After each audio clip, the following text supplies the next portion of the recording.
Amit Thomason. The Trump administration is determined to keep Ebola-infected Americans abroad from entering the U.S., a specialized facility being set up in Kenya to monitor them. It's another jolt to the shaky Iran ceasefire. This is the second time in 3 days that the U.S. has attacked targets in Iran, saying that the strikes were conducted in self-defense. The U.S. shot down 4 one-way attack drones it said posed a threat over the Strait of Hormuz. The military then conducted airstrikes against an Iranian ground control station that was about to fire a 5th drone. On Monday, the United States struck missile launch sites and Iranian boats it said were trying to lay mines in the strait, where thousands of commercial tanker ships are stranded as a result of the conflict. The renewed hostilities threaten the fragile ceasefire between Iran and America as the two nations continue negotiations to end the war. The BBC's Sarah Smith. Crews are resuming the search for 9 people missing, presumed dead, at a Washington state paper mill where a chemical tank ruptured. 2 people are confirmed dead. Your tax dollars at work, or not. We send hundreds of billions of dollars to the states to administer the food stamp program. The federal government has no insight into whether those food stamps are going to people who are legally entitled or whether those people actually even exist. And so we're working on a number of mechanisms to actually force the states to verify that the people who receive these benefits are actually entitled to them. Vice President Vance leading a Trump administration crackdown on fraud.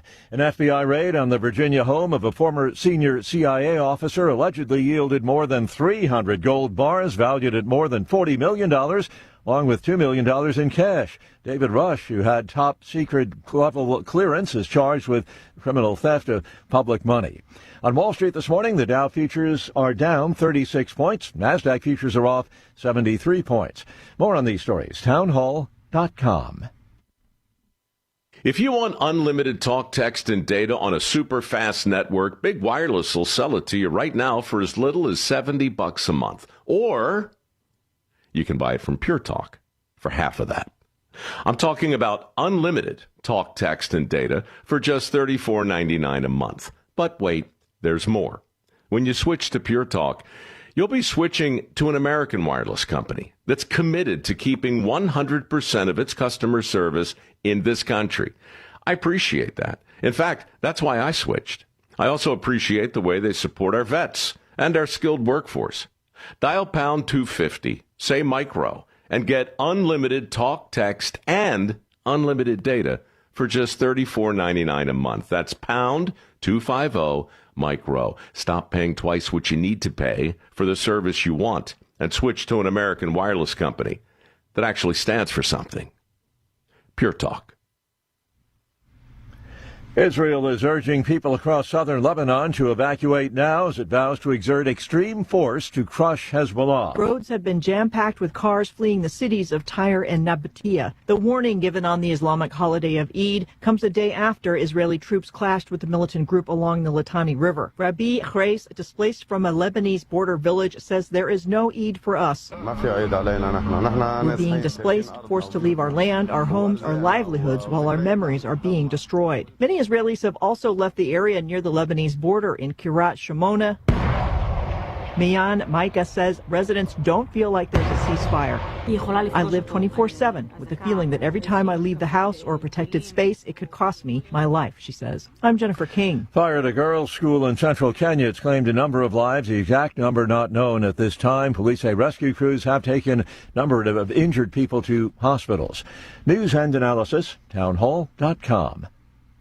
With big responsibility comes a big paycheck. Company boards are rewarding their top executives for bigger profits and higher stock prices. The typical CEO compensation package rose 6% in 2025 to $17.7 million. The median pay for employees at those companies in the S&P earned $89,744, a 4.7% increase year over year. The CEO with the biggest compensation package, Tesla's Elon Musk, with a package valued at $132.3 billion, all in the form of stock awards. I'm Donna Water. The share of Americans without health insurance held steady around 8% of the population last year, according to the Centers for Disease Control and Prevention. The national survey results out today show the uninsured rate has stayed down from where it was a few years ago. More on these stories at townhall.com. President Trump is already transforming Washington, D.C., making it the safest, cleanest, and most beautiful city in the world. But we need fighters on the ground to keep it going. I'm John Fredericks, and I'm running for chairman of D.C. GOP Ward 2 to make sure Trump's vision for this city becomes a reality. Safe streets, clean neighborhoods, and yes, rat-free. Go to MakeDCGreat.com. That's MakeDCGreat.com right now and send a donation. Let's finish what President Trump started. Donation limit $200. I'm John Fredericks, and I paid for this ad. Folks, this is Crom Carmichael, CEO of Solti. I have recently turned 77 years old. I do not take prescription drugs. I have not had to take prescription drugs, and I attribute a lot of my good health to a product that I've been taking, which is the active ingredient in Sol Tea. It's a 22% concentration of theaflavin.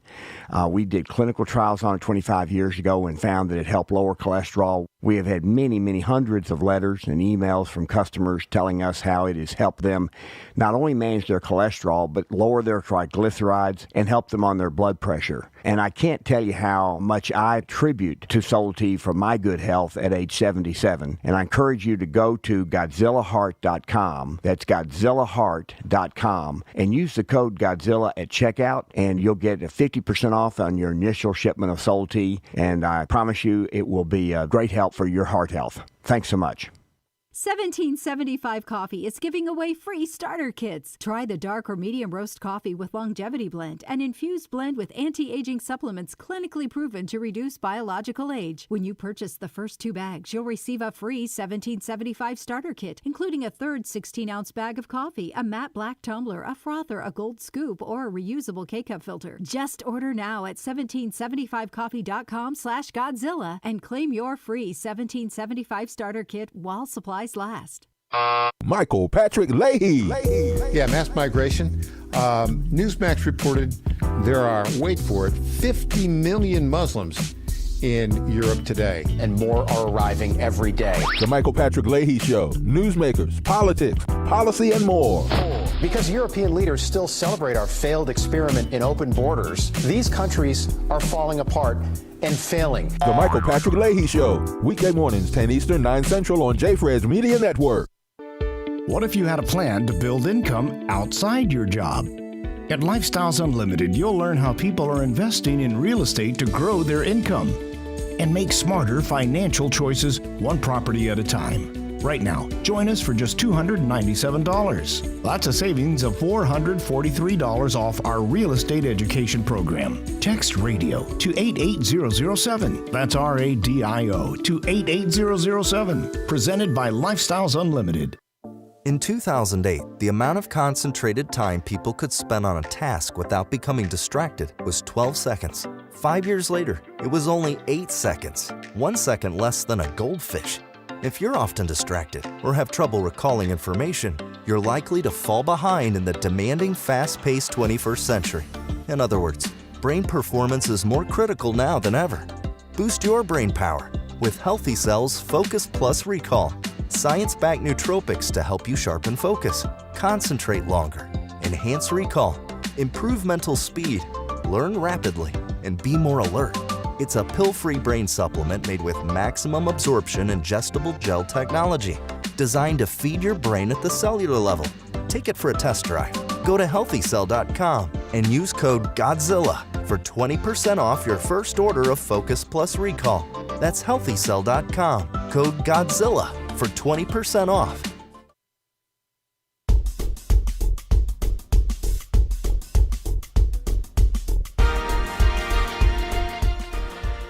Well, happy Thursday morning, everybody. Friday Eve. We're almost there. This is the John Fredericks Media Network. I'm Dan Hobb. Good time for a look at weather and sports. We'll start as we always do with where I am in Richmond, Virginia. And the Squirrels, happy this morning after a 3-0 win yesterday in Akron. Those two teams will face off again today at 6:35 p.m. A high in the meantime here in the River City of 83 degrees. And what do you know? Sunny. How about that? Sun, what's that? We've missed you for the last week. A low tonight of 53. Right now the temperature is 64 degrees. Moving on to the nation's capital. The Nats fall to the Cleveland PCers 3-2. High today in D.C. of 81. Kind of sunny. That's, again, good trend. Low of 54. Right now the temperature is 69 degrees. Well, Atlanta, sorry to tell you, the Bo Sox throttled the Braves yesterday, 8-0. Reminds me of my favorite line from the movie Major League after Vaughn hits that batter for the Yankees and Euchre says, "About time, it's 8-0. Anyway, those teams will play one more time before the series is over.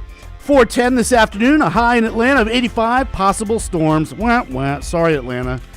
Low of 68, still possible storms. Right now, the temperature is 72.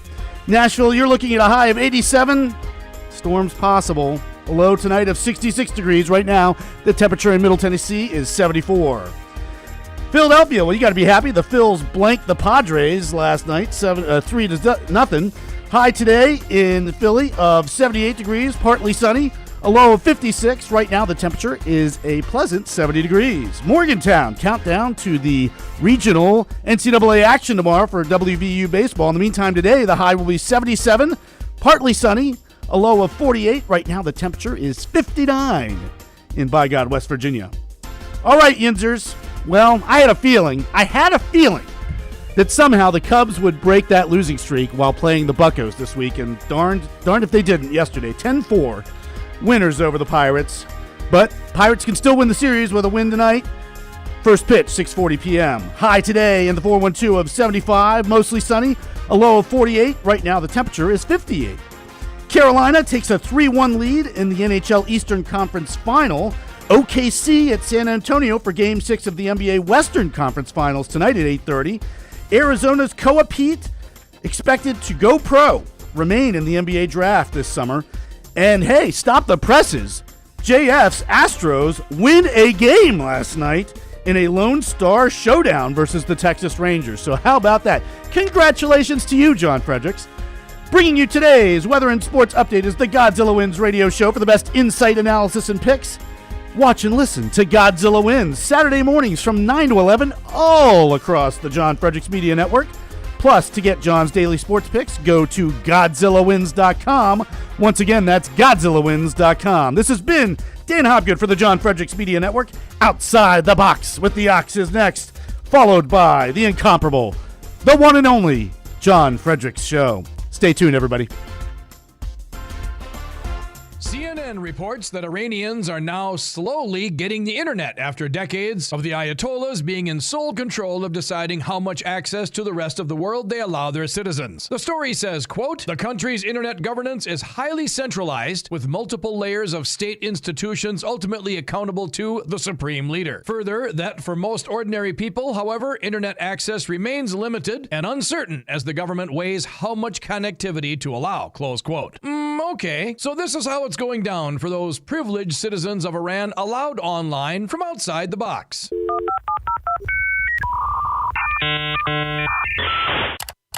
First of all, now they know that the internet was actually invented. Michael Jackson died. Pluto was deemed not a planet before becoming a planet again. Clint Eastwood is still making movies. The Rolling Stones are still touring. And after 30 years, Al Gore was totally wrong in everything he ever said about the global climate. And that all that noise they've been hearing from their neighbors to the east was the Russians getting it handed to them by the Mujahideen, who were supplied by the Americans, followed by the Americans getting it handed to them by the Taliban, who were also supplied by the Americans. Ahem. We did not go to Afghanistan to nation build. And their dream to be like the West now means they have to support and fund sex change operations for their elementary school age children. Oh, and Ben Affleck sneaked 6 U.S. embassy workers out of their country under their noses with a fake movie crew.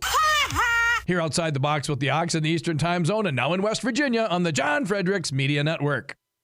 John Fredericks. It is the most egregious thing I've seen in a lifetime. President Trump. The whole thing is ridiculous. When politics start getting wild. They want to have every single thing that you don't want. Raise taxes, men and women.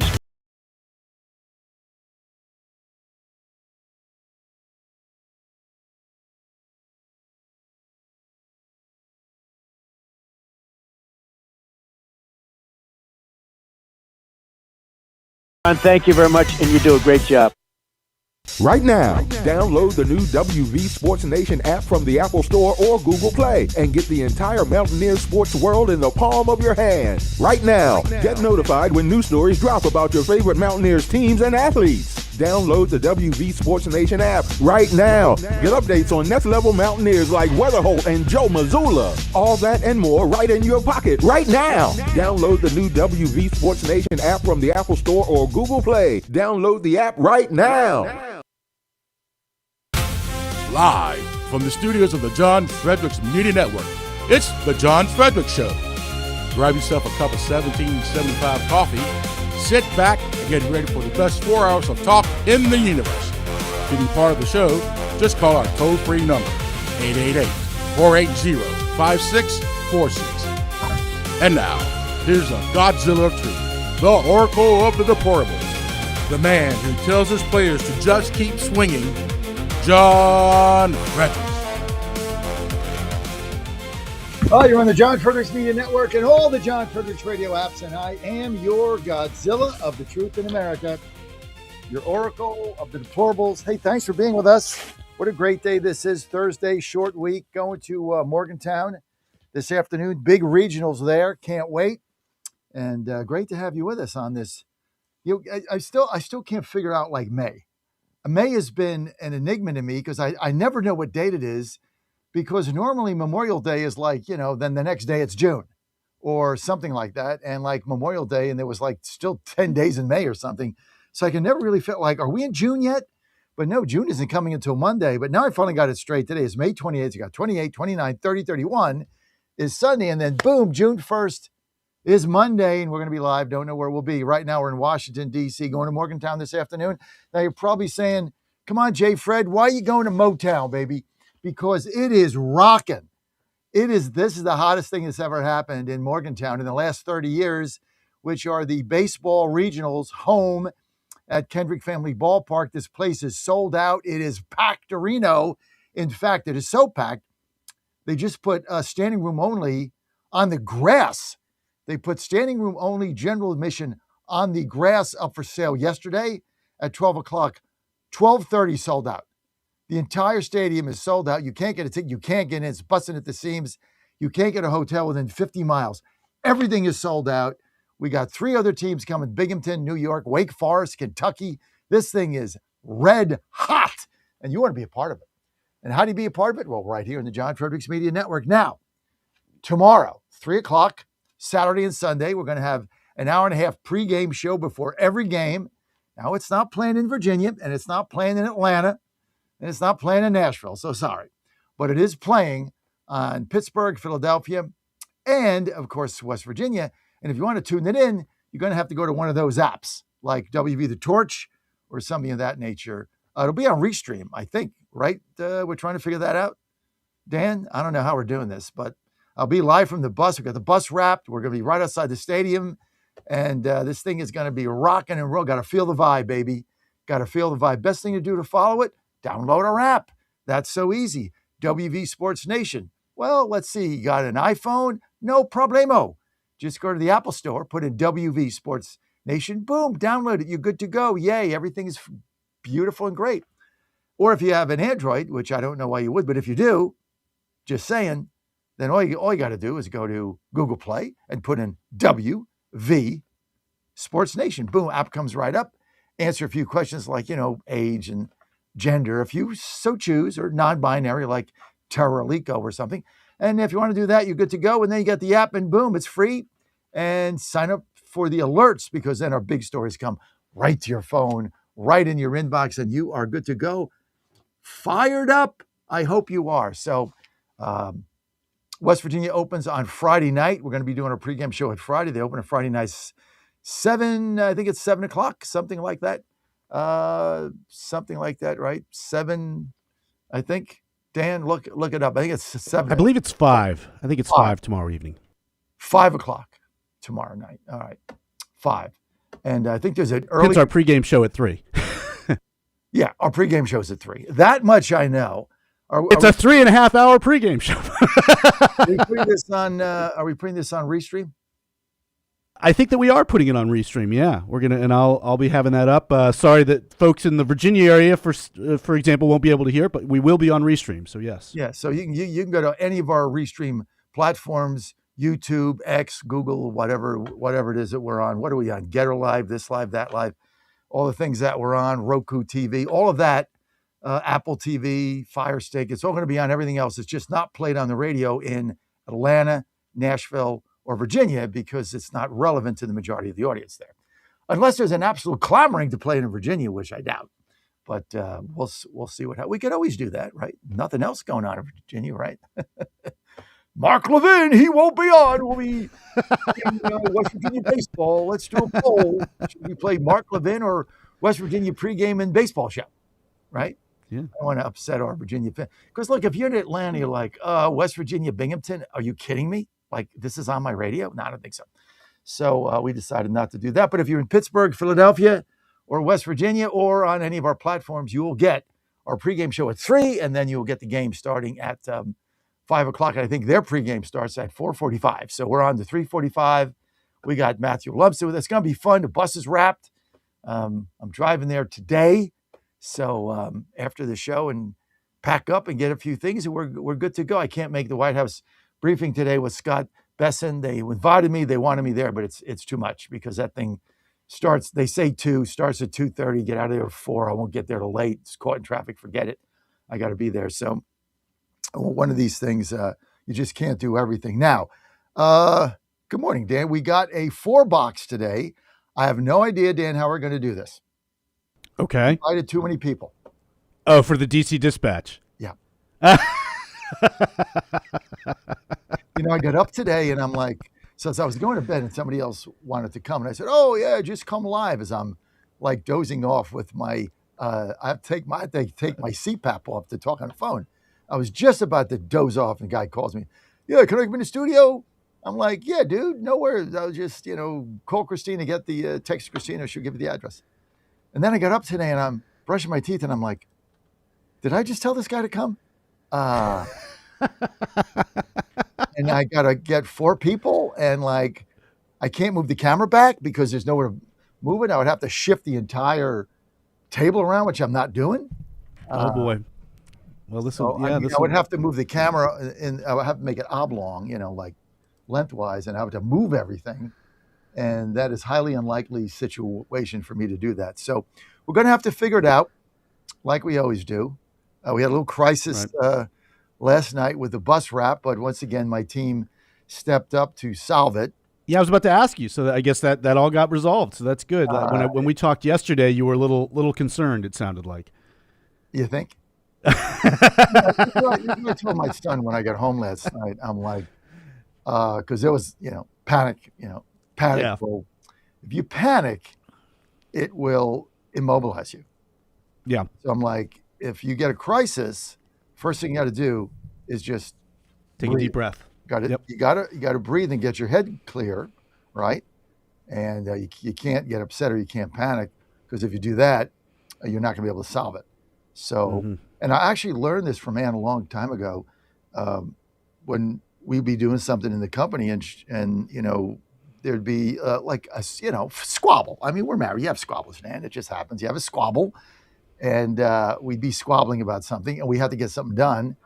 And I'll never forget the first time she said this to me. She said, look, I tell you what, let's get this done. Let's get it done right. Let's execute this with excellence. This is what we have to do. And then when it's done, we can fight. We'll fight later. Let's get it done, and then we'll fight later. In fact, I'll give you a license to fight with me, but let's get this done. I'm like, okay. So you just get it done, and then you deal with that later. Of course, by the time it was done, I would forget whatever I was mad at. So it wouldn't matter. But, you got to that's why I told Anne really is a remarkable woman. I don't think that I've ever get it done, we'll fight later. No woman I've ever been involved with said anything like that to me. Let's put it that way. We'll fight later. Get it done. Let's get it done. Let's focus. Power focus.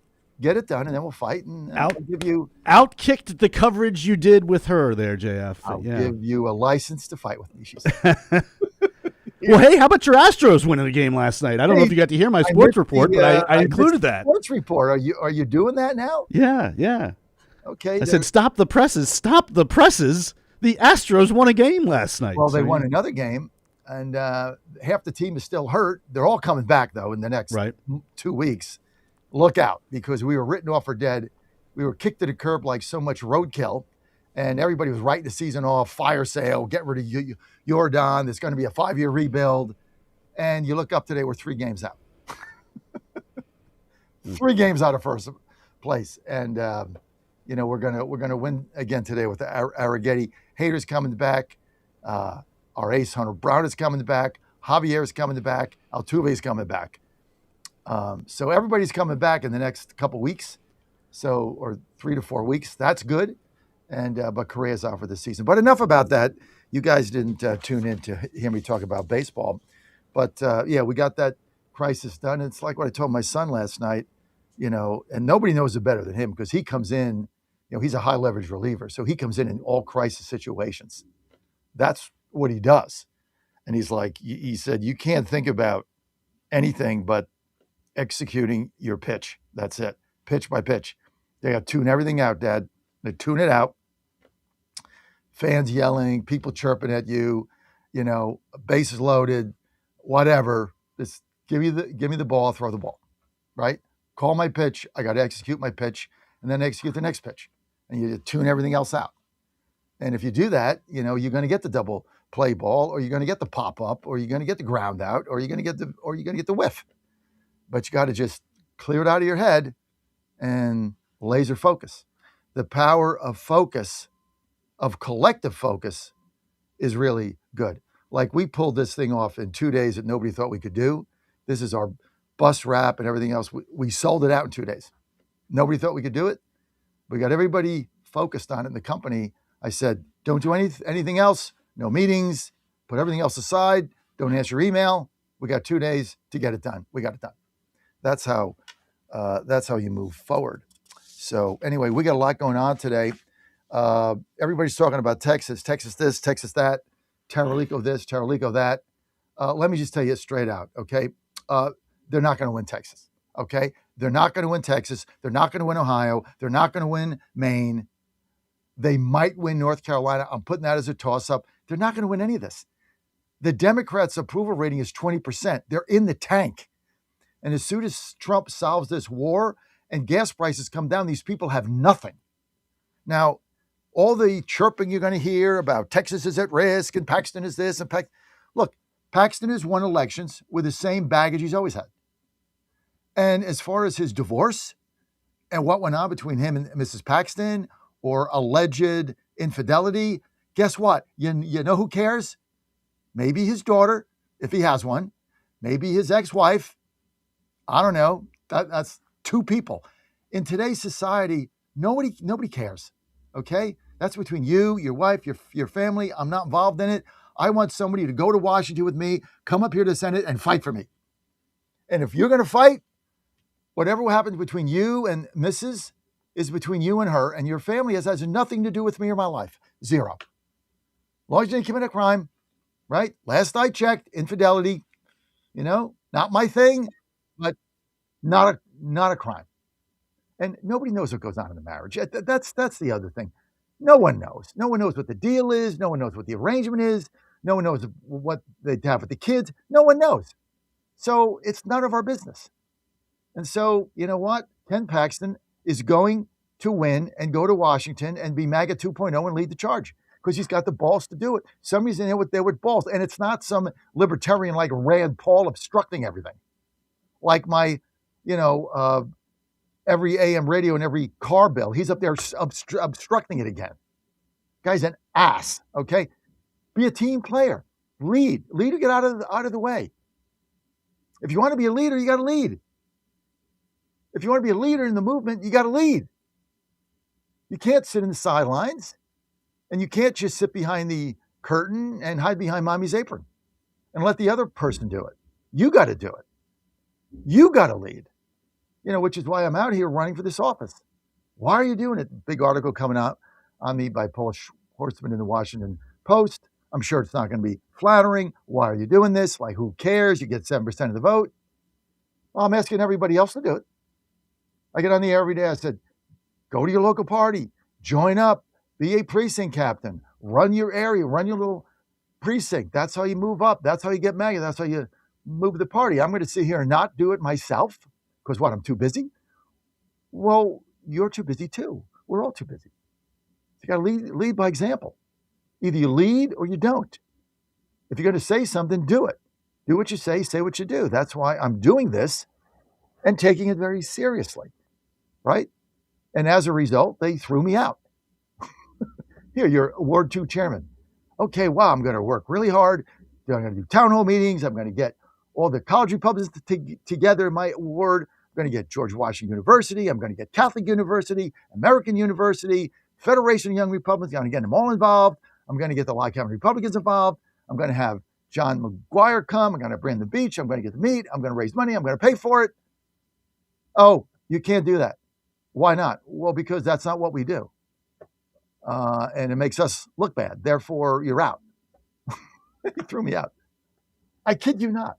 It'll be in the Post. They actually stripped me of my chairmanship, took me off the executive committee, and tossed me out of the party. But now the problem is I'm on the ballot, and if I win June 16th, well, they can't do anything about it because now I'm elected, which is why we're doing this. So, you want to help me out? MakeDCGreat.com. MakeDCGreat.com. We got a big event. Dan's going to be there. Hey, if there was no other reason to go, right? Dan's going to be there. This is at City Tavern, Dan. Put up the graphic. City Tavern. I hope you fired up. June 16th. Starts at 6 o'clock. Hey, guess what? Open bar. Yep. Lots of food. Yep. Guess who's going to be there? Well, Congressman Morgan Griffith. Let's roll, baby. Treasury Secretary Brandon Beach. High-level Trump administration official. And the one and only Corey Lewandowski. I know you want to meet him and get his autograph. I know you want to ask him questions. I know you want to hobnob with him. So, because he's cool. This is the cool place to go. Now, there might be another one out there, but if you want to be cool, want to be with the cool kids, you come right here. June 16th, City Tavern, Georgetown. Dan's going. Dan even got your hotel and everything. Did I send that over to you, Dan? You did indeed. Good. Santana's coming, and we're all going to be there. It's going to be fun. You're going to get to meet Hobgood. This is all you have to do. Tickets are $50. Come on, man. Even if you can't go, buy a ticket, and we'll give it to one of the young Republicans. All you got to do is go to MakeDCGreat.com, MakeDCGreat.com, and you can buy a ticket there for $50 or give me a donation, because we actually do things. When the campaign's over, there'll be no money in there. Zero. You spend every penny of it. That's why you raise it, right? Have events, have town halls, open bar, let's have fun. All work and no play makes Johnny a dull boy. Oh my God, Paxton coming up. We got it all. We got a great show for you today. Stay with us. You're on the John Fredericks Media Network. Dan Hobgood, well, he wants your calls. He loves talking to you. 888-480-JOHN. Spiritual Oxygen. I'm Susie Kelly, and I am passionately Catholic.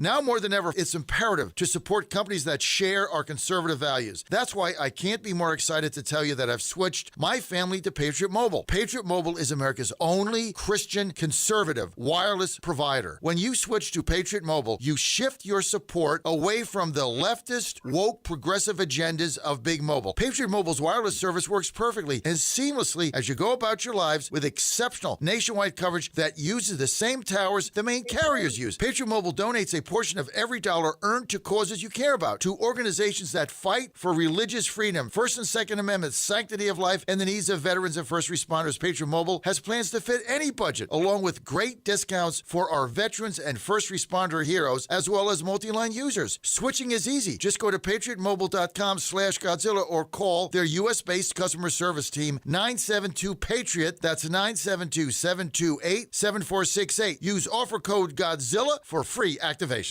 Lifestyles Unlimited is a real estate education group that gives you the roadmap and resources to start building income through real estate. You'll learn practical strategies for using investment properties to create extra income and make informed decisions, one step at a time. Join today for just $297. That's a 60% savings off the regular price of our real estate education program. Text RADIO to 88007. That's RADIO to 88007. Presented by Lifestyles Unlimited. Washington is wasting $500 million every year on a federal supervision system that doesn't work. Probation officers are overwhelmed. Resources are going to people who pose zero threat, while actual dangerous individuals slip through the cracks. The Safer Supervision Act stops the waste and refocuses every dollar on protecting families from harm. President Trump's own pollster found about 80% of Trump voters want this fixed. It's time for Congress to get this done. Stop the waste. Protect our communities. Visit safersupervision.com. Paid for by the Reform Action Fund.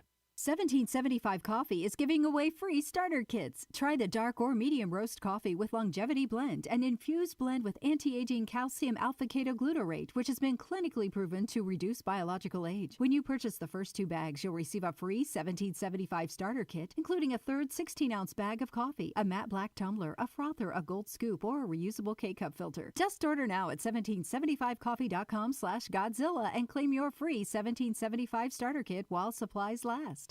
The Cats and Cosby Show. It's a common sense recap of the big stories. This meeting with China and President Trump, the stakes couldn't be higher. Listen, China's not our friend. They've been stealing our technology. They've been stealing the AI, responsible for the COVID. We have to be very, very careful about giving stuff to China. Cats and Cosby, 5 Eastern, 4 Central on the John Fredericks Media Network. It's the top news of the day. China wants the oil from Iran. They want to make a deal that's good for them and not piss us off too much. That's how I feel. Damn sick and tired of getting out rebounded. 25 offensive rebounds. First time we block out, we get called for a damn block out. We're pushing people. Meanwhile, they're on the other court grabbing rebounds, going over the top and grabbing them. We get one offensive rebound, the other get called for over the back. We don't block out very damn well, and we're not getting called, one or the other. That's where I'm frustrated. That's where my whole frustration comes in, offensive rebounds. The entire thing came down to offensive rebound. They got every stinking offensive rebound, and we didn't get one of them. What else do you want to know? He's the voice of Virginia. No, you can't. You have one of the worst voices I've ever heard in my life. And the commander of common sense. Fire at will, Commander. Now back to the John Fredericks Show. Spending is all in the bill. Your love, Larry, of work requirements is in there. Steve, all of your stuff on school choice and everything else is in there as well. We're in Nirvana. We just need one more week and get that war in Iran over with, and we're off to the races. You know, Steve Moore, your piece today in the Unleash Prosperity Hotline talks about this. It's such a vital point, and no one likes to talk about it. I've argued for 40 years, profits are the mother's milk of stock and the lifeblood of the economy. And your point is getting the corporate tax rate down, even in the first term, from 35 to 21, made the United States competitive again, helped our businesses. And here in the second bill, in the second term, the 100% immediate write-off, which is now permanent. All right, that allows business deductions, so people are investing in CapEx, capital expenditures, etc., but they're making money. They're making profits so they can hire workers and pay higher wages. Nobody likes profits in Washington except all the businesses in America.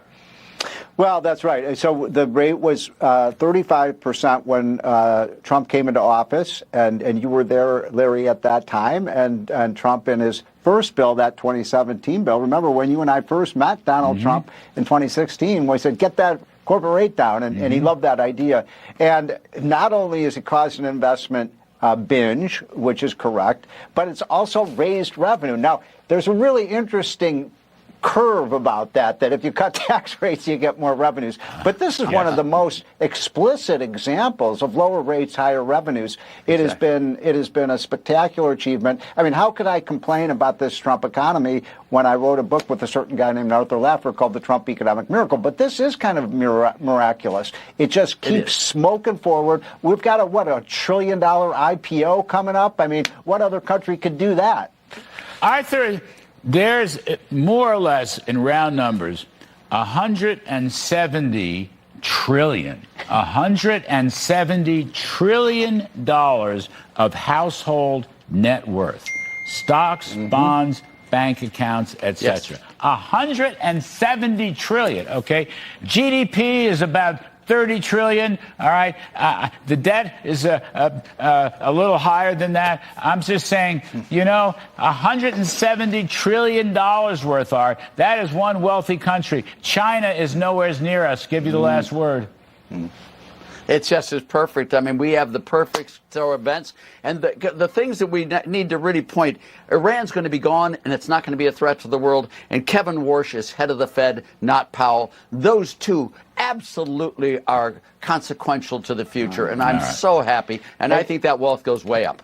Can I just add one quick thing to this? You're right. The U.S. stock market's through the roof.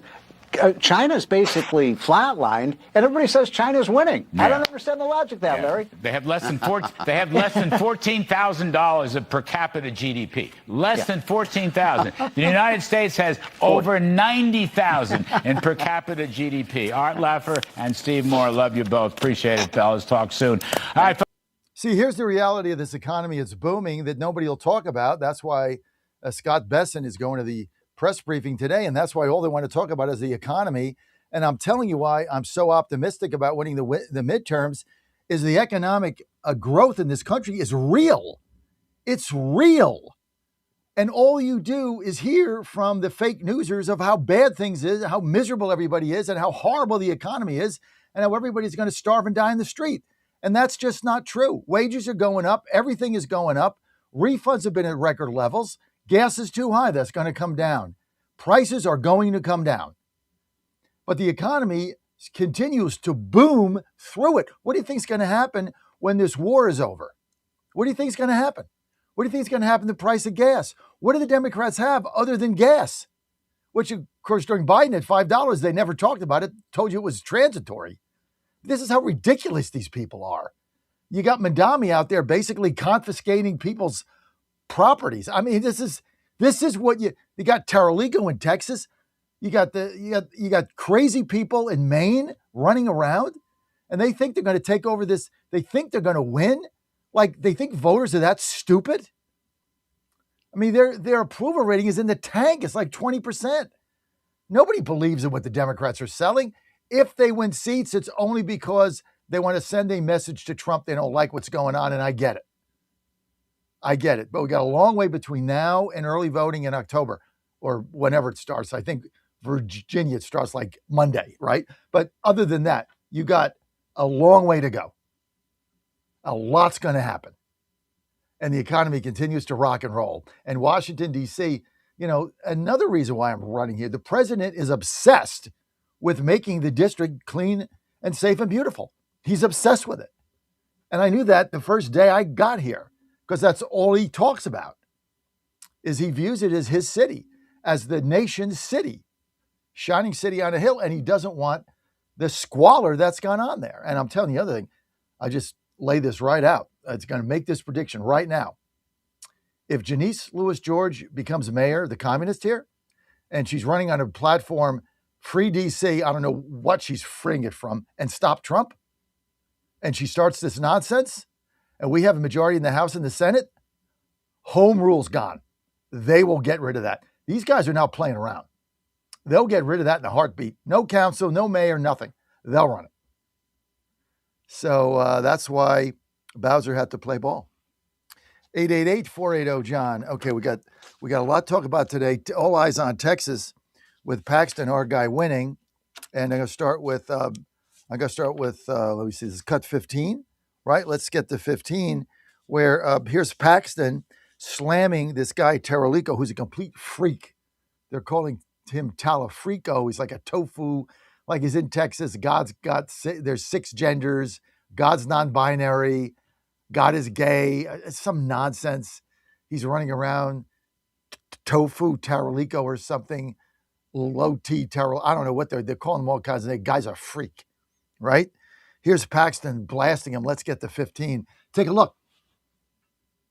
This is Texas. This is not. There are many more than 2 biological sexes. In fact, there are 6. This is Texas. This is not. The American flag is such a complicated symbol for most of us. This is Texas. This is not. They're going to call me a radical leftist. This is Texas. This is not. Something that you love that's not family or friends. I love, I'm just saying this because it's on my mind, the trans children. This is Texas. This is not. Our southern border should be like our front porch. There should be a giant welcome mat out front. This is Texas. This is not. It is now existential that we try to reduce our meat consumption. I am proud to say that our campaign has officially become a non-meat campaign. This is Texas. This is not. It says, if you're on the radio, it says Taralico, too low T for Texas. Absolutely brilliant ad. Dan, I know you saw it. It is a great ad. Was that Paxton or was that I think, Dan, that was I think you ran. That was the Paxton ad. And then we have another ad that's from a PAC. Okay. Yeah. Let's run the PAC ad. Okay. Let me pull it up here. That's cut 18. Here we go. Right. Move over, Davy Crockett. There's a new Texas trailblazer in town, and their name is James Tallarico, the man who bragged, our office is the first in the history of Texas to add pronouns to our official business cards. I am running around like a crazy person today, spreading his white skin wherever he goes. I am not a perfect Christian. Prophetic voices like Jesus have helped me reckon with my own whiteness, my own masculinity, and it's a painful process. Bearing the cross of white skin and unambiguous masculinity. I was a big nerd in high school, never played sports. I probably shouldn't out myself like this. Sex is a spectrum, and oftentimes it can be very ambiguous. God is both masculine and feminine and everything in between. God is non-binary. Straight from Revelations in the woke James Bible. I want us all to be aware of that there are many more than two biological sexes. In fact, there are 6. And on the 7th day, they rested. But not James Tallarico. He built an ark big enough for all creatures. To be able to write legislation that benefits not just the people, but also our animal friends. Just like the Supreme Court said, 1 cow, 1 vote. Now, existential that we try to reduce our meat consumption. That's the right thing to do and the moral thing to do. The 11th commandment, thou shalt not smoke brisket. I am proud to say that our campaign has officially become a non-meat campaign. So step aside, Sam Houston. Tallarico's bravery towers over Texas. He's fighting for all 6 genders and tens of thousands of species. I guess we just have a different moral yardstick. You know what insults Jesus? Binary white people who eat barbecue and remember the Alamo? There's only been one perfect Christian. And they certainly weren't a carnivorous Caucasian binary Homo sapien, according to the woke Gospel of James. They're going to call me a radical leftist, un-Texan, un-American. And bar none, the weirdest candidate for Senate the Lone Star State has ever seen. This is day one, Dan. This is day one. Oh my God, these ads. Those are amazing. They had these ready on day one. This guy has no shot of winning. They said, the Paxton thing is going to drag everybody down. And this guy, Taralico, they were telling my son was telling me, Taralico, you guys would have been better off running against Crockett. I'm like, no, we're not. No, Crockett would have got more votes than him. As crazy as she's a loon too. But this guy's nuts. And so those ads are just devastating. And this is the first day. I mean, the things this guy has said, and I'm sure he believes them all, but nobody's got, if you're in Texas, you got to be a woke leftist whack job to vote for this guy. This guy, Paxton's going to beat this guy by 12 points. This thing is going to be not even a competitive race. The Republicans are going to have to spend money there. No, the Democrats are going to stop spending money about August when he's down by 17 points. So there's no way this guy wins.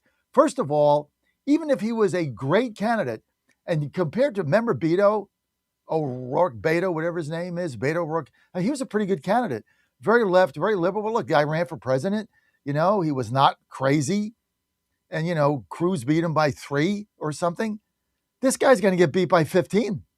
He's going to get crushed. And so It is just hilarious. It is just hilarious. Okay, let's get the spammy burger. I mean, are you guys having fun yet? Are you having fun? Let's go back to November of 25 when we got like our ass handed to us in these elections. I mean, we lost everything. Special elections going down the tubes. We got crushed in Virginia, crushed in New Jersey. By the way, I got Christine Glossner coming up. We got New Jersey stuff going on. She'll be with us at 7:30. So you don't want to miss that. But remember how down we were, right? We lost all those seats, and Virginia had a supermajority, and our candidate in New Jersey got annihilated by whatever her name was. Jackie Sherrill. Was so bad. I'm like, oh my God, it's going to be now. Not that further along, right? November to what is this? May? 6 months later? Look at what's going on. We're going to win. See, this is how things change. Okay, here's Spammy Burger saying that she won't say why crime committed by illegal immigrants shouldn't be reported to ICE. So there's a governor of Virginia, and she doesn't believe that if you commit a violent act of crime, you're a violent crime offender. She doesn't believe that this should be reported to ICE because her constituents and her delegates need illegal voters. So they don't want to get anybody out of Virginia because they vote for them illegally, of course. It's what they do. We all know it, right? This is their base. They can't get regular Americans to vote for them, so they got to import people in to vote for them. And here's Spamberger asked a very simple question. Roll it.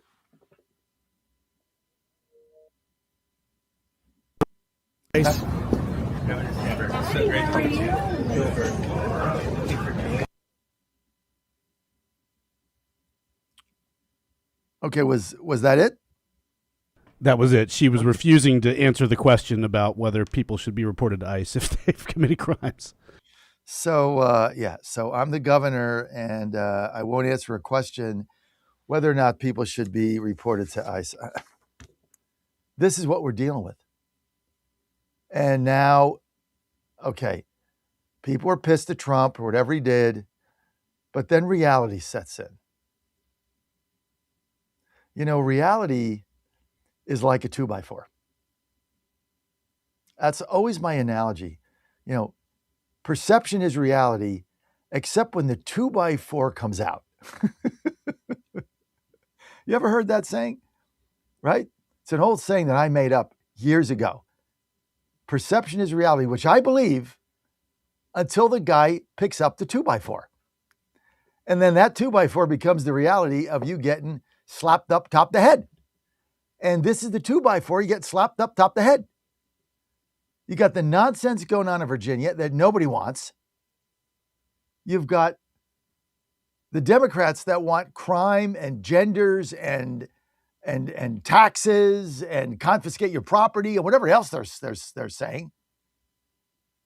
So yes, they're mad at the ballroom and they're mad at Trump's, what he shouldn't have done with the memes on Easter, which was stupid, and arguing with the Pope. I get it. Like my son came home and I'm like, oh, what do you think about Trump? He said, as a Catholic, the memes on Easter and the F word and arguing with the Pope highly offended me. So, I'm out. Who are you for? Rubio. Okay, that's good. So am I. It's all good. But he offended a lot of people, and I get that. But then reality sets in. And reality is in the form of a 2x4. And when reality comes in, okay, what are they going to do to make my life better? No, they're going to make me a miserable wretch. And then whatever I got, they're going to take it and tax it. Yet Newsom, I'm not even going to bother to play this clip, says that anybody in California that gets a payout from their weaponization fund that the president negotiated, people in California wiped out. He said, I'm going to tax that person at 100%. I'm going to pass a law to tax them at 100%. So whatever they get is mine.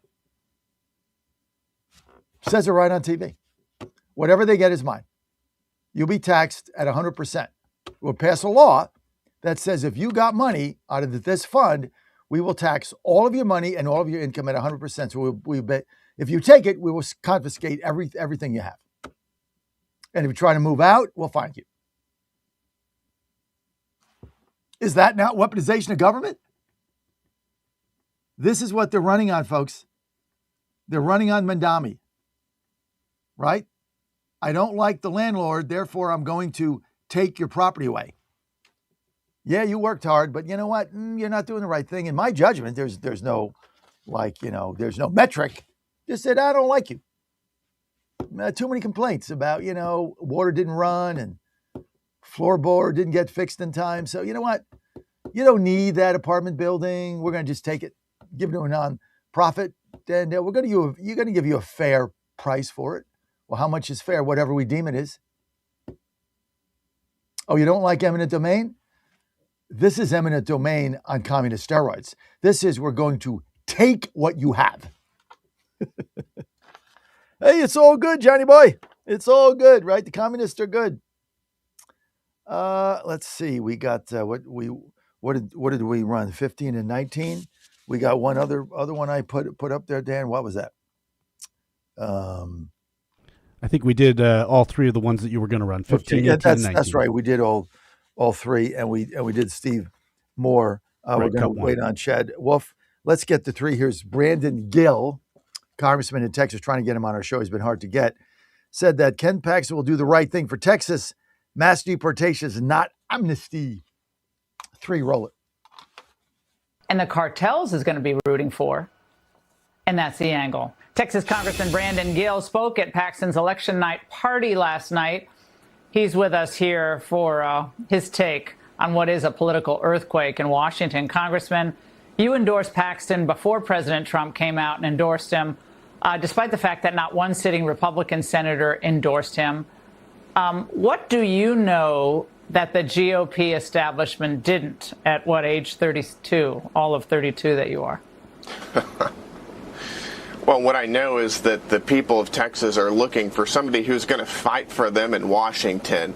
Right now it's not good enough to say the right things, to say I'm going to do this or we should do that. What the people want, what the Texas GOP voters want, is somebody who's going to do the right thing, who's going to get to Washington and who's actually going to get the Save America Act passed, who's not just going to talk about it, who's going to do whatever is necessary, including if that means using a talking filibuster, for somebody who is going to do what we said we'd do last cycle, which is mass deportations, not talk about amnesty, which has been a long history amongst some in our party. That is not what the people of Texas want. They want somebody who is going to stand up for conservative values and do it in a way that gets results, and that's exactly what Ken Paxton's going to do.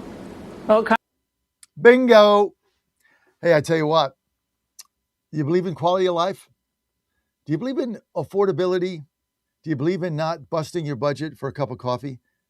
Do you drink coffee? Well, if you don't, okay.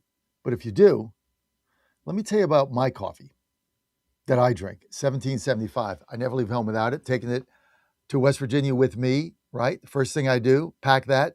Can't leave home without it. I'm about to have a sip of my 1775. Hang on.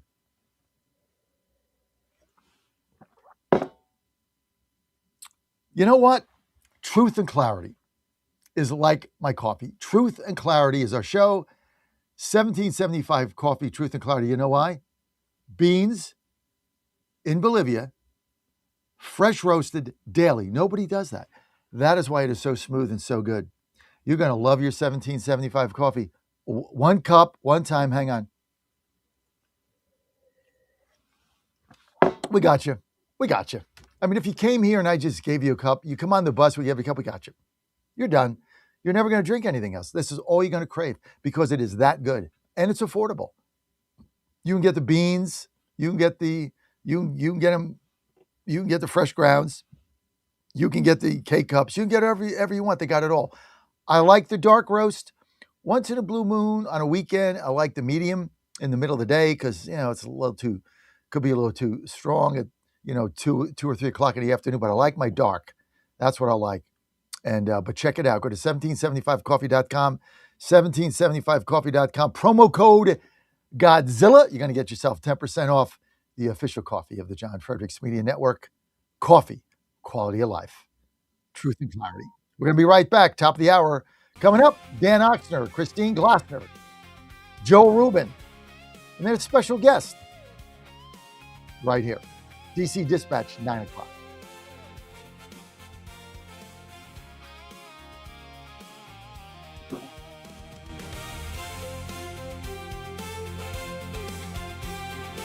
WJFN, Goochland, Bonaire, Chester, 100.5, 107.7, 92.7 FM, AM 820, and WJFB, Portsmouth, AM 1650. News this hour from Town Hall. Arik Thomason.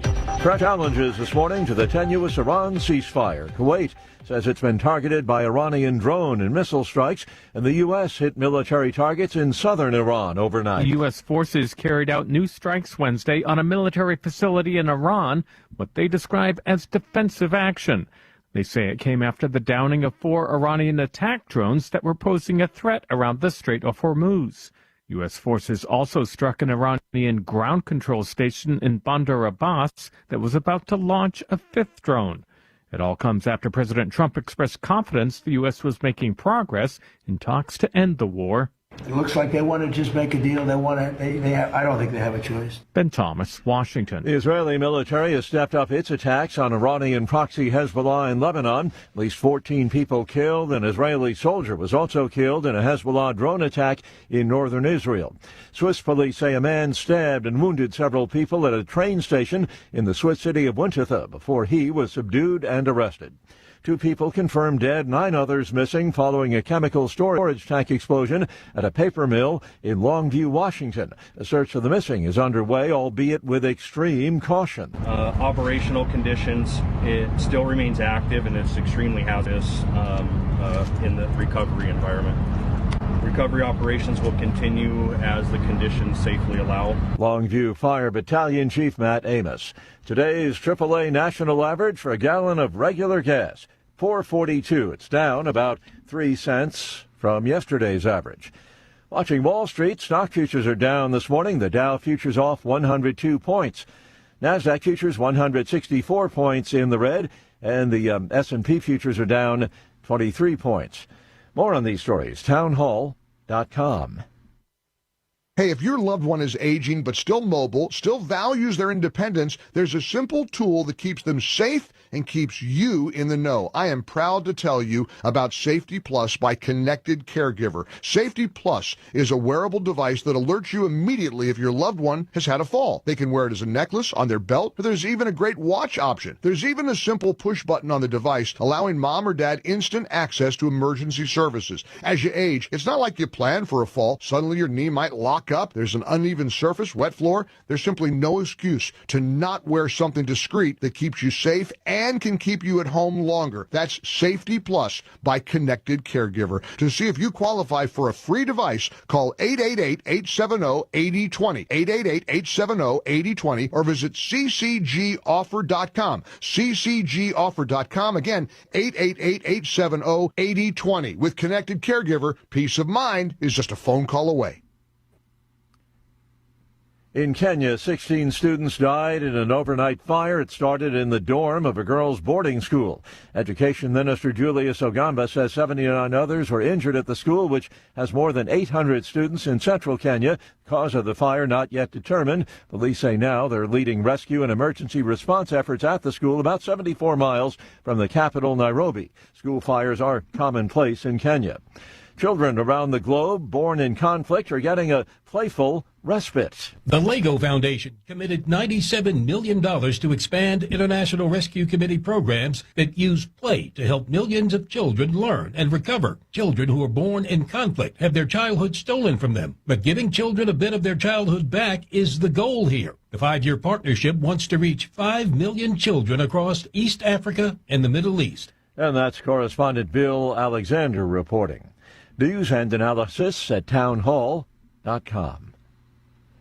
In Congress, a bipartisan bill aims to speed up new regulations to stave off potential chaos in college sports. Now that a lawsuit settlement allows players to be paid, there's almost as much scrambling in the transfer portal as there is on the gridiron. And apparently it's going to take an act of Congress to keep off-the-field movements from overshadowing the game. Senators Ted Cruz and Maria Cantwell have crafted a bill, the Protect College Sports Act, that would regulate payments to players and limit them to just one free transfer over their careers. It would also create a so-called Lane Kiffin rule that would prohibit college coaches from leaving their teams before the season ends. Bob Agnew reporting. California Governor Gavin Newsom has signed a bill that would prohibit any person from accessing voter rolls or election technology without a court order.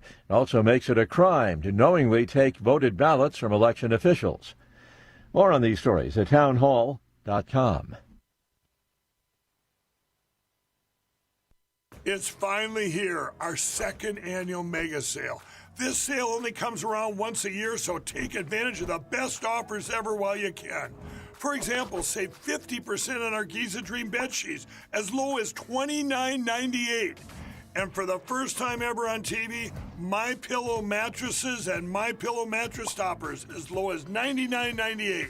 And you save 50% on our Lux Pure 6-piece towel sets. Regular $69.98, now only $39.98. And our best-selling standard MyPillows, regular $49.98, on sale for $17.98. Wait on it, mega sale only $14.98. But wait, there's more. To make the mega sale even more special, when you order right now, your order's going to ship absolutely free. To take advantage of the second annual mega sale, go to MyPillow.com or call 800-854-0504 and use promo code Godzilla. 1775 Coffee is giving away free starter kits. Try the dark or medium roast coffee with longevity blend, an infused blend with anti-aging supplements clinically proven to reduce biological age. When you purchase the first 2 bags, you'll receive a free 1775 starter kit, including a third 16-ounce bag of coffee, a matte black tumbler, a frother, a gold scoop, or a reusable K-cup filter. Just order now at 1775coffee.com/Godzilla and claim your free 1775 starter kit while supplies last. All right, folks, I need you to do something right now. Go to johnfredericksradio.com and take our brand new 2028 Republican presidential straw poll. Who do you want leading the ticket? Don't let the elites decide. Make your voice heard. While you're there, weigh in on 2 huge issues: eminent domain reform and President Trump's tariff policies. Are they protecting American workers or hurting growth? This is your movement, your vote, your voice, your choice. Go to johnfredericksradio.com right now and take the poll. Hey folks, Al Green here for SatPhone. When you're on the go, you want to know you're connected. If it's a family vacation or an off-the-grid escape to a remote destination, having reliable communication helps you feel safe and secure. You can't afford to find yourself in a dead zone. That's why you need SatPhone. SatPhones are reliable, durable, and give you global coverage. If you can get outside, you can get in touch. It's that simple. Make calls from your SatPhone to any regular cell phone in the United States. The phones are $1,500 value, but you can get yours free. Just sign up for a 15-month plan, $94.95 a month. Get 150 minutes monthly that roll to the next month. Go 3 months without using them, that's fine. Yes, 3 months, 450 minutes, all yours. Visit SAT123.com or call 855-980-5830. SAT123.com, 855-980-5830. Get surety and security with your SatPhone. Call now. Ponder this. Imagine for a moment that you are lying on your deathbed. This is a great exercise to do each day in preparation for your very last day on earth. Think about the tests you've ever taken, the job interviews you've had, and the many life celebrations you've been a part of. In all of these cases, preparation makes for successful outcomes. The same is true for dying. We must prepare every day for the day we are to die, in case today might be our last. Make sure you are right with the Lord first and foremost. If you are a Catholic, make sure you are in the state of grace by receiving the sacrament of confession often. Next, make sure you are right with your family, friends, and all those who are in your world. Apologize to those who have offended you and mend relationships that need healing. Make each day a preparation for your last day on earth, because it just may be. I'm Susie Kelly, and I am passionately Catholic.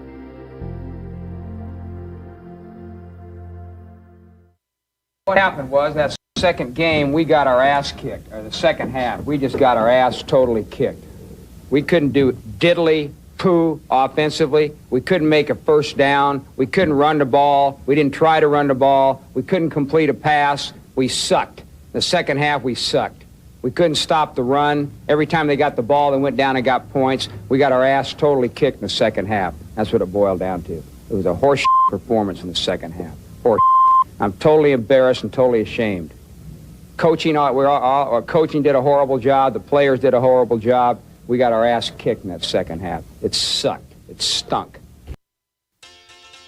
He's the voice of Virginia. No, you can't. You have one of the worst voices I've ever heard in my life. And the commander of common sense. Fire at will, Commander. Now back to the John Fredericks Show. Well, you got him. I'm back. Great to have you with us. And I am your Oracle of the Deplorables, your Godzilla of the Truth and America. Truth and clarity right here. Ox is in the house. We got Dan Oxner coming up. Must be Thursday. Got the DC Dispatch coming up. We got to go to a 4-box, Danny, when everybody comes in, because I forgot who I invited. So everybody's going to be able to see all the crap in the studio when we expand this camera. I tried to clean some of it up behind me, but there's just no way. I don't have the time to do that. So I kind of forgot about it. But we got Ox coming up right now. But first, I tell you what, let me tell you about the hottest thing on the market, right? I'm going to show it to you right here. If you see me on camera, YouTube or anything else, check this out, right? Check the size of it. All right, see, I'm going to put it right in front of my face just so you have it. This is the portable Starlink that I just got a couple months ago.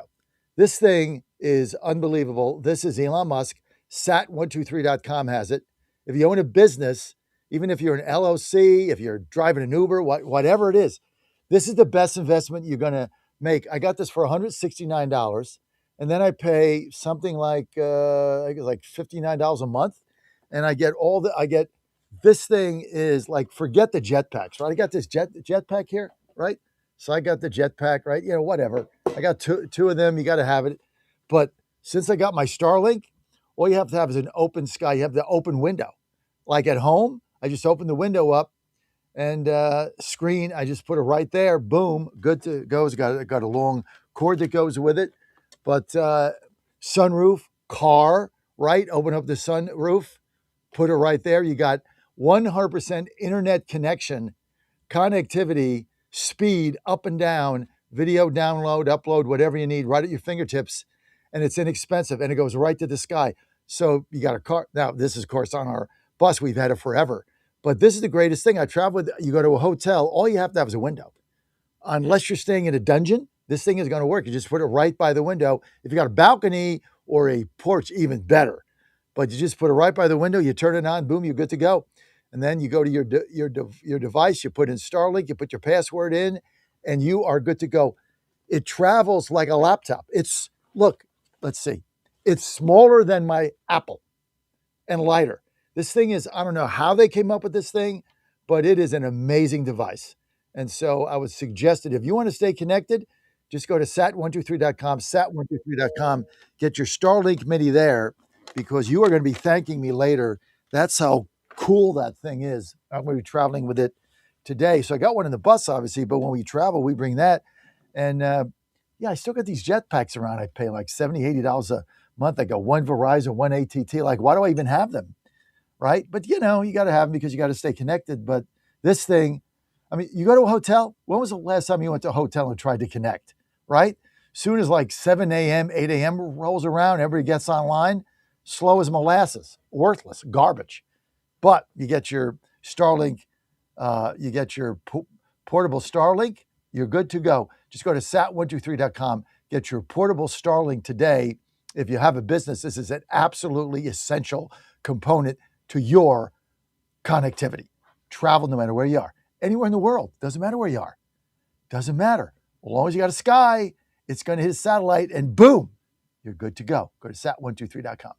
Joining me now is Oxman, Dan Oxner. Ox, good to have you with us. This is the Ox, John Fredericks. I have one question for you as we begin the show today, as I begin the show anyway. Do you know what a hot Cheetos bomb is? Hot Cheetos bomb. I'm reading about it today for the first time. I guess it's a thing. People are buying pickup trucks full of Cheetos and making hot Cheetos bombs.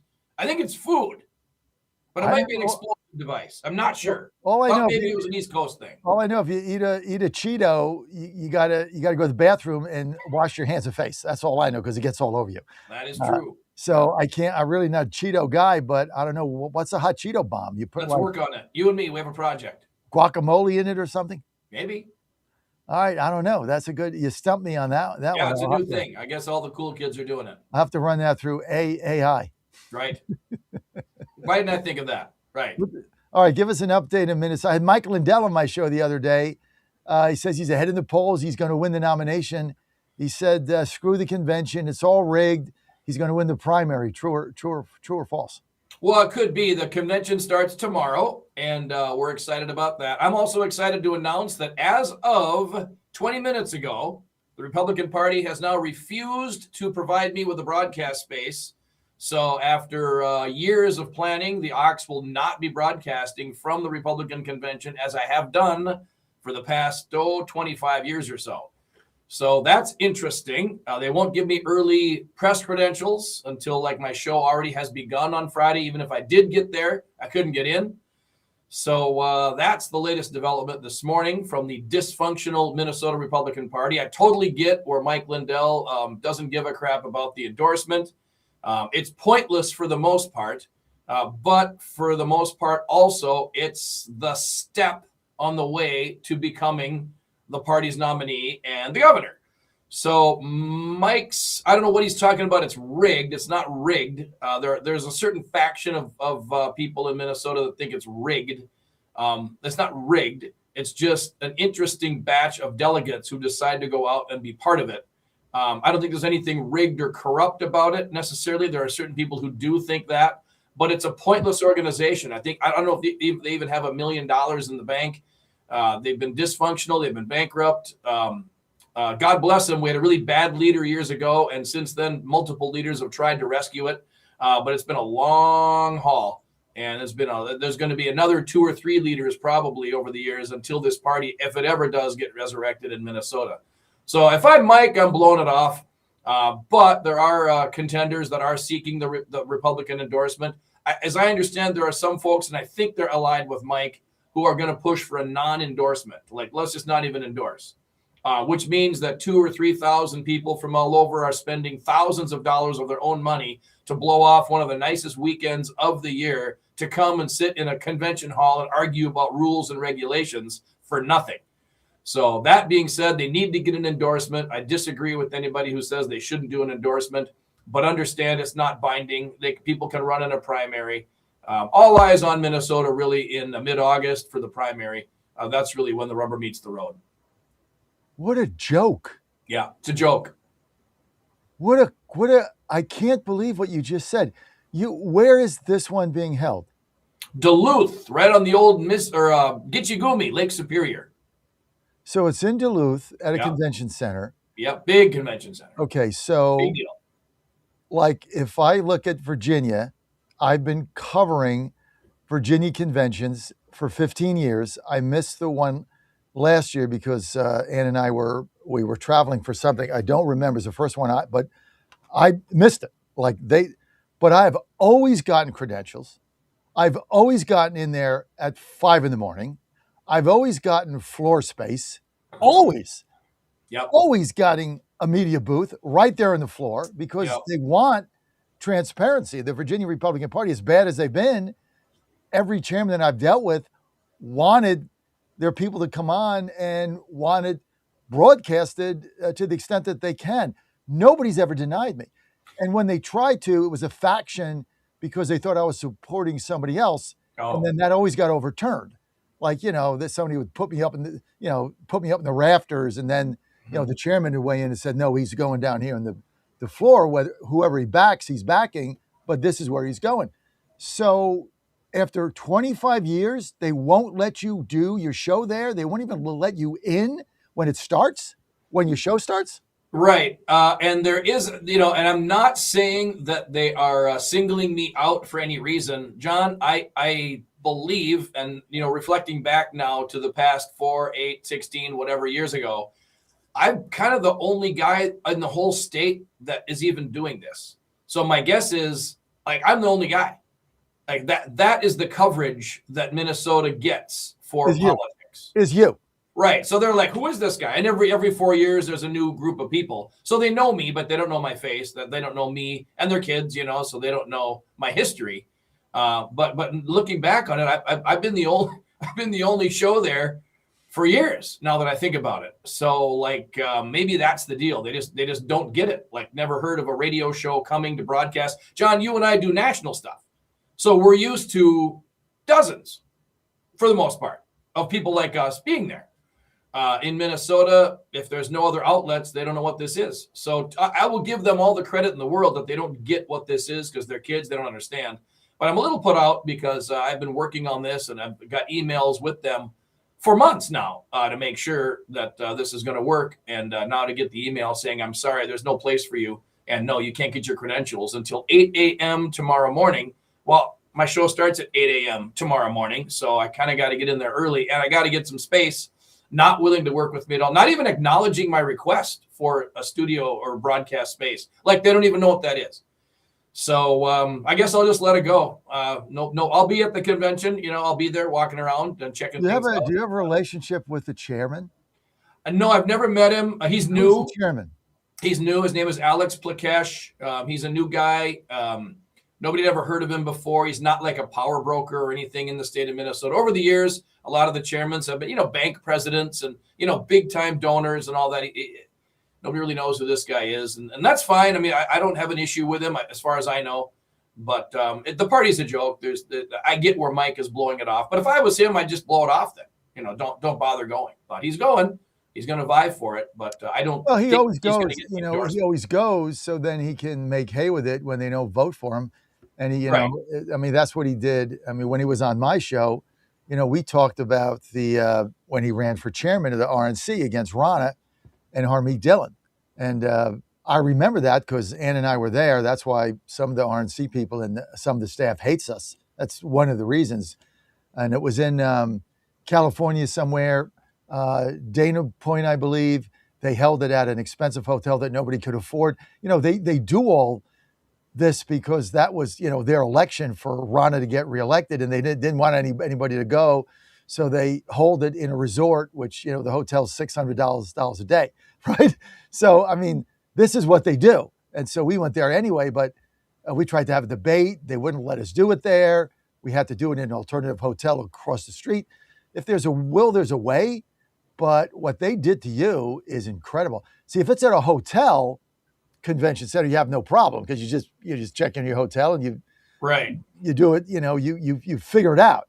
But if it's a convention center, you can't get in. Right. That's how you're screwed. I can't believe the only guy covering after all these years, they don't even acknowledge your request. Yeah, and this, morning show, right? I'm not saying there won't be media there. I'm sure there'll be plenty of media there. But the conventional morning show, the old days, Radio Row, the Friday of the big event, the kickoff in the old days, right? I mean, this was exciting. This was part of media. Now it's all podcasters and kids running the show. They don't even know what a radio morning show is anymore. I don't think, and I'm speculating only. And so it's not like, I'm not taking it personally at all. It's really more of a sign of the times and the structure. No, I take it personally. I mean, you've been doing this for 25 years. The problem is you got kids running it that don't, you're right. They have no clue.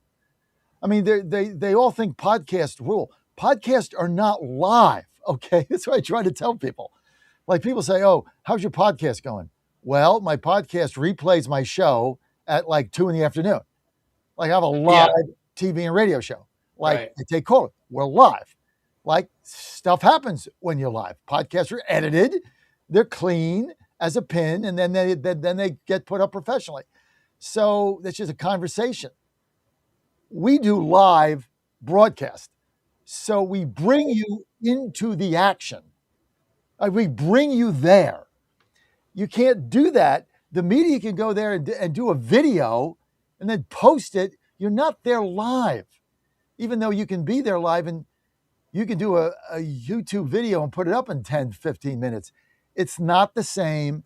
as No. being on the floor with open mics, talking to the people running, talking to the people organizing it, talking to the delegates that walk by. I mean, that is the beauty of what we bring to the table. And to get locked out by a bunch of Zoomers that have no idea what's going on is sad. And Yeah, it's sad for the people that are not there because you were their window into what was going on. Like when I do these conventions, I'm their window. There's no me, there's nothing. You tune me in and you feel like that you can't make it, but you feel like you're there. Right. Yeah, we love doing that. That you and I do that. We've been doing it our whole careers. It's fun. The listeners love it because, yeah, they live vicariously through us. Yeah, we're there, right? We're their window. That's a really good way to put it. Again, I'm sure there'll be media there. I don't know that I'm the only morning show, that's requesting this, but clearly they don't have any idea. Sure Usually, because they don't want to look. The people that are in the business now, they don't even want to go. They don't want to get out of their studio, Dan. Right. They don't want to do anything. Right. They're evolving into the podcast world where two people set up and they've got two managers and they sit there and they have a conversation and they edit and put out. They don't want to get out of their studio like I do. I mean, I'm leaving today. I could be at the Scott Besson presser. I'm not doing that. I got to go to West Virginia on the bus because it's the biggest thing that's happened in Morgantown in 30 years. And damn, I'm going to be there talking to the people. Cool. Right. I'm going to bring the action to the whole state of West Virginia and Pittsburgh with this tournament and the home regional and the excitement.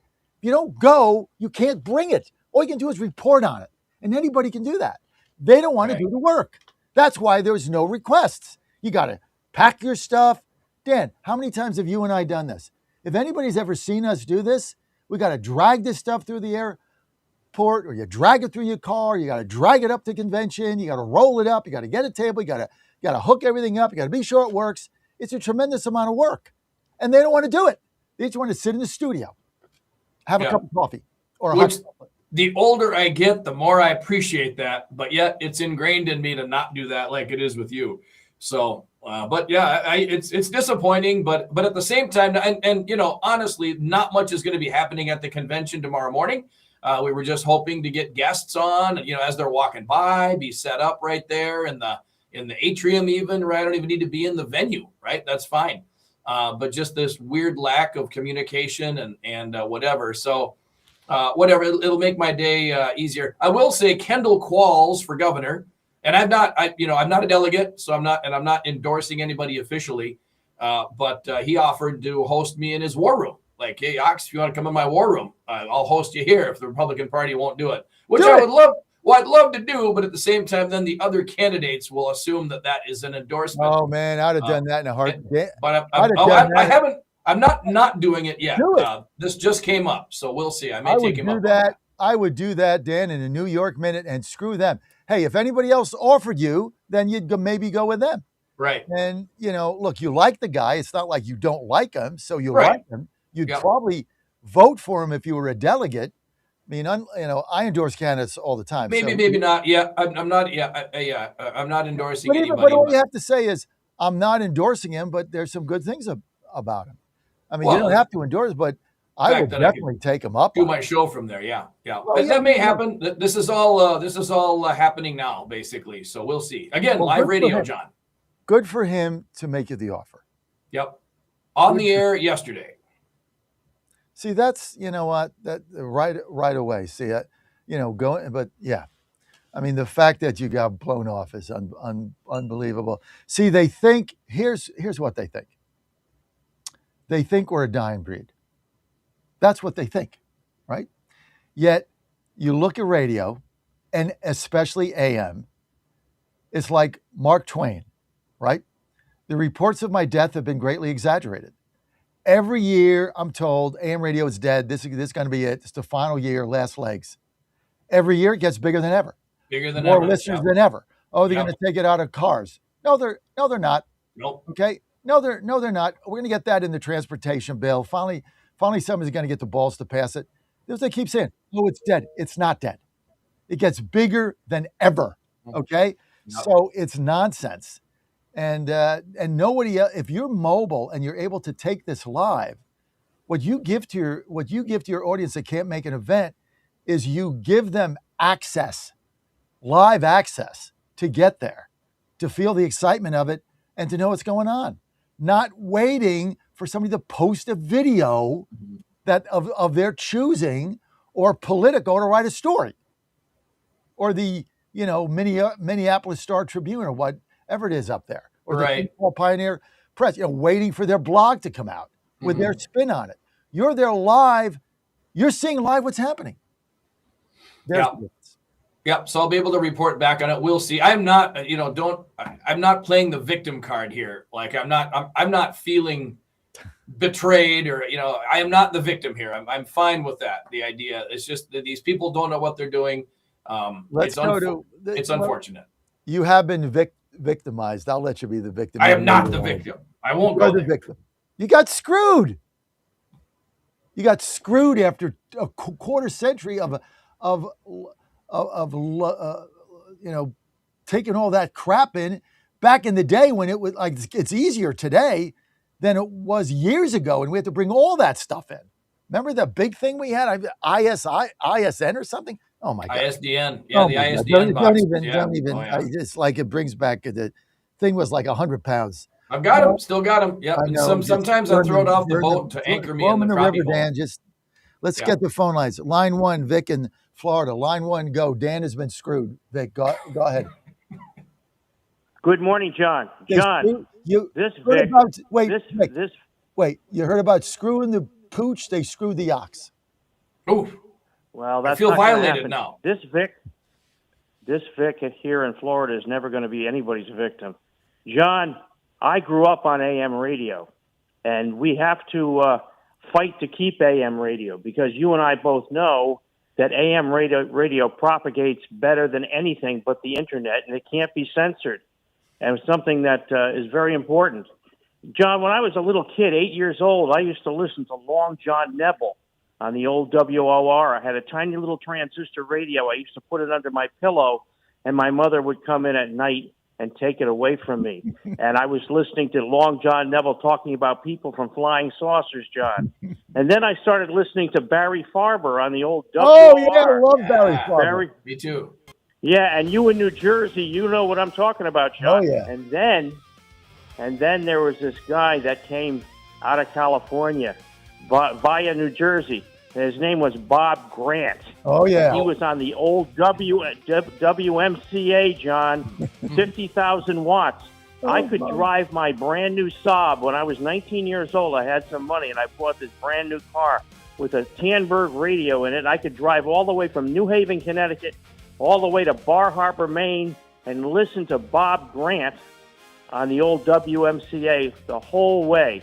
And Bob Grant owned New York and New Jersey. You remember this when we were kids, John. Oh, yeah. AM radio is a special medium. And we have to educate young people, and we have to make sure that Congress doesn't allow the car companies to take AM radio out of cars. It's a great medium. It propagates better than anything, John. And it can't be censored. You know this. It can't be censored. It can't be censored. It can't be censored, John. Hey, John, I got one thing for you, John. Go ahead. John, do you remember how Bob Grant used to get rid of annoying callers? Yes. I'm going to be Bob Grant right now. Hold on, John. Get off my phone. Have a good day, John. Bye. I bet you don't remember the Bob and Ray show. WOR. Bob and Ray. Hilarious. John Fredericks Media Network. They screwed the ox. Not nice. Don't screw the ox. Not a nice thing to do. Ox, people want to follow you, even though they tossed your ass out of the convention. Where do they go? I will still be on the air at Hot Talk with Ox for our podcast version, or KNSIRadio.com. Listen live. Weekdays, 8 to 11 Central Time. Ox, you're not a podcast. Well, whatever you call it. We post it. We post the show. It's podcasted after it's live. It drives me nuts. Somebody actually called me. What? Porter called me the other, because it's not a podcast. He called me the other day and said, I want to talk about your podcast. Oh, right. Like, dude, I'm live 4 hours a day. Like, I don't do a podcast. The show is then podcasted. It's not a podcast. Well, They don't even okay. understand what. They don't even understand what Well, live Steve. is. Right. It's a sad state of affairs. We don't edit our podcasted show. Christine Glasner is next. Keep it right here.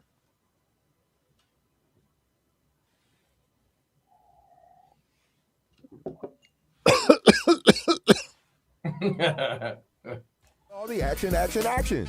I'll tell you. TrumpNationNews.com is your inside source for the inside scoop. Manufacturing, jobs, deportations, and the nation's rejuvenation. The first 100 days and beyond. All the news you need and no liberal gibberish. It's the perfect way to start your day. Sign up for the TNN newsletter. Do it today. TrumpNationNews.com. TrumpNationNews.com. Part of the John Fredericks Media Network. Washington is wasting $500 million every year on a federal supervision system that doesn't work. Probation officers are overwhelmed. Resources are going to people who pose zero threat, while actual dangerous individuals slip through the cracks. The Safer Supervision Act stops the waste and refocuses every dollar on protecting families from harm. President Trump's own pollster found about 80% of Trump voters want this fixed. It's time for Congress to get this done. Stop the waste. Protect our communities. Visit safersupervision.com. Paid for by the Reform Action Fund. Ponder this. Imagine for a moment that you are lying on your deathbed.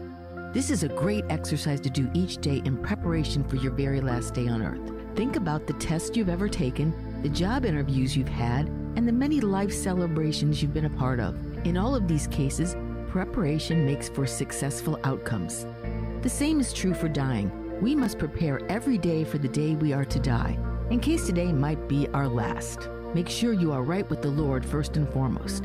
If you are a Catholic, make sure you are in the state of grace by receiving the sacrament of confession often. Next, make sure you are right with your family, friends, and all those who are in your world. Apologize to those who have offended you and mend relationships that need healing. Make each day a preparation for your last day on earth, because it just may be. I'm Susie Kelly, and I am passionately Catholic.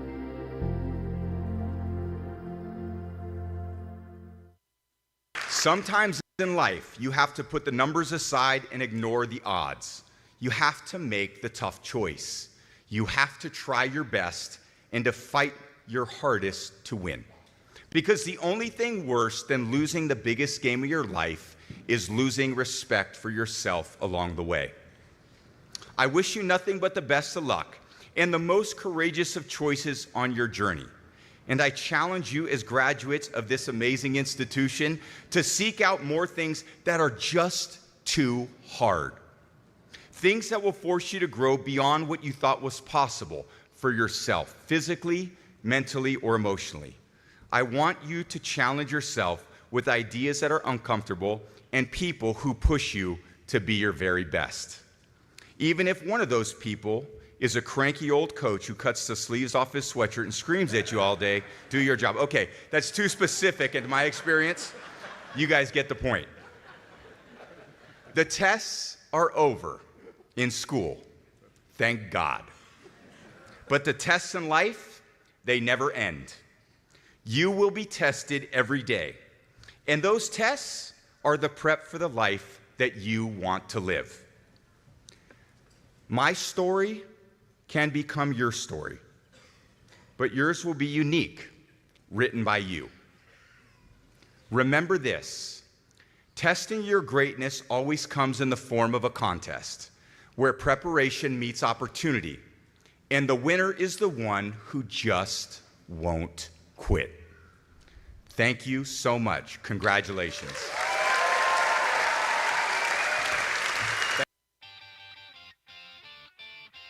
He's your Godzilla of the truth in America.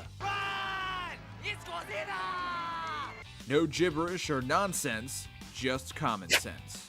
And now back to the John Fredericks Show. Your Godzilla of the truth in America, trucking the truth every day, truth and clarity right here. Hey, thanks for being with us, Christine Glasner, gracing us with her presence, former Senate candidate, New Jersey, Republican.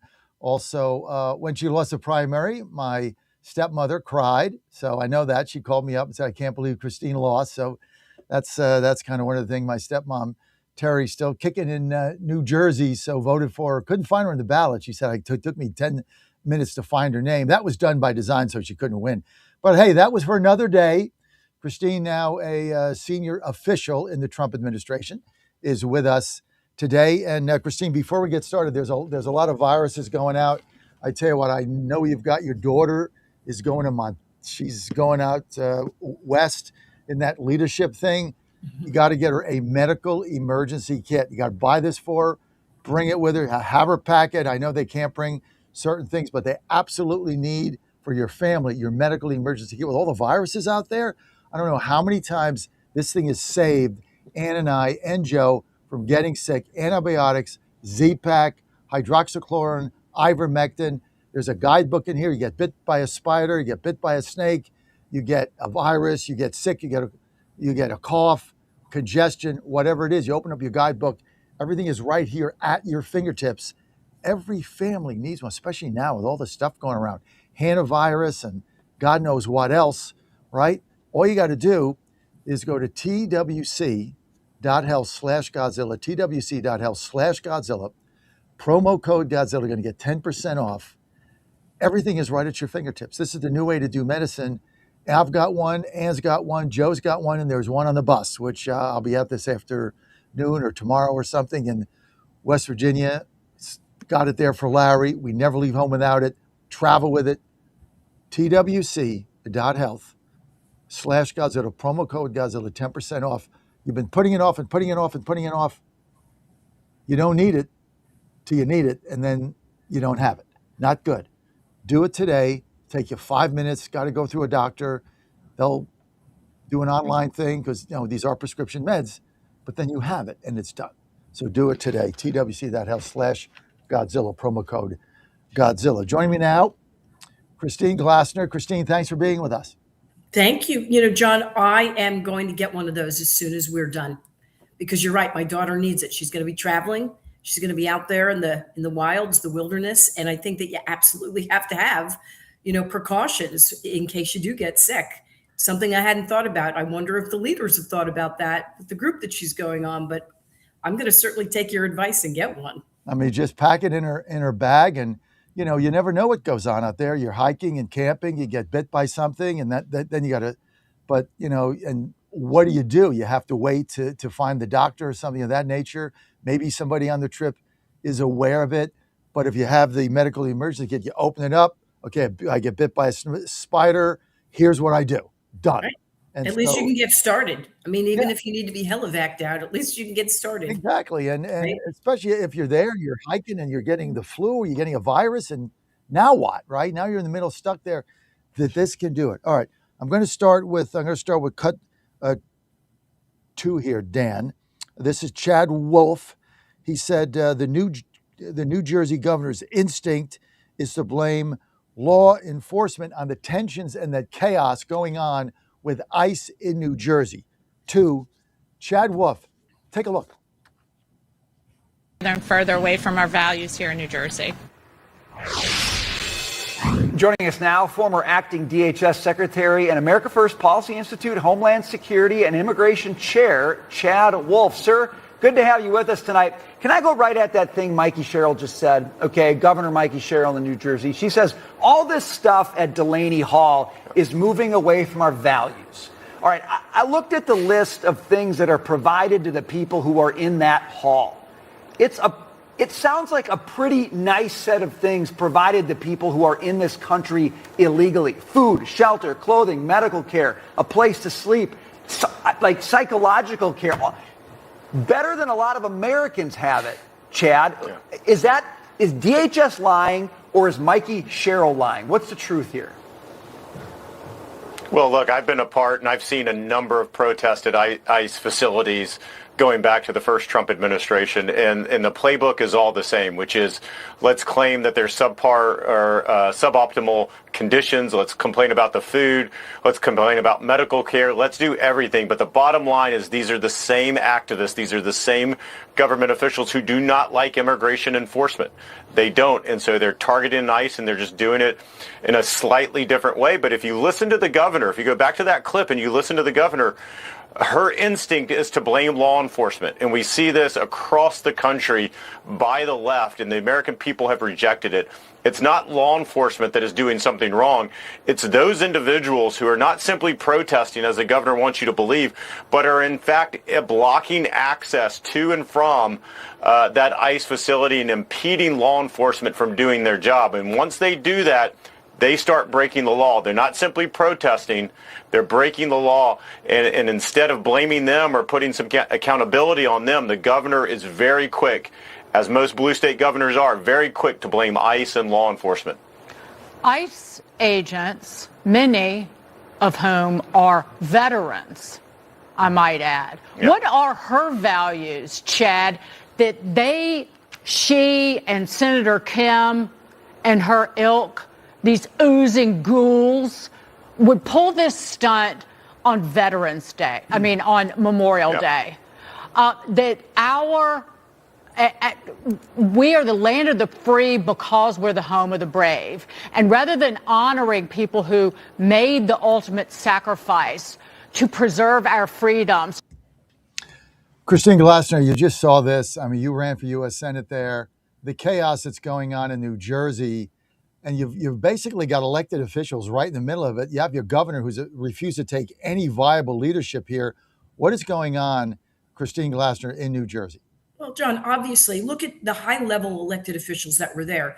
That's where the cameras were over Memorial Day weekend, right? Cameras are not going to cover veterans' memorial events that were taking place all over the state, which is where elected officials really should be, is paying homage to our veterans. They were there because that's where all the cameras were. That's where they were going to get the attention. But talking about values, how about New Jersey family values? Values meaning that we're keeping Americans safe from these violent criminals that were allowed in to this country in the Biden administration. That the Trump administration is in the process of trying to, correct and make sure that we keep our local streets and our communities safe from these people. We see all the damage that's been done. We see the rapes, we see the murders, and yet we have these elected officials that are there showing us what they really believe, that they believe that they should be there in front of the cameras protecting these folks that shouldn't be here and never should have been here to begin with. We should only be allowing the best and the brightest into this country, not people that want to harm us. And that's what they're promoting. The average person in New Jersey, I grew up there, I lived there, everybody knows that. Spent my, went to college there at Fairleigh Dickinson in Madison. I never saw New Jersey this way. What is going on there? Why has it turned so left? John, if I did an analysis, which I had done with my campaign, but it has changed a lot, we're probably with total seats throughout mayors and state legislators and any of our other elected or appointed officials, we're probably at about 87 to 90% Democrat. And so It is such an imbalance. And I don't think that works anywhere. Look at football teams, right? If you always had one team that was like killing it, like the Hoosiers, right? There's an example, because that's my team. Yes. You would know that we don't have that kind of balance in New Jersey. And so, even the governor said recently that she was going to look to try to, just lost my word, rejigger the districts so that we can get rid of like the 3 Republican seats that we have that are, already in jeopardy. Like, how does that provide balance for the state? It doesn't. It's just insane what is happening in New Jersey. And you look at this, and it was like you got Kim there, you got Cory Booker there. Those are your 2 senators. You got the governor there. They're just egging. They're just egging ICE on to do something so they can make a soundbite. Everybody knows that Cory Booker's running for president, right? But this guy Kim, he said, "Oh, they pepper sprayed me." Well, you're right there in part of the melee. What do you expect's going to happen? They got to protect themselves.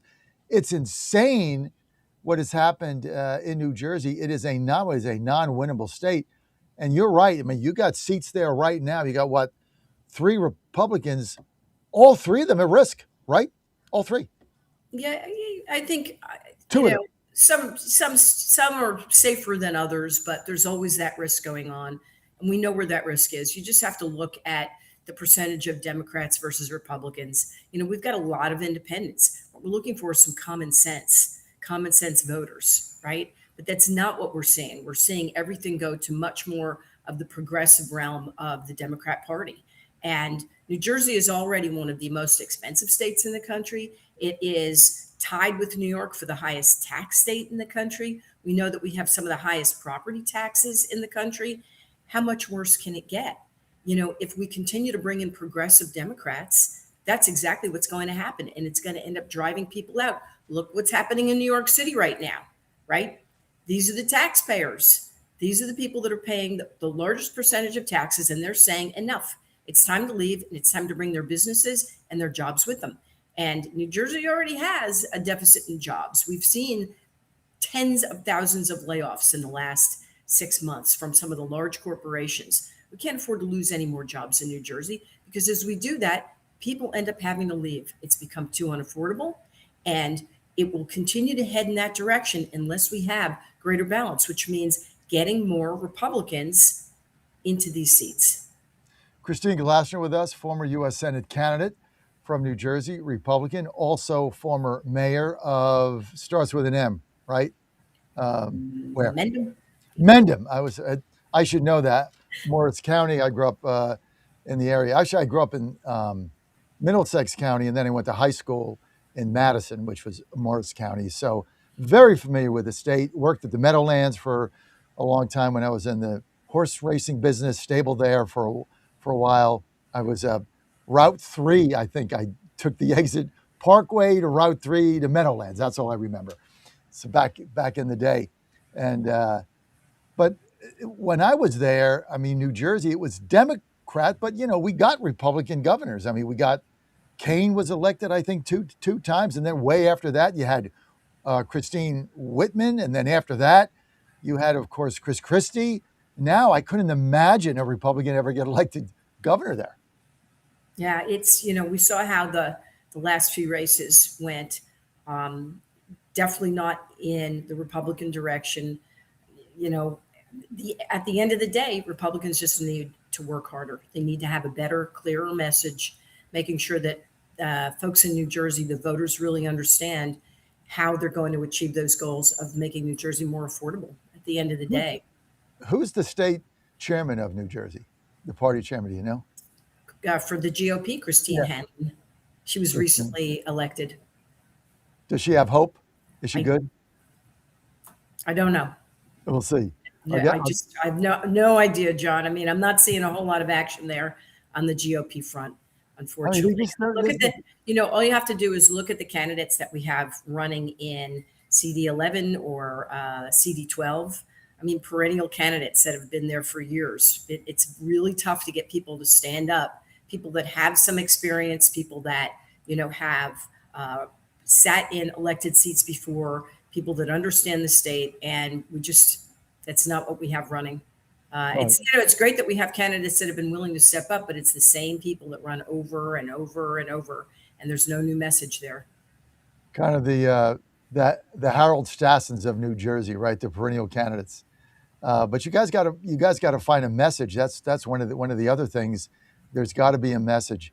Let's talk a little bit about Washington D.C. You actually are here all the time, obviously in the Trump administration. The president, crime is down, murders are down, carjackings are down, violent crime is down, everything down over 30% in 2026, over in the 12-month cycle since when he got there. President Trump absolutely determined to make D.C. beautiful for our 250th anniversary coming up. What are some of the changes as you go to D.C. every day that you found? Oh, one of the most amazing things, and I'm seeing this, and people are coming out to the parks. The parks are beautiful. Areas that have water features, a lot of which that were dried up for years, have now been cleaned up. Water's flowing. You don't, the homeless people, you don't see them taking over the parks anymore. It feels safe, but it looks absolutely beautiful. And I even see described on social media a lot, some of these areas, they feel like they're in Paris. because it's something that they haven't seen in years. Cleaned up areas, green, shrubbery has been pruned. It's just absolutely gorgeous here in DC. Flowers have been planted. I mean, all this is done. People said it couldn't be done. You have urban decay, you have the homeless, you got drug deals going on the street, you couldn't ride the metro. And now it's the exact opposite. I mean, my wife, I can't remember the last time we got in the car. I mean, when we first got here, I wouldn't let her, and she wouldn't take the metro 2 stops, okay? You couldn't do it. It was, you were not safe. And now she takes it everywhere. Metro to bus. We take it to Joe's games in Maryland. We take it to the Maryland football games. We take the national game. Wherever we go. She takes it to the food store. The little carry bag thing, whole paycheck or whatever is out in this area. But she rides the metro now at night. She's done that. We go to MGM on it. Hats off to Ramada. National Guard is there. No problem. It's clean. It's safe. It's affordable. I mean, they really do an amazing job. There's never a time when I've ever been in there and you see garbage overflowing. You don't see it. WMATA does an excellent job, and it is a pleasure riding the subway system here. Because now it's safe, because you can't go 2 stops without the National Guard being there. And they're going to bring another, 5,000 in for July, for over the summer.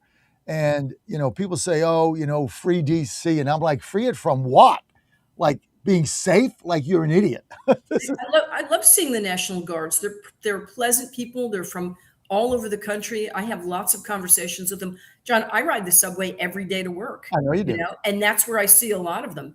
And many, many people will come up and take pictures with them. They're wonderful, mostly young people. And I think that they're enjoying it too. I think it's a great time to be in DC for all. And this coming up 4th of July is going to be amazing. The entire summer, there's going to be events going on everywhere. Many of the memorials that we have, they've done a lot of work on them. They're going to be in tip-top shape, and they're going to be beautiful. You know what? And I'm glad you said that about the National Guard, because I say this to my audience a lot. Every time I see a National Guard group, I don't care what I'm doing, even if a train is coming and I got to get the next one. I'll spend a minute, go over there, shake their hand, thank them for being there, tell them how much we appreciate it, how they're keeping our city safe. And, we know they like to be home with their families also. We get that. But so if you come and you're visiting the district, you're visiting our beautiful city now, or just to see the sights or whatever, you see the National Guard, get out of your way. Just say, hey, thank you for being here. Shake their hand, and I always say, the abuse you get are not from the residents. They're not from the people that live here. They're from people coming from Northern Virginia with 2 masks on, living in gated communities, having their caviar and cheese wine, right? They come up here and they give you verbal abuse. The residents love you because you're keeping us safe. Who doesn't want to be safe with their children? Yeah, you're absolutely right. And it's a lot of times people say, oh, we don't need this military presence. They're extremely friendly. I don't view it that way at all. They blend into the background with their camouflage clothing on, which is what we need, what we want. But yeah, you're absolutely right. I see a lot of people thanking them all the time. I go out of my way, and really get to know like where they're from, because they are from all over the country. It's a great experience. It really is here in DC.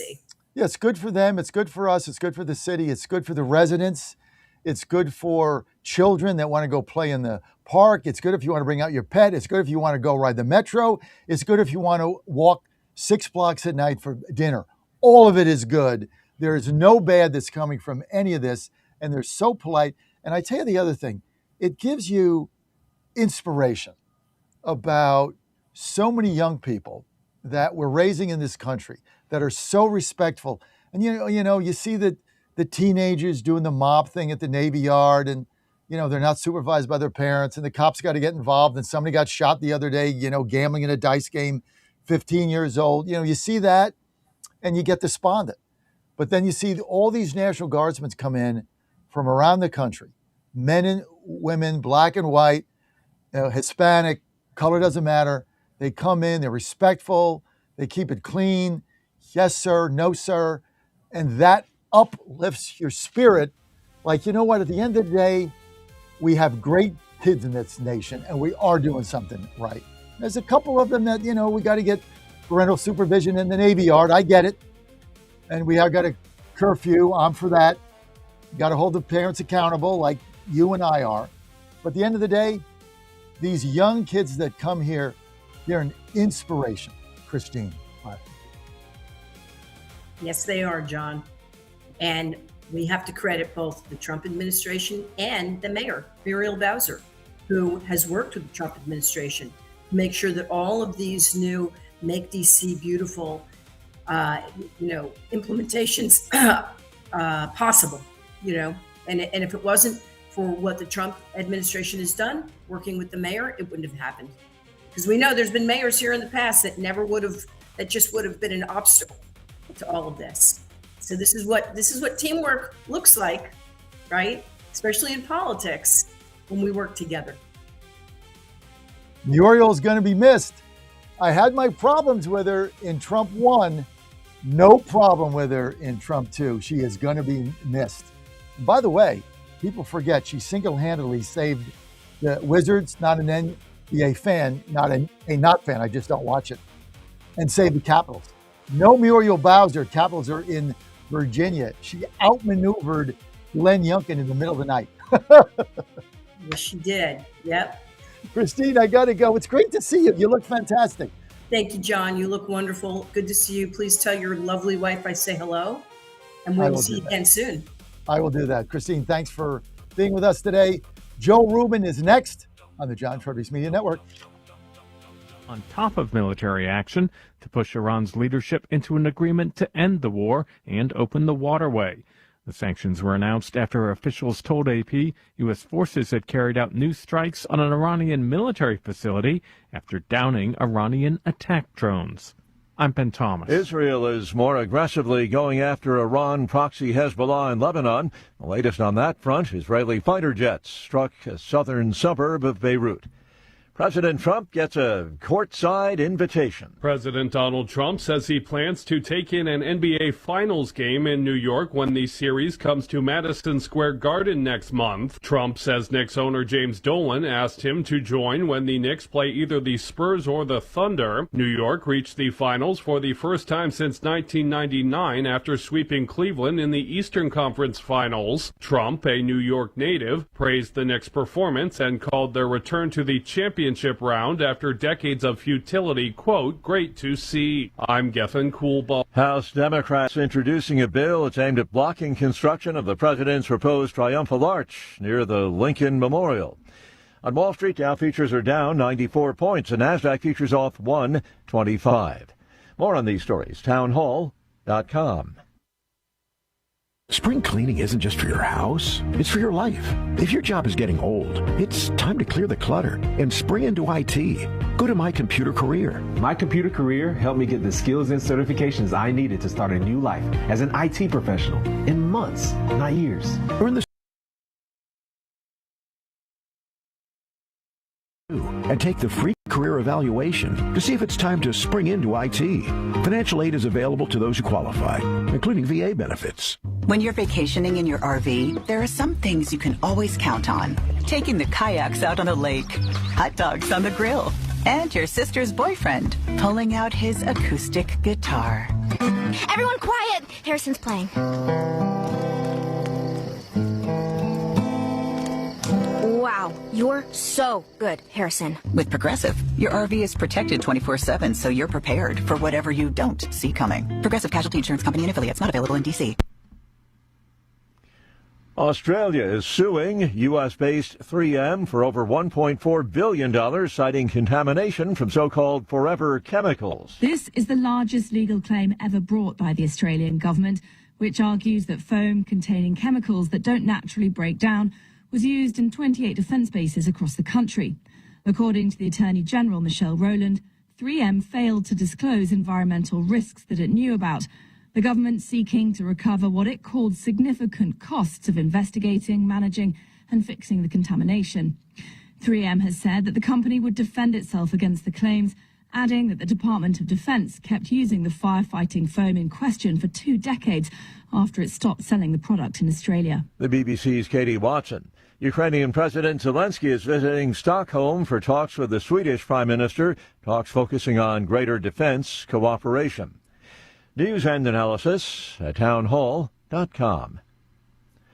Former Attorney General Pam Bondi facing a health challenge following her recent departure from office. Bondi, 60 years old, has been diagnosed with thyroid cancer and is currently undergoing treatment, with reports indicating she is recovering. The diagnosis came shortly after she was removed from her post in April. While Bondi has not publicly commented, supporters have praised her strength. Despite the illness, she has been appointed to a federal advisory council on artificial intelligence policy, continuing her role in public service. John Scott reporting. The proportion of Americans without health insurance, health study at around 8% of the population last year. That's according to the Centers for Disease Control and Prevention. The national survey results were published earlier today. They show the uninsured rate has remained down from where it was just a few years ago. More on these stories at townhall.com. President Trump is already transforming Washington, D.C., making it the safest, cleanest, and most beautiful city in the world. But we need fighters on the ground to keep it going. I'm John Fredericks, and I'm running for chairman of D.C. GOP Ward 2 to make sure Trump's vision for this city becomes a reality. Safe streets, clean neighborhoods, and yes, rat-free. Go to MakeDCGreat.com. That's MakeDCGreat.com right now and send a donation. Let's finish what President Trump started. Donation limit $200. I'm John Fredericks, and I paid for this ad. 1775 Coffee is giving away free starter kits. Try the dark or medium roast coffee with longevity blend, an infused blend with anti-aging calcium alpha-ketoglutarate, which has been clinically proven to reduce biological age. When you purchase the first 2 bags, you'll receive a free 1775 starter kit, including a third 16-ounce bag of coffee, a matte black tumbler, a frother, a gold scoop, or a reusable K-cup filter. Just order now at 1775coffee.com/Godzilla and claim your free 1775 starter kit while supplies last. Bad decisions limit future options. Make enough bad decisions and you will destroy your life. Listen to The Flatline with your host, Rick Hughes, every Sunday morning on the John Fredericks Radio Network. The Flatline describes a main line of resistance in your soul, built on God's Word. Join us every Sunday morning for 30 minutes of inspiration, motivation, and education, all without manipulation. That's The Flatline with Rick Hughes, heard here every Sunday at 8:30 a.m. on the John Fredericks Radio Network. Trouble getting to sleep and staying asleep is infuriating. Your mind races, you toss and turn. Nutrition company Healthy Cell created REM sleep to help you quickly fall asleep, stay asleep, and sleep deep. Unlike other supplements that don't work, REM sleep is not a pill. It's a gel you swallow with ultra-absorption of science-backed ingredients supporting all 4 stages of sleep. Go to healthycell.com and use code GODZILLA for 20% off your first order. Risk-free. Love it or your money back. Guaranteed. Healthycell.com. Code Godzilla.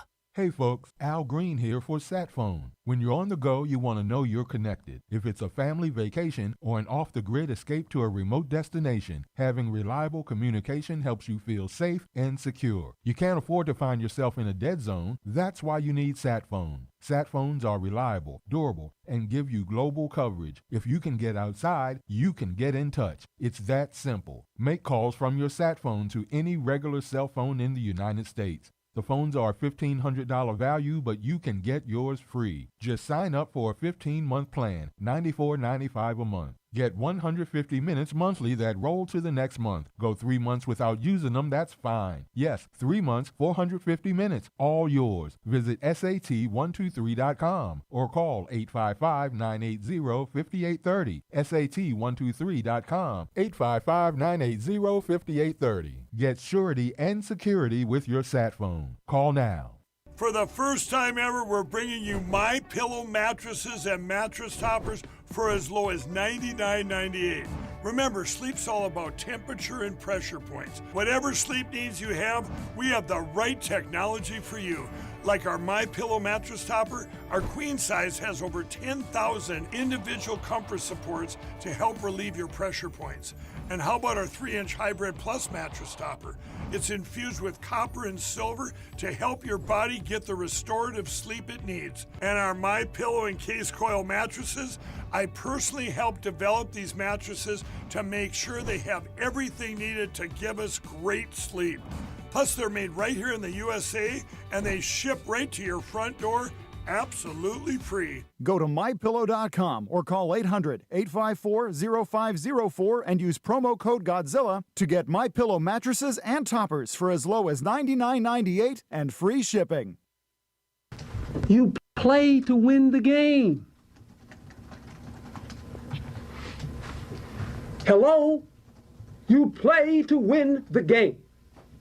You don't play to just play it. That's the great thing about sports.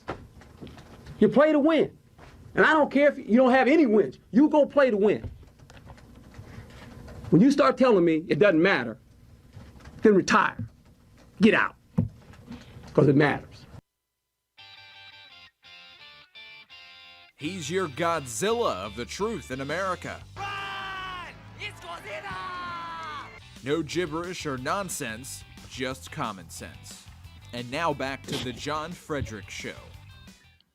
Well, right back at him. Great to have you with us here on the John Fredericks Media Network. And I am your Godzilla of the truth in America, your oracle of the deplorables. Always great to be with you today. Coming live from your nation's capital, Washington, D.C., the most beautiful, safest city in America. I hope you come here and visit us.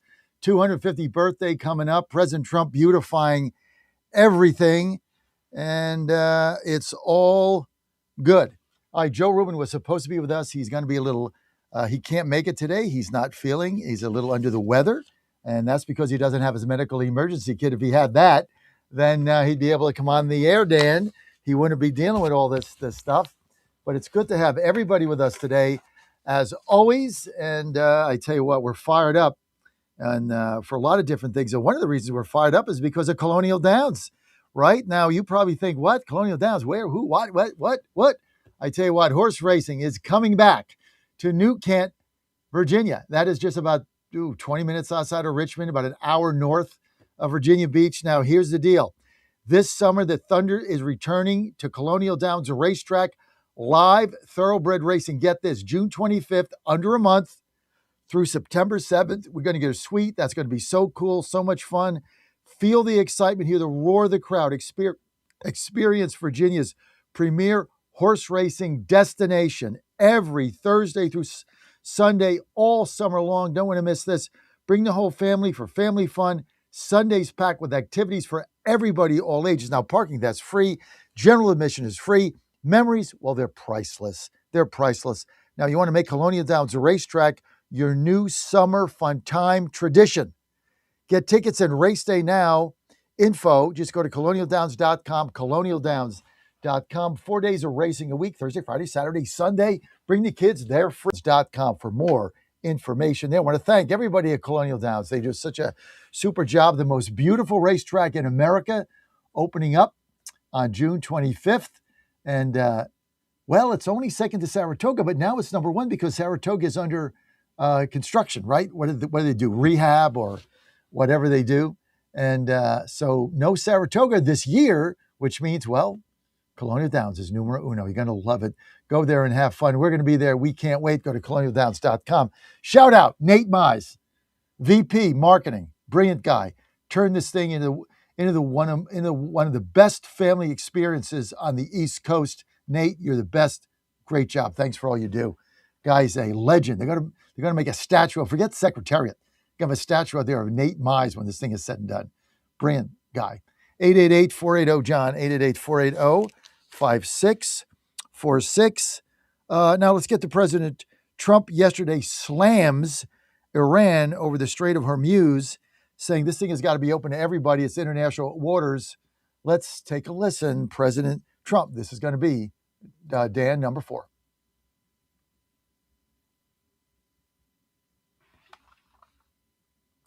The strait's going to be open to everybody. And who would control it? It's international waters. Nobody's going to control it. We're going to watch over it. We'll watch over it, but nobody's going to control it. That's part of the negotiation that we have. They would like to control it. Nobody's going to control it. It's international waters, and Oman will behave just like everybody else, so we'll have to blow them up. They understand that. They'll be fine. He's going to blow up Oman. Listen, we just got to get this thing done. There's a deal on the table. Nobody knows what it is. It's all rumors. And whatever Iran puts out is a lie. You can't believe them. So let's wait until this thing is signed before everybody's overreacting, everybody's jumping up and down. Let's wait until it's done, right? We don't know what it is. And there's all kinds of PR leaks and whatever the Iranians do, they lie. It's all they do is lie. So to take their word for anything is a waste of time. We're going to get back to the economy, which we were talking about earlier, which is booming. This was Scott Bessent yesterday saying that capital expenditures in the United States and business equipment rose dramatically. Well, the reason it rose because they codified and made certain that one big, beautiful bill that gives people the 100% deduction. That's why we're buying stuff, including our company. Duh, that was the purpose of it.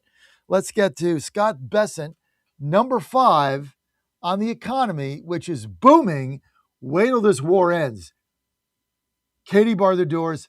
Fasten your seatbelts because this thing roll at 5. On the economy, 2 words: resilience and prosperity. The continued resilience of the economy speaks for itself, even during the Iran conflict, and it speaks to the strength of your leadership. Pro-growth policies are creating conditions for American families and businesses to prosper. We're entering the second half of our 250th anniversary year with renewed optimism and momentum. It has never been a better time to be an American, and as you said earlier, we have a record number of Americans working. The economy that you are building is not only strong, but secure and resilient and better positioned to compete globally. Real GDP has risen 2.7% over the past 4 quarters, something that many economists said couldn't be done. In the first quarter of 2026, despite the Iran conflict, GDP grew at a 2% annual rate. The Atlanta Fed GDP now is predicting 4.3% for this quarter. In terms of prices, I believe the prices are transitory. Oil will be lower than pre-conflict levels when this ends. Natural gas is already down, as you mentioned. Drug and pharmaceutical prices, they are plummeting, and rent is down. We are more resilient to energy price fluctuations due to your energy dominance agenda, to regulatory efforts, and we have never sold so much energy to the rest of the world. Business investment rose at a 10.4% annual rate in the first quarter. Capital expenditures and business equipment rose more than 17%, and that is as a result of the tax bill and tariffs. Jobs related to commercial construction, factory construction, are up 90,000 since your inauguration. In the past 2 months, the private sector, as Kelly said, has added 313,000 new jobs. And those are private sector jobs, sir, including 13,000 manufacturing jobs. We have construction jobs. We're building the factories, and those will turn into manufacturing jobs. The stock market has hit new highs. The stock market lives in the future. It is seeing on the other side of this conflict, it is a strong symbol of optimism for the future. Corporate earnings are high, and wages are doing well. For the tax season, we had the best tax filing season in history, which is a victory for Main Street. The average refund was nearly $3,300, 11% increase from last tax filing season, and importantly, 62 million returns had one of your 4 signature policies: no tax on tips, no tax on overtime. They reduced taxes. 85% of our seniors paid no taxes on Social Security, and the deductibility of auto loans for American-made cars. For what I believe is the most important government benefit for young people since the GI Bill, the Trump accounts. The app will be available on all major platforms tomorrow morning. and it will place the American dreams into the palms of the hands of parents and children. Nearly 6 million kids have been signed up for Trump accounts, and they will launch on July 4th, and it will be a great symbol of the 250th anniversary. Main Street prosperity, workers have seen positive wage gains. The unemployment rate remains low at 4.3%, and private sector job growth is strong. So just to reiterate, resilience and prosperity have been the marks of your second term. Wowza is all I can say. I mean, this is why we're going to win. I mean, you can't deny the numbers and the facts. It's like DC. I don't care what they say about free DC with their stupid shirts on. You can't deny that it's better, safer, cleaner, better place to live, that you want to raise your family and you want to stay here like we do. I mean, you can't deny, you just look outside. You can't deny what's going on. You can't deny your lying eyes. You can't deny this economy is booming. And it doesn't matter what the fake news says, eventually people start feeling better. They keep, everybody's depressed. Oh, nobody wants to go anywhere. Oh, they can't afford groceries. Look, affordability is an issue, and we're going to get these down. But once they come down and the economy booms, you've got the trifecta. You got the economic building blocks to go forward. And this is what Besson laid out. These are all the facts. Record money in the bank, record checks back, lower taxes, factories coming, manufacturing jobs coming, jobs up, wages up, savings up. Now we get the Trump savings accounts, prescription drug prices down. When gas comes down and overall prices drop, what are the Democrats going to run on? God has 6 genders. What are they going to run on? This is why I'm so optimistic. Now, I'm pissed about South Carolina. We should have won that seat. And yes, the Alabama thing will be fine because SCOTUS will overrule that. But they should have had the balls to get 2 seats. They only got 1 because they're scared. So we get all this nonsense that's going on. But at the end of the day, you look at this economy. I mean, Trump is crushing it. And eventually, this catches up. Eventually, this is going to propel Americans. And when you look at consumer spending, that is up. And like Besson said, Besson's very, very smart. Stocks are bet on the future. Well, the reason stocks are up is because people are betting on the future, right? You buy gold when you're not betting on the future and you want stability, right? Or you buy other metal. Like I'm in silver big. Everything I got is in silver. Right now I'm sitting pretty. Why?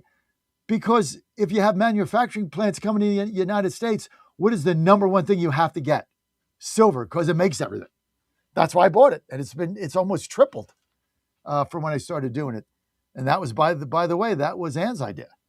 You know, when Trump won, she says, he puts these tariffs in, silver's going to skyrocket. Gold did too, but you know, it's like anything else.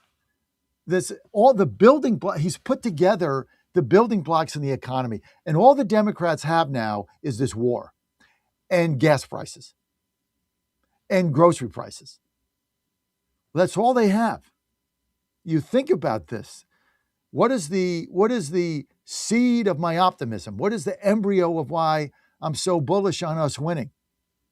All they have is a paper basket. And when that paper basket breaks, they have nothing to run on. Zero to run on. What are they going to do? Run on? Mandami is going to take your houses and give it to illegals? I mean, what do they have to run on? Nothing. Right? Crime is down all over the nation. What is there other than gas and affordability in this war? Those 3 things go down over the summer. What exactly are they going to look you in the eye and go on social media and say they're going to do? I have no idea. Well, we're going to get gas down. We're going to get out of this. Fine. But now we're out and it is down and prices are down and inflation is down and economy is up and jobs are up and wages are up. So what are you running on? Think ahead. Look, I'm 4 or 5 years ahead of everybody. Y'all know that. I'm not being boastful here. It's just a fact. It's like, it's cloudy out. Just a fact today in DC. But I'm only projecting 90 to 120 days ahead. What are the Democrats going to do? Okay? What are they going to do?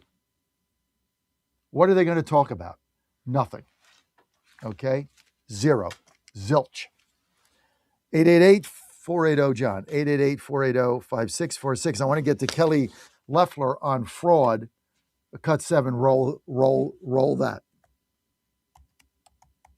Mr. President, you have made us a nation of builders again. You're leading us to the greatest economy that the world has ever known. And I see that every week as I travel this country, main streets across dozens of states, from Alaska to Maine. I've been in many of those states 2 or 3 times. I hear it everywhere I go. Please thank the president for putting us back on track. They thank you. They love you. They want more of what we're doing: tax cuts, deregulation, fair trade, energy dominance. Small businesses are spring-loaded, and we see that in the jobs numbers. In the last 2 months alone, we've created over 300,000 private sector jobs in this country. Most jobs are created by small businesses, 2 out of 3. And small businesses, as you know, make up 99% of all businesses in this country and account for half of our GDP. So when that part of the economy is finally working again, they've gotten out from $5 trillion of regulation that the Biden administration put on hardworking small businesses. They penalized growth, investment, hard work, and success. But thanks to the working family tax cuts that every single Democrat voted against, hardworking families, the welders, the waitresses that I meet on factory floors across this country, from Pennsylvania to New Mexico, where I'll be tomorrow. Brooke and I are going to Arizona tonight. So we see this everywhere we go. It's one of the most underreported stories in the media. Main Street is back, and that's because America first. I'll tell you the other thing about fraud. Small businesses are particularly hurt by the fraud because they're some of our biggest taxpayers in the country. And they show up every day. They work hard to provide for their employees, to build their businesses. They're doing it the honest way. And they see fraudsters taking from the American people. It's taxpayer money. And so you think about, at the SBA, we found $200 billion in fraudulent PPP loans that the Biden administration tried to hide and forgive and sweep under the rug. We've turned the first $22 billion of that over to Treasury for collections and to DOJ for prosecution. Our Inspector General is already announcing that people are going to jail. There are jail sentences now being served. We've announced that 140,000 people have been barred from ever getting SBA loans again, defrauding the government for about $9 billion. So we are going to continue our work under the great leadership of Vice President Vance and appreciate the partnership because it's really accelerated our ability to get the job done. But then just back to small businesses. We have record business formation in this country. That's another story that the media won't tell you. Over 500,000 businesses on average a month this year. So it's not just record people working, strong job creation, business formation at all-time records in this country, but we have manufacturing expansion 4 consecutive months. That means that's a leading indicator, meaning that we have expansion coming. Another story the media won't tell you, 98% of all manufacturers are small businesses. 75% of our defense industrial base is small business. They're our main exporters. And so America first, free trade, fair trade, deregulation, tax cuts, and energy dominance is helping workers on Main Street, and that's why they tell you to tell me to tell you, Mr. President, thank you, and they love you. This woman is, look, I've been a fan of hers, again, ahead of my time. How many times have I had Kelly Loeffler on my show, right? And all the naysayers out there, oh, she's a rhino, she's this, she's that. I had on my show week after week after week after week after she lost that Senate race, right? And I told you this was a unique woman. You don't meet a lot of Kelly Loefflers. Look at what she's done. Look at this. Look at some of the things she said, and I'll get to Paul here in a second. We're creating 500,000 jobs a month. small business. I mean, 500,000 new small businesses are starting a month. These are entrepreneurs, right? Because of what this economy has done. They got $200 million in fraud they found. They're prosecuting that. 90% of all manufacturing jobs are small businesses. Deregulations, tax cuts, energy abundance that we're getting. I mean, she has done an extraordinary job as chairman of the SBA, and one of the most brilliant women I know. You look around this cabinet table. You know, the Democrats make fun of the cabinet. Did you ever see this in a Biden administration? Did you ever see a cabinet meeting live like this, where everybody is saying everything they're doing? Have you ever seen this? This is why we're going to win. Loeffler is a beast.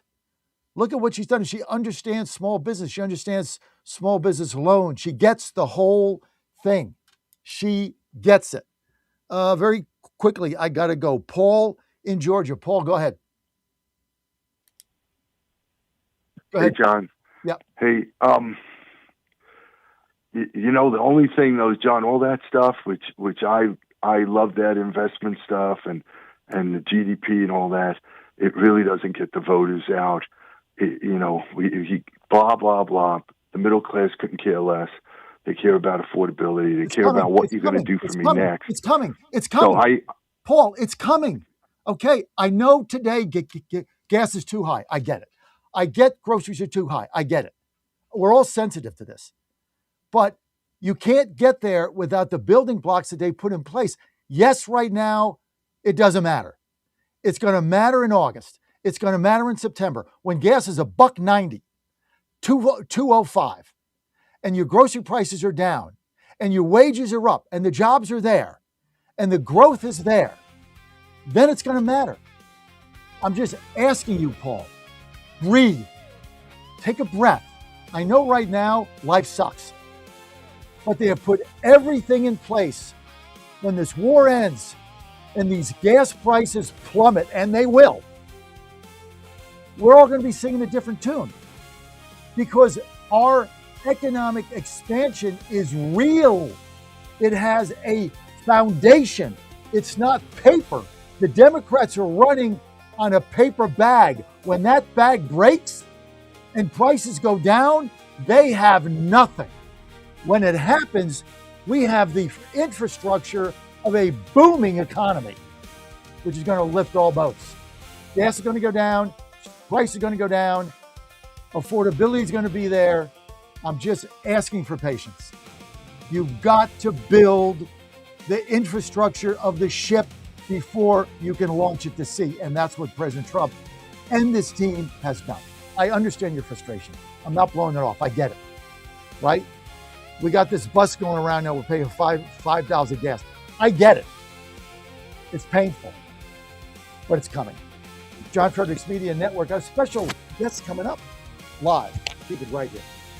This is Crom Carmichael, CEO of Solti. We got a wonderful email from one of our customers up east named Joe, and here's what he had to say. I started taking Solti almost out of Ponder this. We intake oxygen every time we breathe, and breathing is how we stay alive. When God first created man, he breathed life into him. Our Lord also breathed spiritual life into his apostles and filled them with the Holy Spirit at the first Pentecost. Oxygen is a source of life both physically and spiritually. It's the same with fire. Oxygen is needed in order to keep a fire burning, which begs the question, are you on fire for the Lord, or has your spiritual oxygen been extinguished?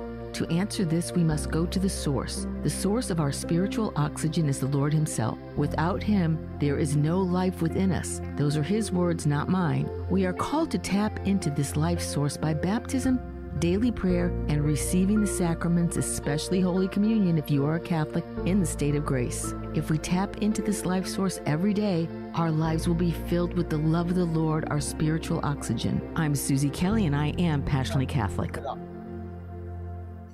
1775 Coffee is giving away free starter kits. Try the dark or medium roast coffee with longevity blend, an infused blend with anti-aging supplements clinically proven to reduce biological age. When you purchase the first 2 bags, you'll receive a free 1775 starter kit, including a third 16-ounce bag of coffee, a matte black tumbler, a frother, a gold scoop, or a reusable K-cup filter. Just order now at 1775coffee.com/Godzilla and claim your free 1775 starter kit while supplies last.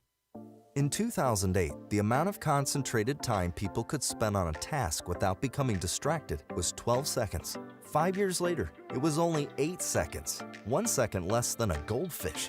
If you're often distracted or have trouble recalling information, you're likely to fall behind in the demanding, fast-paced 21st century. In other words, brain performance is more critical now than ever. Boost your brain power with Healthy Cells Focus Plus Recall. Science-backed nootropics to help you sharpen focus, concentrate longer, enhance recall, improve mental speed, learn rapidly, and be more alert. It's a pill-free brain supplement made with maximum absorption ingestible gel technology, designed to feed your brain at the cellular level. Take it for a test drive. Go to healthycell.com and use code GODZILLA for 20% off your first order of Focus Plus Recall. That's healthycell.com, code GODZILLA for 20% off. Now more than ever, it's imperative to support companies that share our conservative values. That's why I can't be more excited to tell you that I've switched my family to Patriot Mobile. Patriot Mobile is America's only Christian conservative wireless provider. When you switch to Patriot Mobile, you shift your support away from the leftist, woke, progressive agendas of Big Mobile. Patriot Mobile's wireless service works perfectly and seamlessly as you go about your lives with exceptional nationwide coverage that uses the same towers the main carriers use. Patriot Mobile donates a portion of every dollar earned to causes you care about, to organizations that fight for religious freedom, First and Second Amendments, sanctity of life, and the needs of veterans and first responders. Patriot Mobile has plans to fit any budget, along with great discounts for our veterans and first responder heroes, as well as multi-line users. Switching is easy. Just go to patriotmobile.com/Godzilla or call their U.S.-based customer service team, 972-PATRIOT. That's 972-728-7468. Use offer code GODZILLA for free activation. And they're off. This summer, the Thunder returns to Colonial Downs Racetrack. Live thoroughbred racing June 25th through September 7th. Feel the excitement. Hear the roar of the crowd. Experience Virginia's premier horse racing destination every Thursday through Sunday all summer long. Bring the whole family for Family Fun Sundays, packed with activities for all ages. Parking? Free. General admission? Free. Memories? Priceless. Make Colonial Downs Racetrack your new summer fun time tradition. Get tickets and race day info now at colonialdowns.com.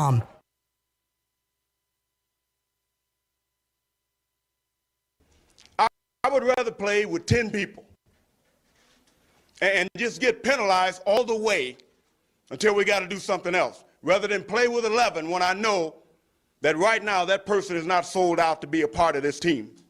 It is more about them than it is about the team. I cannot play with them, cannot win with them, cannot coach with them, can't do it. He's the voice of Virginia. No, you can't. You have one of the worst voices I've ever heard in my life. And the commander of common sense. Fire at will, Commander. Now back to the John Fredericks Show. Now you're on the John Fredericks Media Network. I am your Godzilla of the Truth in America, your Oracle of the Deplorables. Thanks for being with us.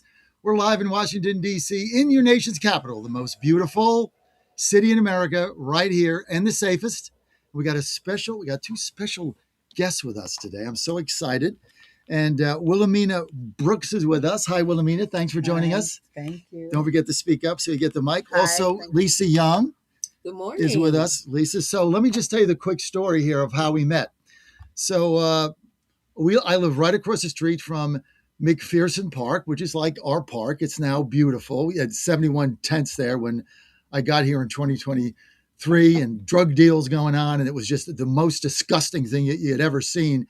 Now it's cleaned up. So how do I meet these young ladies? Well, they're in the park enjoying the beautiful park, the flowers, the birds, the squirrels. Yeah, we got a rat problem, and they've met my cat Sammy, who's got 2 of them. We all know that. But so I go through the park because I go to the Caesars kiosk at my liquor store on, I guess that's K Street, K and 15th. And I go through the park and I go back and forth and I make my bets. And I did have 2 winners last night. Yay. So all good. But come in there, and who do I always see at the park is Wilhelmina and Lisa. And I see them all the time. So we struck up a conversation. Yes. And Wilhelmina has a story to tell. It was very intriguing when I stopped and met her, and I was hoping you would share that with our audience. Yes. Hi, my name's Wilhelmina. I have 15 years clean and sober off of drugs and alcohol. When I met this gentleman, we had a conversation about the park. Like I told him, I'm one of them ones that I slept on the streets. I slept in that very same park. I ate out the trash can. I did it all. But by the grace of God, I cleaned my life up because I got tired. I got on my knees and I asked God to allow me one more chance. God has allowed me one more chance. I just moved into my apartment. I got a job with Ally University. And I'm grateful for meeting you, Mr. Frederick, because every time I see you, you put a smile on my face just to let me know that I'm not alone. Because sometimes being an addict and in recovery, you can still feel alone, and just to know that I got people that here for me, that loves me, I don't feel alone anymore. It was a battle. It was a battle for me. And I made it through that battle. And I sit down in the park and I just sit there and I hope and pray that these guys and young ladies know that it's a miracle that can happen for you. But you just got to allow yourself. And I always tell people, to thyself be true. And it's a saying that I say every morning: the ties that bind us together are stronger than those which tear us apart. All will be well. That lets me know that I have a journey that I must walk, and I'm going to walk it, and I'm going to do what I got to do to keep me safe, keep me clean, because I'm on that mission. Had abusive life. Dad was an alcohol, beat mom, beat me. 15 years old, I ran to the streets. But today I'm 58, and I could look in the mirror and I could tell myself that I love me today. No matter if don't nobody else love me, as long as I know that I love me. And I'm going to be okay with this. So. And tell us about your friend Lisa. Lisa? My best friend. She hangs in there with me. I be going through some emotional. I calls her and I be like, Lisa, it could be 3:00 in the morning. I be like, look, Lisa, this happened at work or whatever. And she's right there. She supports me more than anything. And I could just say this is my ride and die best friend. I never had a best friend, but she stuck there with me. I call her, I cry on the phone. Just the other day, I had one of them tastes in my mouth, and I had to immediately call her and like, Lisa. And she was like, cried out, sis. Cried out, sis. We get on there, we talk about the big books, we talk about NA, we talk about our lives, we on a journey. We said that we're not going to be sitting down at the park too much any longer because the activities are getting heavy again. So I said, well, we could start going up Georgetown where the water at. We're going to go horseback riding. We're going to start going to the museums. We're just going to start doing things to get us away, because even though we sit there, it's still a temptation, but we're not going to react to the temptation, but it's best to move on. So I told her, Saturday, we're going to go to the zoo. I'm going to walk her through the whole zoo. And she was like, you going to walk me through the zoo? I said, yeah, I'm going to walk you through the whole zoo. We're going to walk the whole zoo because it's so much out here in D.C. that we can do. Monuments about to open back up. We could get on a pedal boat. We could get on a boat that takes us down there to the wheel. It's a lot of things in D.C. we could do to keep ourselves active.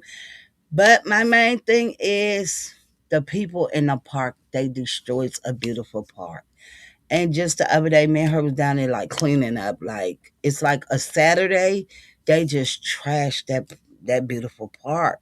And it's like when you try to talk to them, they want to get violent, da-da-da-da. I don't care about that, but y'all got to stop because the rats is like irritating. And it's right in the tree. So we was talking to downtown Bid about the rats. And they say there's nothing they can really do about it because it's a big hole in the tree. They say they can't cut the tree down, which they can't because it's landmark history. They can smoke them out. But they gotta, can put carbon dioxide in there and get them out of there. yeah. But the most Sammy thing got I two want of them them. to do, My cat just got two of close, them but just close the park and just clean it up. for a day. You That's know, all it like takes. no, you know how Franklin Park is. Mhm. Make McPherson like Franklin. Well, I tell you what, this is how we met: is walking through the park every day. And you guys get out there, not obviously you have to work, so it's dusk or so. And every day I'd go by, and there'd be these two like lovely ladies just sitting there chatting and feeding the birds and feeding the pigeons, or all of the squirrels are running around. And I'd always smile at them and say, "Hey, how you guys doing?" And finally, we just struck up a conversation. And this is what happens when you just smile at people, and you just be able to get a relationship. And our relationship was basically me walking through the park and there on a park bench. That was basically how our relationship started. Yeah. And so we talk a lot. And finally, you've got such an amazing story because you were homeless in these parks for years, sleeping on those benches, eating out of the trash cans. And you see that now too. We have programs here in McPherson Square, which is where we're at, where they come and feed the homeless. It's, the government backs them and they do a good job. And then our guys come in and try to clean it up. But you're right. I mean, a lot of people are not as respectful as we are for their park. And, there's trash all over the place. But then our guys come out from DC. Like I saw Saturday, what they started doing now is getting there early before the food comes, and they put out like 25 garbage cans. I finally saw that. Yeah. And we had called them up and said, if you just put, because the garbage cans overflow immediately. Yeah. Just put up 25 garbage cans, and then people will be encouraged to just throw it in there. So that's what they do. But they're certainly, well, we got to get rid of the rats. There's no question. Yeah. And I think, and something else, they need to open up more programs. Mm-hmm. Because they have shut so many programs down, Mm-hmm. That there's really nowhere for them to go. Because when I came up, it was like for me, it was the shelter to the Martin Luther King Library to the 930 Club to Sums and back to the shelter. But now that they unclosed so many programs down, it's like you ask them, what can we do to do this? First thing they say, oh, it's the money. It's the money. It's the money. Okay, but why can't we do a sister circle? Because I feel like if we can do a sister circle in that park and get them young ladies together and let them express themselves and everything, it will help. Because a lot of people walk past people and they turn their heads on them. They like, You see what I'm saying? And it's very discouraging. And study walking up and saying, oh, how's your day? Instead they look at them just like they're nothing. I just talked to a dude and he was trying to commit suicide because he felt alone. And I told him, you're not alone. This is a fighting battle, you know. And I gave him a hug and he said, thank you. He said, because I was about to commit suicide. I said, oh, for what? He said, pills. I said, let me get your pills. And he literally gave me his pills and I poured them out. Like, no, bruh, you have something to live for, And then here in DC, it's like, I'm just so upset with our mayor. I am. Because why are you cutting all these programs? These kids about to run buck wild. Me and her, we were just at the subway station talking to a rocker kid. These kids say that, guess what they say? They're bored. They closed all the boys and girls clubs down, the YWCA down, and it's nothing for them to do. That's why these kids are out here smoking weed. They smoking weed, they doing a funnel, and I had to tell them about that funnel. That funnel need to be taken off the market because it's nothing but cow manure and rat poison inside of it, and it's on a shredded tree. That's what it is. And that's why these kids look so old because of them chemicals. And I said to the gasoline station, man, I was like, why do you want to sell this? He said, because I can make money. No, you're killing. That's what you're doing, you know. But we're gonna try to, man, Lisa's gonna try to figure out something to do a sister circle. You know, if they come, they come. If they don't, they don't. But we just want people there just to let them know that, hey, we there to help y'all. I love my city, I love my people, but we have to do more. And another issue I want to talk about, I went to go vote, and you know they turned me away. Why'd they turn you away? The lady told They me don't turn anybody away here. No, over there on you Galloway. can walk out of the Iranian embassy and vote. Look, no, over there on Galloway, because I moved on Galloway. They was at the UDC school, and the lady told me, she said, "Well, where you living?" I said, "Across the street." She said, "How long you been living there?" I said, "I just moved there in December." She told me, "You can't vote here. You got to go back to where you used to live at." And I was so discouraged. I said, "You know what? I hate to say it, but I don't want to vote." But everybody, I put it on Facebook, and everybody on Facebook like, "No, you got to go vote." You got to vote. And Yeah, I was just go like, back. Just take the metro back to the Oval. So that's where you're registered. So they are following the rules. So that's a good thing because you got to follow the rules. Now, if you were here, you could have voted for me, right? But now you wait a minute, can't. hold on. Why can't I vote for you? It says scan. You can't vote for me because you're not a registered Republican. Huh? You got to be a registered. I'm running in the Republican primary, so you got to vote for me in the Republican primary. But you're not. But I'm not a Democrat. Well, when you registered to vote, it wasn't Democrat.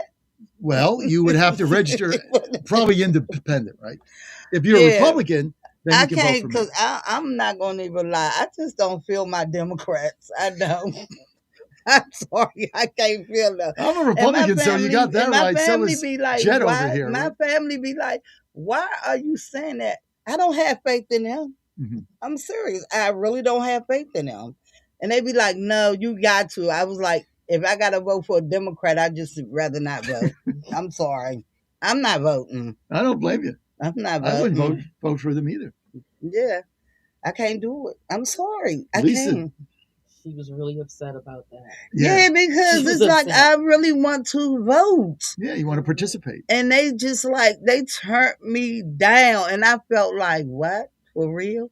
And I think when he put that paper in my hand and it was a Democrat, I balled it up. I'm not voting for them. Change your party registration. Change your party registration to Republican, and then you can vote for me. Okay, I'll do that. Because my thing is, I sit there and every time something on the news, I listen, and I be like, y'all not doing all what y'all say y'all doing. Y'all sitting here lying. Like, with the housing situation, they lying, And it's just like, come on, let's be for real. The schools closing down, and they shutting schools down. And then the first thing they say, oh, we don't have no money. Stop lying. What are y'all actually doing with this money? I need to really know. No one knows. I really want to know. They got a lot of money here. They always say they broke. That's the highest per capita budget of any city in the United States. They spend $70,000 per resident. If you add it all up, that's their budget. The hell's that money go? And then it's like so many people on a low income. Here it is. My rent is $1,600. I'm struggling, but they got people in there that's paying $7, $5. And it's like, when am I going to get a turn to live luxury? But I guess I can't live luxury. But then again, I don't want to live luxury like that. No, I want to work. So when I retire, I can say, look what I worked for. I don't want to depend on the government. Well, you're dependent on yourself. I can't depend on the government. You've come a long way from living a on the decade and street. a half living on the street. Yeah, I was homeless at the age of 15. And I'm 58 years old. Mm-hmm. Yeah. So I had a rough life out there, but God carried me through it. No doubt. And that's what I'm grateful for, to know my God that I serve loves me enough to walk me through that storm and help me fight that storm. And I'm here to talk about it. And it's okay today. I'm not ashamed. I tell people like, I'll be like, I'm not ashamed. Some people was born to live a certain life. Maybe I was one of God's chosen ones. He wanted to see if I could make it through that storm. That's the way God is. You know, You know, he put me right where he wanted me at. And I thank him because I'm stronger now and I don't take handouts. I'm learning to stand up and be accountable for everything that I do today. You know, because at one time I didn't want to be accountable. You know, I didn't. But today I'm accountable to society. And now that I got my life together, let me go help somebody else because that's what God want me to do. He want me to serve him to help someone well, else. that's So why I'm going to do it. that's why we met. We here today, and when we first met a couple of times, about the third time, we struck up a conversation, and Wilhelmina told me a little bit about her story. Wilhelmina Brooks here, and just a tiny bit of it about the homeless in 15 years. And I said, well, you know, we have something in common. She's like, what's that? And of course, I've got my, you know, my three-piece suit on here, and then We I roll served up my sleeves, and of course, those that know me, I'm no stranger to body art. So I have all these tattoos. So I took my jacket off, rolled my sleeve up. I'm like, here. And I said, the other thing we have in common is both of us were homeless. When you're homeless and you have nowhere to live, I lived out of my car. You have nowhere to live, and you have no income and no money and no credit, and you don't know how you're going to eat. Amen. There is something that goes with that, with building your soul up, because there's nowhere to go, right?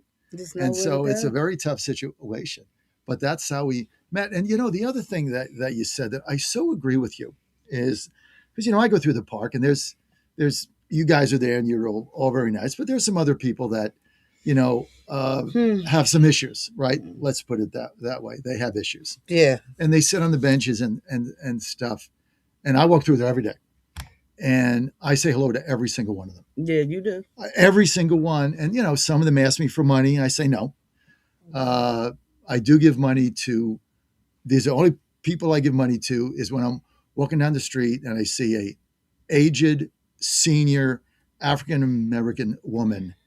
Those are the ones I give money to because they really can't do anything, right? The young guys, like, go get a job, dude. So I'm not going to do that. Thank you. Say it again. Go get a job. But like, so I'll get, you know, I get asked for money, or they'll say, hey, can you get me a beer? That's the last thing I'm going to do. But for the majority of them, just saying hello. Hey, how you doing today? And, you know, it brightens their day. Yeah, because everybody just walks by them and will not and speak. just will not talk with their head down. It's like you're in a park, right? This guy's there every day, you know, with a little bag, and he's down on his luck, right? And so whatever's going on, what does it cost to smile and say hello?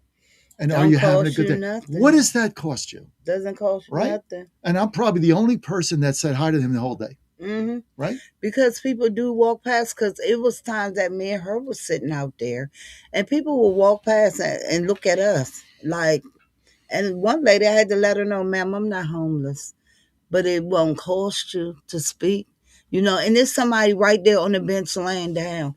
She took her food and dumped it in a trash can and started asking him, sir, have you ate?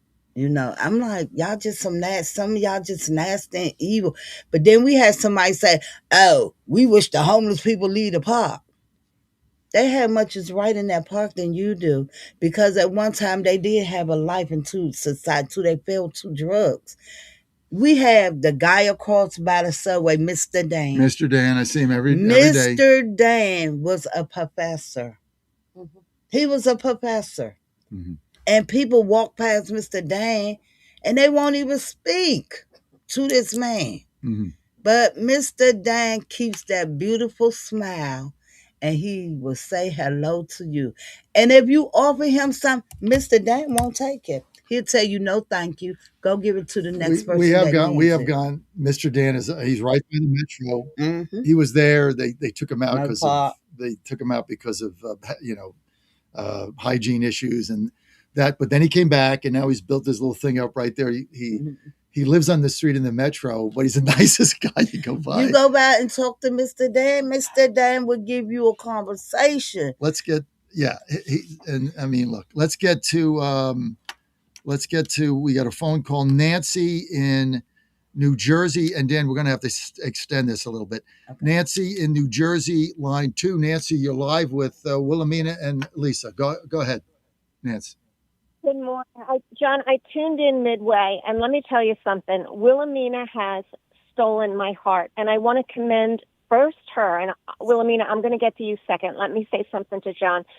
John, as much as you do for the people on the street, and I want to say for the conservative, the MAGA movement, the way forward is what you're doing today, talking to Wilhelmina. I have called you in the past and shared with you the dinner conversations we have with our kids who are in their 20s, approaching 30. If people do not connect with humanity and the people on the street that are waking up every day and going to work and trying to raise a family and trying to pay bills, they're never going to properly represent them. Wilhelmina is somebody who you want on your team. She's somebody you want in your community. I don't look at people's past. I don't look at their sins. I don't look at what they've done wrong. I look at them the day I meet them on the street. And Wilhelmina, I am so honored to hear your story and so honored to meet you. My name is Nancy. I'm just a mom from South Jersey. But God bless you for loving your community, for loving people, and for staying in the fight. You're somebody that could have just rolled up and rolled over and threw your hands up in the air and gave up, and you didn't. And not only didn't you, but you are pouring out your spirit and your love to the people around you who maybe are in the same place you were at one time. One thing I don't like about politics, John, is I feel it's above us. And I love the folks you have on, and they're always tuned in, and they're always in the know, and they're playing the DC game, but they're above us too. And I'm just so happy that you had Wilhelmina on. I almost have tears in my eyes. And I want to thank you, and I wish you could do more of this. Just talk to people on the street and listen to what they have to say, because it's an eye-opener. People are almost disconnecting from politics. And, Wilhelmina said she knows she's not on the one team. She sort of wants to be on the other team. I don't want to be on any team anymore. I want to be on Team Humanity. I want to be on team, let's get back to family values. Let's get back to God. Let's get back to things like supporting communities and being part of a group of people. And how about, things like affordability? And I don't want to throw in the political buzzwords, but she's talking about basic stuff, right? I know there's money. Why isn't it being used for what the people on the street need? And let's not judge them for what they need. Let's put our hand out so that we can bring them to a place where they're comfortable. And how about Wilhelmina saying she's good now and she's not looking for that hand up or that handout? That's what we all want to be. That's what we want for our kids. That's what we want for everyone in this country. That's what America is. And if politics could just get their feet back to the ground and walk the streets, these representatives, this country would be a better place. Are we on a better path? Yeah. Are we hopefully heading in the right direction? I think so. But John, Wilhelmina needs to be the face of our movement, if you ask me. And I don't want to put too much pressure on her, but God bless her. And I would like to hear more of her and see more of her. I think she is a wonderful human being. And thank you, John, for having her on. Well, maybe we'll make this a regular segment with her, and she'll start bringing them more of her friends. But this, the beauty of this is our relationship started by me saying hello. How are you doing? That's how it started. Yes. And if more people would do that and take an interest in their neighbors and see what's going on. And they were just out there. It was at dusk, maybe 5 o'clock. It was the first time we met. Yeah, and they were just out there feeding the birds and feeding the squirrels peanuts or something. And squirrels are all running around, scurrying about. And it's just a beautiful thing. And so that's what I always say. Just all you have to do is smile at people. Yeah. And that's why I hated those masks, because nobody could see you smile. Just be nice. And you never know what path God is going to lead you down. Amen. Right. Amen. Nancy, I want to thank you for the call. Sorry, we're a little bit over. We got the DC Dispatch coming up next. We have one of our members running as a Republican for council in Ward 1, right? We got Jet coming up, Ward 1. We got the DC Dispatch next. You're on the John Fredericks Media Network. I want to thank Wilhelmina Brooks for being with us. We'll have her back. And also Lisa Young. Lisa, thank you. Thank you for taking the time. today. Thank you. We enjoyed it. You're so welcome. Welcome. All right. Thank you DC so much. Dispatch coming up. You're on the John Fredericks Media Network, trucking the truth across America. SpaceX rocket. The FAA announced that That SpaceX was Starship fantastic. launches are temporarily grounded pending an investigation into Friday's flight. But it's not because of the spacecraft's fiery explosion Friday after a splashdown in the Indian Ocean. The agency says there was a mishap with the Mega rocket's first stage booster. Minutes after blastoff in Texas, the booster separated as expected, but the engines conked out. And instead of a controlled descent, the booster had a hard splashdown in the Gulf. NASA has tasked both SpaceX and Blue Origin to develop lunar landers that can dock with the Orion capsule as they work to put astronauts back on the moon and build a lunar base. I'm Jennifer King. French lawmakers have voted to repeal a 17th century law governing enslaved people in French colonies. The National Assembly unanimously approving the bill to repeal the 1685 decree, a symbolic move as slavery was abolished in France in 1848. News and analysis at townhall.com. Both sides staking out their positions as big league baseball labor talks begin. Baseball players are seeking expanded free agency and salary arbitration rights. They also want to nearly double the major league minimum salary and increase revenue sharing among teams. The union presented these proposals Wednesday, a day before Major League Baseball is expected to suggest a salary cap. The current labor contract expires December 1st, and a lockout is anticipated. MLB opposes the union's proposals, arguing they worsen competitive balance issues. Players propose increased revenue sharing to guarantee small market clubs a minimum of $240 million annually. I'm Gethin Coolbaugh. California Governor Gavin Newsom has signed a bill that prohibits anyone from accessing voter rolls or election technology without a court order. More on these stories at townhall.com. Hey folks, Al Green here for SatPhone. When you're on the go, you want to know you're connected. If it's a family vacation or an off-the-grid escape to a remote destination, having reliable communication helps you feel safe and secure. You can't afford to find yourself in a dead zone. That's why you need SatPhone. SatPhones are reliable, durable, and give you global coverage. If you can get outside, you can get in touch. It's that simple. Make calls from your SatPhone to any regular cell phone in the United States. The phones are $1,500 value, but you can get yours free. Just sign up for a 15-month plan, $94.95 a month. Get 150 minutes monthly that roll to the next month. Go 3 months without using them, that's fine. Yes, 3 months, 450 minutes, all yours. Visit SAT123.com or call 855-980-5830. SAT123.com, 855-980-5830. Get surety and security with your SatPhone. Call now. Washington is wasting $500 million every year on a federal supervision system that doesn't work. Probation officers are overwhelmed. Resources are going to people who pose zero threat, while actual dangerous individuals slip through the cracks. The Safer Supervision Act stops the waste and refocuses every dollar on protecting families from harm. President Trump's own pollster found about 80% of Trump voters want this fixed. It's time for Congress to get this done. Stop the waste. Protect our communities. Visit safersupervision.com. Paid for by the Reform Action Fund. Ponder this. Imagine for a moment that you are lying on your deathbed. This is a great exercise to do each day in preparation for your very last day on earth. Think about the tests you've ever taken, the job interviews you've had, and the many life celebrations you've been a part of. In all of these cases, preparation makes for successful outcomes. The same is true for dying. We must prepare every day for the day we are to die, in case today might be our last. Make sure you are right with the Lord first and foremost. If you are a Catholic, make sure you are in the state of grace by receiving the sacrament of confession often. Next, make sure you are right with your family, friends, and all those who are in your world. Apologize to those who have offended you and mend relationships that need healing. Make each day a preparation for your last day on earth, because it just may be. I'm Susie Kelly, and I am passionately Catholic.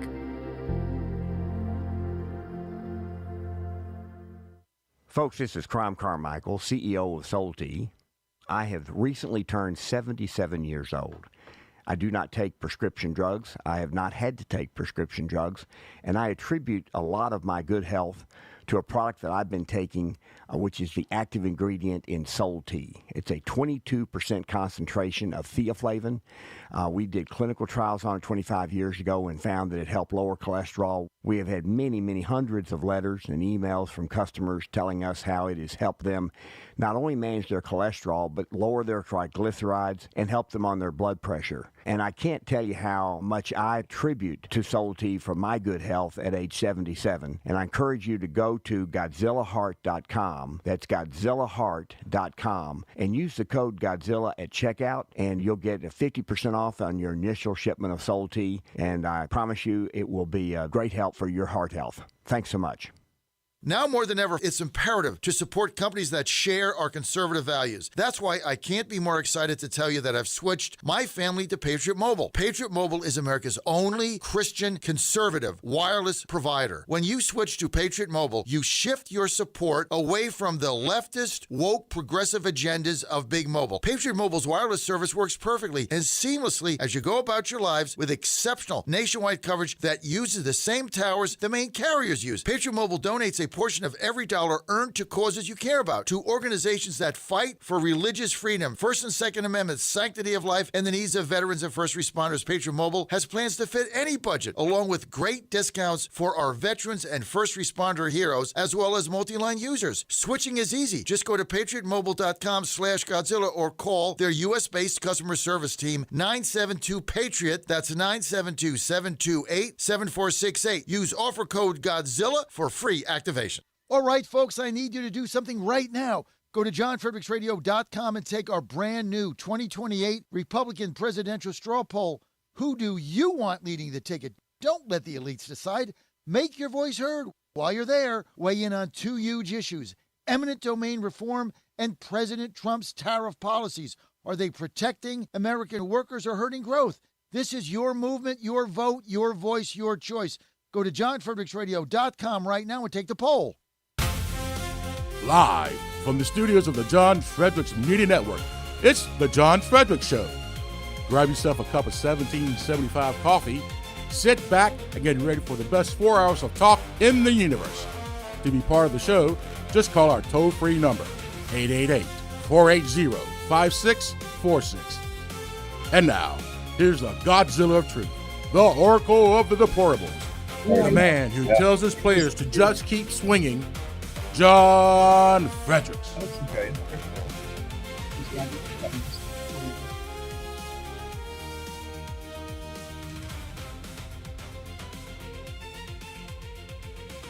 Well, heck, I'll jump on with the DC Dispatch while we're waiting for wherever John went.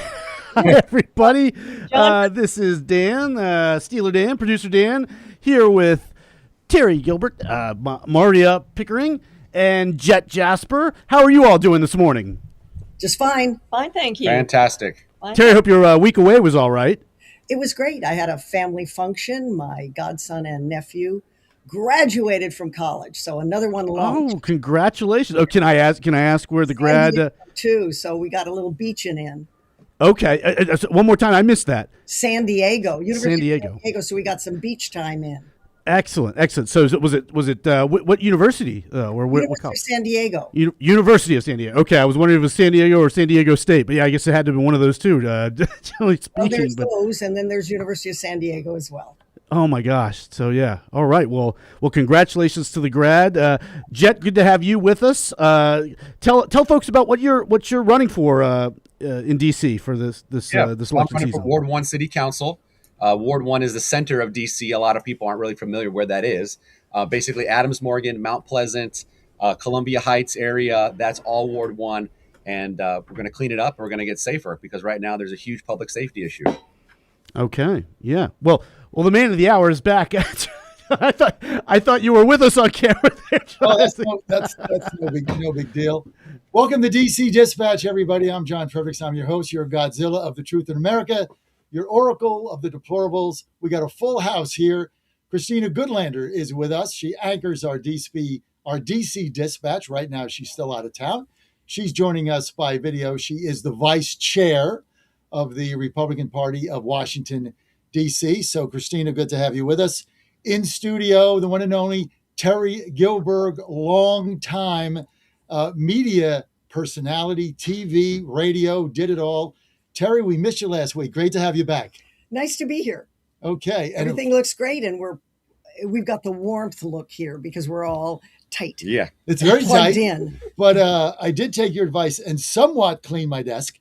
I've noticed. Somewhat. Yeah, I've noticed. We got all the gizmos and gadgets. We got the gizmos. But they're allowed. Yes, they're allowed. But I did get the stuff off and I will get the stuff behind us too. So I thought you'd be very proud of me today. Actually, I'll get out the pledge. Wiped it down. I actually got that today. You got the pledge. Just for you because I knew you were coming. Thank you. You gave me good advice on that. But I didn't get rid of my Penguins hockey puck, Dan. I still have that. And of course, love it. Back of American Spirit Blue. If things go south, I've always got this here. Even though I quit smoking, but you never know what happens, right? John, you're running for an office at DC, and you have a Penguins hockey puck on your desk. Come on, I got to get ready. I got to. Yeah, you probably Christine online won for you. She's probably like, get rid of that Penguins hocky puck while you're running for office in DC. Thank God, let's get the Capitals puck. You're right. It's a good paperweight. Also, Myra. How do I say your name again? Maria. It's 5 weeks later. Rhymes with how are you? How are you? Maria is with us. Maria Pickering is a longtime GOP activist here, so it's good to have you. And of course, our tradition after this is to go to breakfast and leave immediately, so we don't get caught in between breakfast and lunch at the I Street Grill, which has happened to me twice. So as soon as it's over, we got to go. My son's joining us, so you'll get a chance to meet him. But look, it's good to have all you here. Let's start with Jet. Jet, we met at one of our events the first time when you were getting signatures. You're running for council, Ward 1, Adams, which is Adams Morgan area, and I really appreciate your stepping up. Thank you. And trying to get this done. Thank you. Give our audience a little bit of sense out there campaigning as a Republican for city council. Yeah. And obviously you have nobody to fight with on the ballot, so you're going to be the nominee. All that's good. But tell us a little about when you introduce yourself as a Republican candidate, what people say. You know what? They're actually very surprised. And, in DC, of course, it's an uphill battle, but we're here to give them another option. Right now, we know it's about a 90% to 5%. But the biggest thing we can do is just give another option. And basically 800 MPD officers are out of a job, and we need to fill those vacancies. And all of my opponents do not want to fill a single one of those spaces. So I'm the only candidate that actually wants to fund our 800 budgeted police officers and get public safety really back into Ward 1 and to DC proper.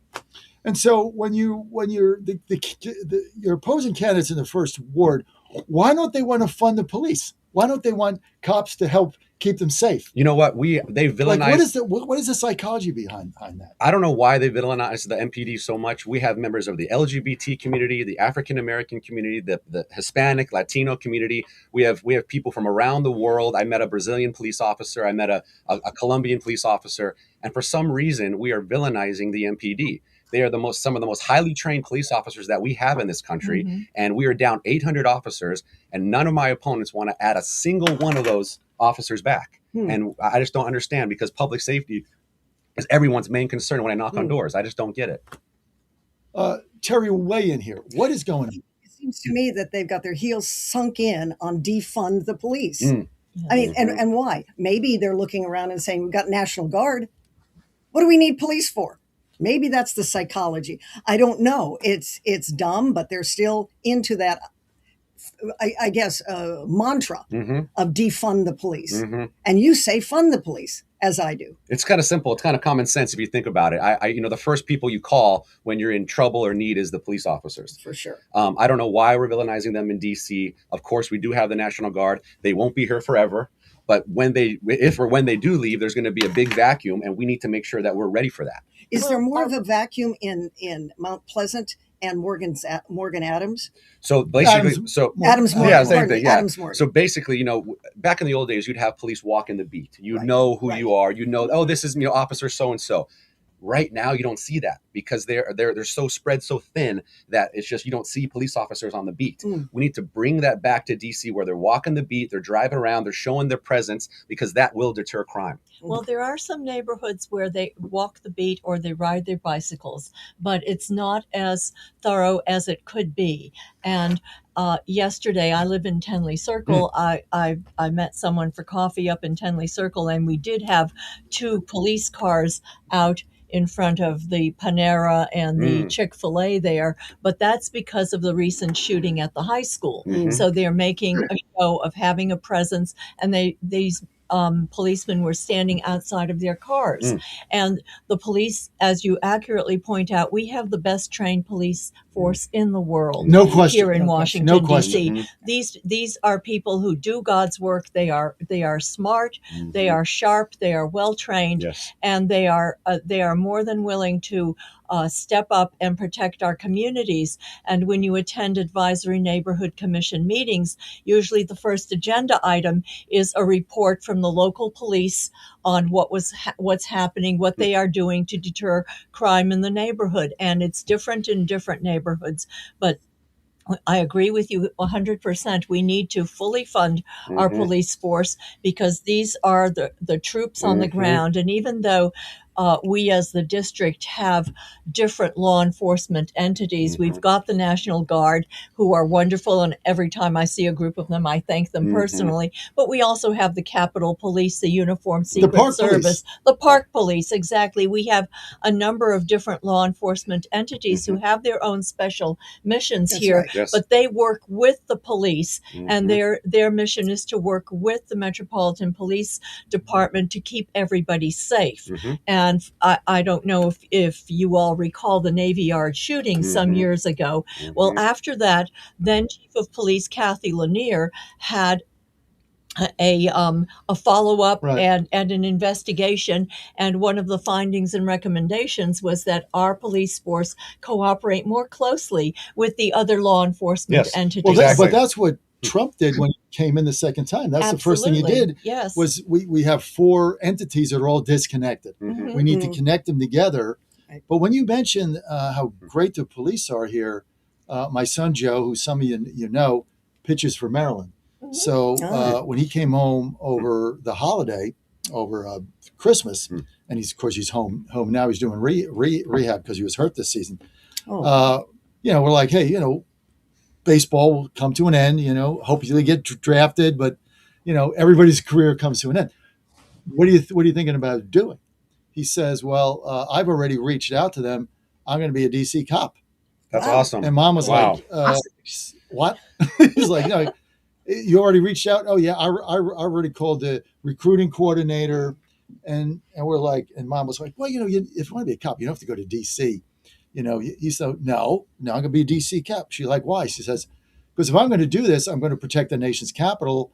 And every time I see an officer here, like, I want to be like that. I want to do what they do because they're the best I've ever seen. Kid's 22 years old. Okay. So when you say we got the best police force in the country, we do. We do. Yes. We do. Absolutely. And now there's one more. Your son. Well, that's what he's saying. Things change, but he'll have his master's. And so when he called the recruiting person, they were salivating. They're like, oh, you get a bonus. And then you have a master's degree.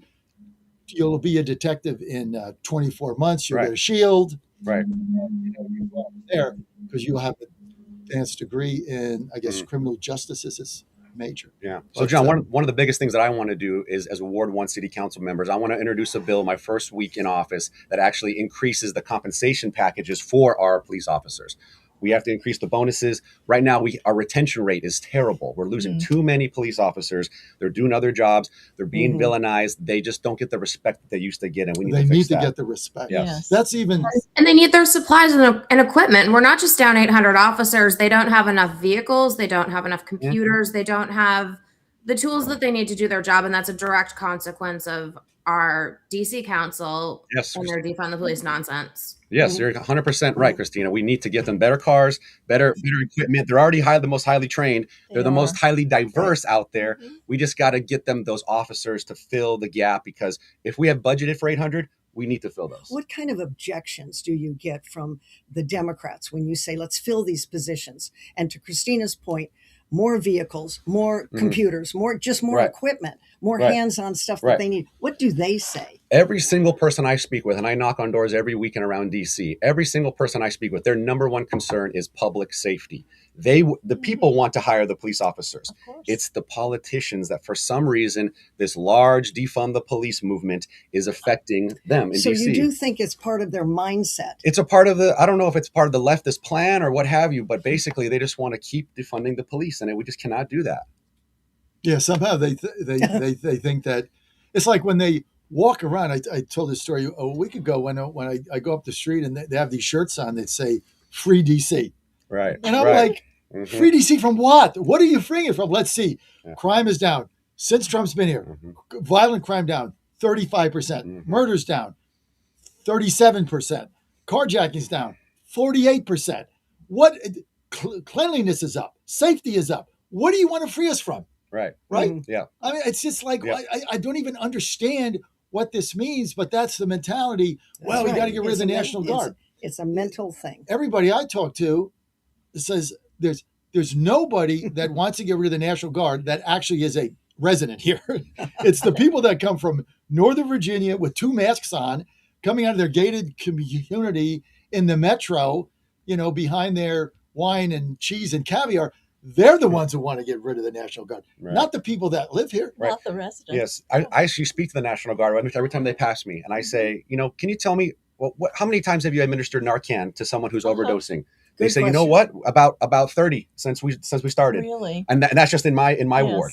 So people don't, and those stats don't get really reported. They're not only giving people Narcan who are overdosing on opioids, but they're also talking people off bridges, breaking up fights, de-escalating issues. So they're saving so many lives that people don't really factor in. You know what I mean? And it's really terrible that they're also being villainized in this beautiful city. Not to mention when they just walk around, let's say they're near a metro stop or they're downtown or in Chinatown, there's a presence there of shape up folks, all folks. And when I go by, I go, and they love that double thumbs up. And I congratulate them and I compliment them. Right. And they Others, when you're walking around, let's say a difficult neighborhood, you will see, but they smile. I've seen it. Right. They smile. Yes. And if I'm around that, I go, you got it. Double thumbs up. They appreciate that. Oh, and I thank them. I walk up to I them do and too. I say thank you for being To here. the extent that I can. And If yes. I do Yes. too. If Yes. they're engaged, of course I Yes. don't. I just No. wink and give them the double thumbs up. But I've seen groups of them around town where they're just standing around. I say, thank you for being here. Thank you for what you do. And I think they appreciate that. Yes, they do. And, the people who live here, we want them here. Yeah. We appreciate them just as we appreciate our local police because question. these guys these men and women do a tremendous job in all of our neighborhoods. They are the salt of the earth and they should be supported. Mary, and, that's so well said. It really, really is. well, Thank and you. Really. And remember, we had the tragic shooting at Thanksgiving where one was tragically killed by a crazy person. So I think showing them appreciation is crucial. And Well, another important thing that they're doing too is that they're in these neighborhoods, and that's freeing up our limited MPD resources to go into some of these other neighborhoods that have real violent crime issues. Yeah, Good peace, point. peace by strength is so important. When you see them walking around and you see them with their chest out, oh yes, that's very, very important. and I think so. they are. Yes. Yes, they are in great shape and they are armed, and you don't want to mess with them. Now you know. And the fatigues send a I love the message as fatigues. well. It sends a message. Sends a Shape message. up. Don't think about doing that. Yep. We're here. Yep. It's kind of like in London when the cops would walk the beat with the baton. In the old days. In the olden Yeah, days. the bobbies. The bobbies, yeah. You're on the John bobbies. Fredericks Media Network. We're at DC Dispatch, coming to you live from our nation's capital. We've got a full house today. Our panel, as always, Christina Goodlander. She is the vice chair of the DC GOP, doing a super job. She also runs my political operation. Brilliant lady. Thanks for joining us, Christina, as always. And thanks for jumping in. This is a little bit of a tough panel to get some time with, Christina. So you got to just jump in when you're remote. So thank you for doing that. Thanks for having me, John. Always, Christina. And also we are with Jed Jasper, who is our Republican candidate for council in Ward 1. That's the Adams Morgan area. And Mario, like Mario, is with us. Pickering, longtime DC operative and activist here, knows a lot about what's going on. Also we belong to the same church, St. Anne's in Tenleytown. And the one and only Terry Gilberg that raises the professionalism of the show, because she's a longtime TV and radio host. So thank you. Well, for you're joining welcome. us, Yes, Terry. thank you for having me. As always. Thank you. Why did you? I mean, look, this is an uphill battle, right? Oh yeah, totally. Why are you running for council? What inspired you to get up one day and said, I think I'm going to go and get my signatures and run for council, Ward 1 City Council? What inspired that? So, John, living in Ward 1, I'll tell you this. When I see the litter, when I see the graffiti, I know that there can be more done. And the leadership just isn't there. The basics of a politician is communication and problem solving. And if you don't got that, you don't got nothing. So I decided to plant my flag, plant my hat, and we're going to clean up Ward 1. So thank you again for having me. Really appreciate it. What are you doing in your area, Ward 1, with regard to the, what do we call it, eaterias that are in the street? The streeterias. Streeterias. Right. I think it's awful. Who wants to anymore eat in the street in a cafe? I'm against the streeteries. It makes it unfair for restaurants that have a second floor and they don't get the opportunity to have the streeteries. Rats hang out there. The homeless hang out there. People defecate in there. It's not good, and I'm glad that we're getting rid of them slowly. I agree with that. I think it's there's a lot of streeterias in Mount Yes, Pleasant. they're slowly it started with COVID, right? Yeah. Right. To get them outside, and then they just kind of stayed there.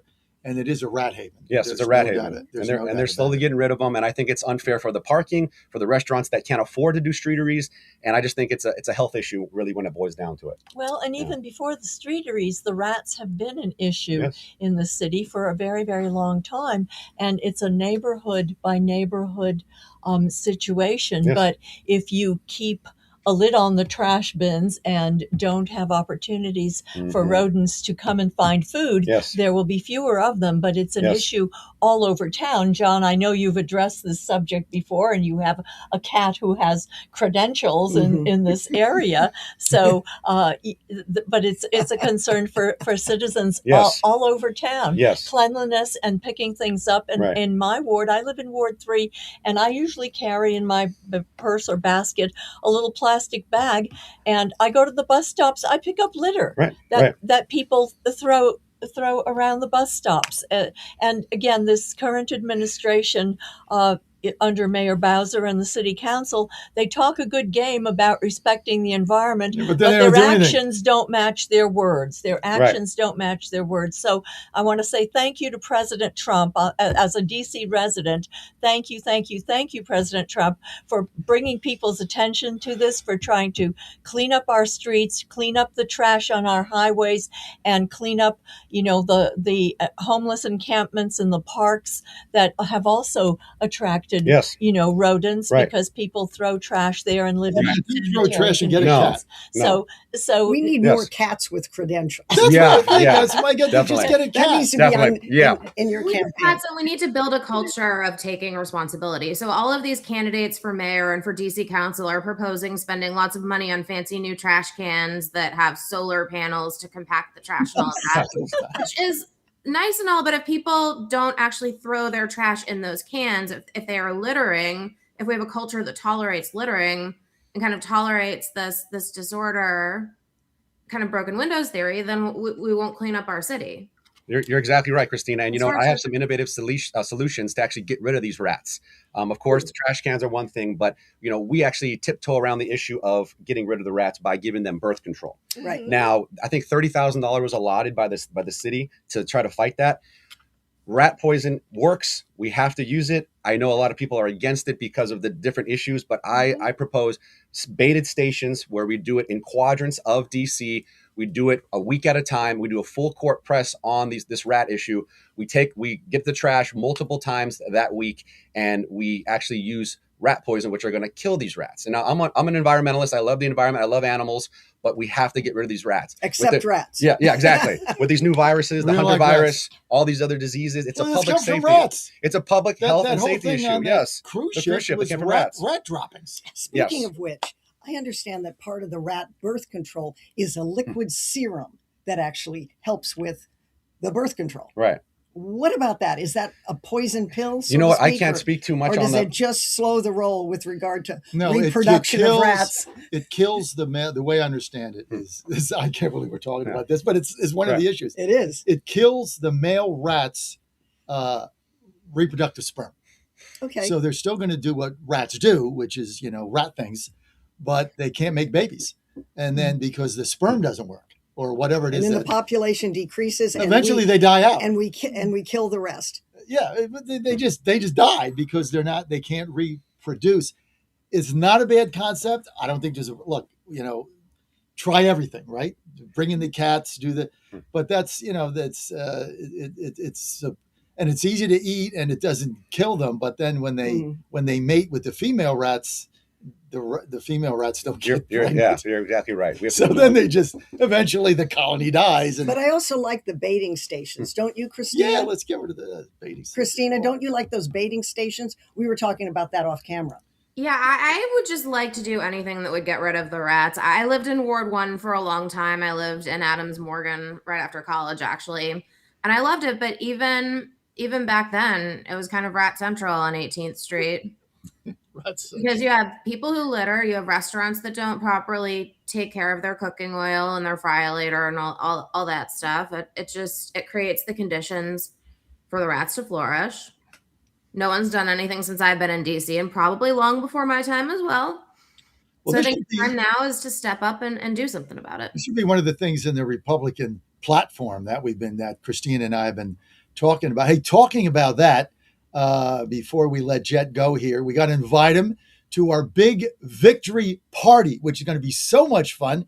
Jet, of course, a candidate for Republican candidate for DC Council Ward 1. Now, this is going to be on June 16th. If we can put up the graphic for that, Dan, that'd be fantastic. Now, Jet, you got to come. This is going to be so much fun. We have a packed house. It is at the iconic City Tavern. We understand that George Washington would go there to hang out, get a couple of beers, cool his jets, as they say. I will be there. I will be there. You got to be there. It's going to be fun. Tickets are only $50. Just go to MakeDCGreat.com. MakeDCGreat.com. We got great speakers. Congressman Morgan Griffith, U.S. Treasurer Brandon Beach, and longtime GOP activist and Trump Inner Circle advisor Corey Lewandowski is going to be with us. So you don't want to miss that. Put it on your calendar. June 16th, starting at 6 p.m. There's open bar. There's lots of food. If it's a John Fredericks, Christine Goodlander, and Fredericks event, you're going to have fun. That's our number one thing. Don't have fun. Don't do it. Life is too short. Open bar, plenty of food. We're going to have a great time. Just go to MakeDCGreat.com. MakeDCGreat.com. VIP tickets. Well, if you want to do that, we'd really appreciate it. $200, but a regular ticket, only $50. Terry's going. Her husband's going. Myra's going. Thank you. Double thumbs up. I'll be there. Thank you again for having me. Double thumbs up. Yes, double thumbs. Jet Jasper's going. Yes. So we're going to have a lot of fun there. Just go to MakeDCGreat.com. MakeDCGreat.com. And Jet and I and Christina and Terry and all of us, Maria, we're all going to be working hard to change this city from the grassroots bottom up. Jet, I know you have to get back to work. Yep, I got to get ready. Thank you so much. Thanks for having me. Okay. Thank you so much for having me. Yes, appreciate Good it. luck, good Thank luck, you for good having luck. me. Yes, thank Jet, you. people want to follow your campaign, Yes. donate to you. Where do they go? They can go to Jet Jasper for DCWard1.com, and we have a great Instagram as well, Jet Jasper for DC. All right. Quick word from our sponsors. Your DC Dispatch will be back, minus Jet Jasper, who actually has a job. He's got to go to work. Yep. Stay with us. And they're off. This summer, the Thunder returns to Colonial Downs Racetrack. Awesome. Live Thank you, thoroughbred everybody. racing June 25th through September 7th. Feel the excitement. Hear the roar of the crowd. Experience Virginia's premier horse racing destination every Thursday through Sunday all summer long. Bring the whole family for Family Fun Sundays, packed with activities for all ages. Parking? Free. General admission? Free. Memories? Priceless. Make Colonial Downs Racetrack your new summer fun time tradition. Get tickets and race day info now at colonialdowns.com. Bad decisions limit future options. Make enough bad decisions and you will destroy your life. Listen to The Flatline with your host, Rick Hughes, every Sunday morning on the John Fredericks Radio Network. The Flatline describes a main line of resistance in your soul, built on God's Word. Join us every Sunday morning for 30 minutes of inspiration, motivation, and education, all without manipulation. That's The Flatline with Rick Hughes, heard here every Sunday at 8:30 a.m. on the John Fredericks Radio Network. In 2008, the amount of concentrated time people could spend on a task without becoming distracted was 12 seconds. 5 years later, it was only 8 seconds, 1 second less than a goldfish. If you're often distracted or have trouble recalling information, you're likely to fall behind in the demanding, fast-paced 21st century. In other words, brain performance is more critical now than ever. Boost your brain power with Healthy Cells Focus Plus Recall. Science-backed nootropics to help you sharpen focus, concentrate longer, enhance recall, improve mental speed, learn rapidly, and be more alert. It's a pill-free brain supplement made with maximum absorption ingestible gel technology, designed to feed your brain at the cellular level. Take it for a test drive. Go to healthycell.com and use code GODZILLA for 20% off your first order of Focus Plus Recall. That's healthycell.com, code GODZILLA for 20% off. For the first time ever, we're bringing you My Pillow mattresses and mattress toppers for as low as $99.98. Remember, sleep's all about temperature and pressure points. Whatever sleep needs you have, we have the right technology for you. Like our My Pillow mattress topper, our queen size has over 10,000 individual comfort supports to help relieve your pressure points. And how about our 3-inch Hybrid Plus mattress topper? It's infused with copper and silver to help your body get the restorative sleep it needs. And our My Pillow and Case Coil mattresses, I personally helped develop these mattresses to make sure they have everything needed to give us great sleep. Plus, they're made right here in the USA, and they ship right to your front door, absolutely free. Go to MyPillow.com or call 800-854-0504 and use promo code GODZILLA to get MyPillow mattresses and toppers for as low as $99.98 and free shipping. What if those who were once called conspiracy theorists turn out to be right again? A new study by Korean doctors claimed that COVID vaccines raise the risk of 6 cancers, including lung, breast, and prostate. Researchers analyzed health records from more than 8.4 million adults between 2021 and 2023, and their findings were published in Biomarker Research, a respected scientific journal.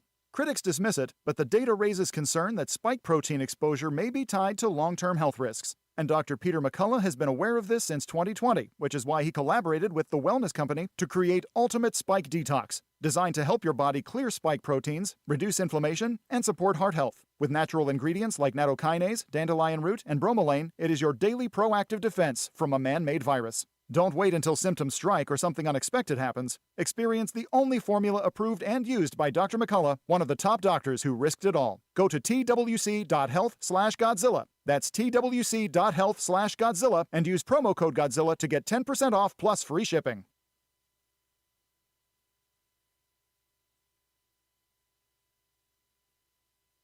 John Fredericks. It is the most egregious thing I've seen in a lifetime. President Trump. The whole thing is ridiculous. When politics start getting wild, They want to have every single thing that you don't want. Raise taxes, men and women's sports. They're going to open up their border. Trump hit.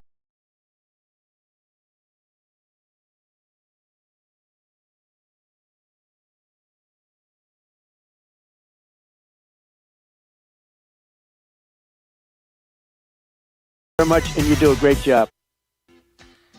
Don't touch that dial. You've found your home of the truth. Do you solemnly swear to tell the truth, whole truth, and nothing but the truth? With the best analysis in America.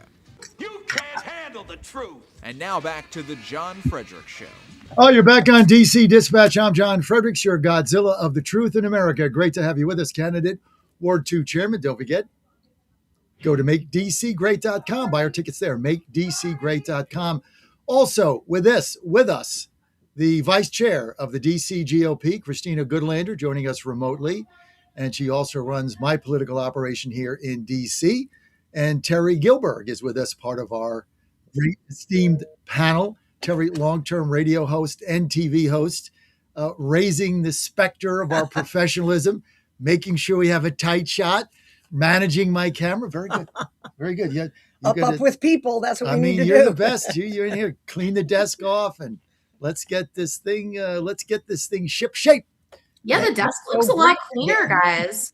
Looking good. Haya Maria is with us. And now that you say that, I got it caught in my mind, right? I have to say that every single right. time. And Maria Pickering is with us, and she, longtime GOP activist, former candidate for at-large DC council. And also, you mind if I say this? No. We also belong to the same church, St. Anne's Catholic Church. That's right. Yes. We met, I go Saturday night. I just got to give a shout out, Christina, to my church, St. Anne's, which I love.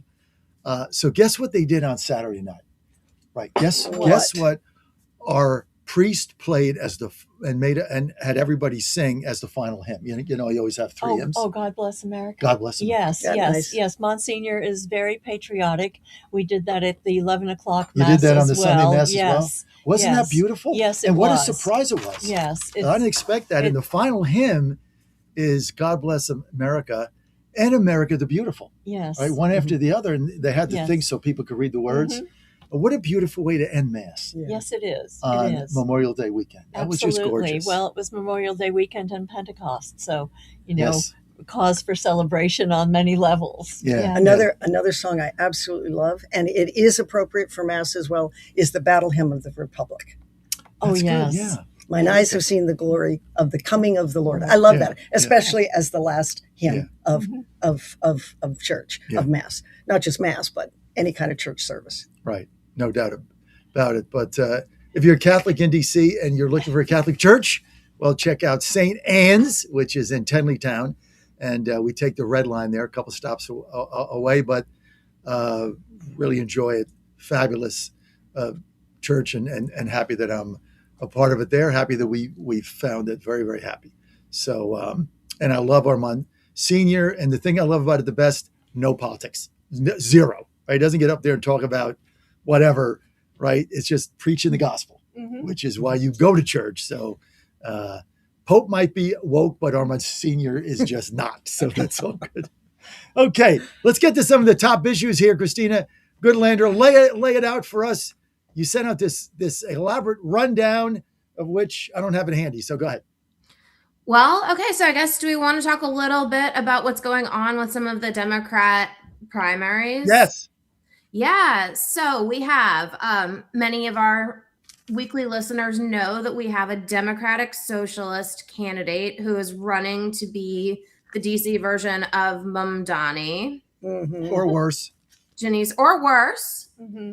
And actually, she was prominent before Mamdani was a thing. Janice Lewis George, who's currently the Ward 4 council member, who's running on a platform of socialism. She is up in the polls, unfortunately. There was a poll that came out last week that had her up 5 points that was done by CityCast DC, which is a new kind of media organization. And then she put out an internal poll from her campaign claiming, now take this with a grain of salt because you always have to take internal polling with a grain of salt, but she's claiming that she is up 14 points. Not true. I don't believe it. No way. No way. I believe 4 it. to 5. No, I believe it. I mean, I don't know if it's 14, but this is where the Democratic Party is, unfortunately. I think in DC, a majority of the Democrats have lost a sense of moderation. They've lost a sense of basic fiscal responsibility. Now, you do have some Democrats who have their hair on fire about this, and they're saying that some of Janice's policy proposals could risk DC's home rule because she basically wants to cannibalize our police pension funds so that she can pay for these government-run housing developments, which sounds very Soviet to me. And if she does that, I mean, that could bankrupt our city. That could put us in serious financial trouble. And that actually could lead to the federal government taking our fiscal car keys away again, like they did in the 90s. Well, listen, if she becomes mayor, and I don't think she is, I still think McDuffie is going to win. I'm going to hold to that. The business community, I mean, he's a liberal, but he's not crazy, right? So he'll, more sensible. He's more sensible. But I'm just telling you guys now, I'll say it again. If the Republicans hold the House, and I think they are, I'm the only guy that's in the country that's saying I'm with you. I'm a little shaky on it, but I'm with you. They're going to hold the House. They're easily going to hold the Senate. If she wins and she starts doing this crazy stuff, and it's like, what's your campaign platform? Stop Trump? Stop him from what? Cleaning up the city? I mean, what are you going to stop him from? They will pull home rule. Mm-hmm. I have no question in my mind, because I don't think Trump at that point is not going to care, right? No. And he'll have the votes in the House, and he'll have the votes probably in the Senate, and so that'll be it'll be like you say, back to 1990. Yeah. One of the things about Janice that really caught my eye, in addition to what you just said, John, is that she is for this audience of pay equity fund in education. She believes that every single person that works in early child education should be paid like a regular school teacher. Early child education. That means before That's daycare. It's daycare, any kind of Head Start even. And I looked it up. A baby right out of the womb can go into early child education, which is daycare. And the teachers there that are changing diapers would be paid about $40,000 a year or better, because regular school teachers in this town can be paid upwards over six figures, up and over six figures. And they should be if they're good. If they're good. If they're good. They should be. But okay, now we're going to pay a babysitter. That's crazy. That kind of money.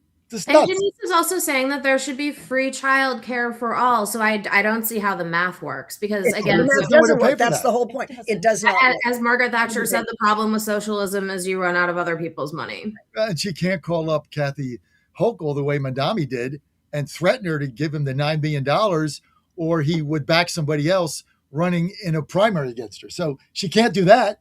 Well, so look, there's nowhere for them to get the money. They have to balance the budget. I was all for Head Start, and I still am for the old-fashioned Head Start, to give kids a head start before they enter kindergarten.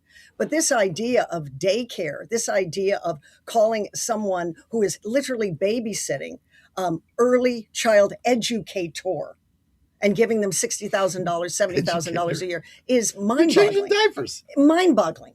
It's crazy. She's all about it. That's just one of her nutbag proposals. I don't know what she's going to do, but this whole thing, free DC, stop Trump, get rid of the National Guard. You're not going to get rid of the National Guard. Let's talk about, Christina, one of the things you put in the rundown, which I love because I'm such a believer. I did a column on it. You can find it on DC Dispatch. Go to dcdispatch.com. Is President Trump's beautification of the city. Yes. And let's start with the Meridian Fountain.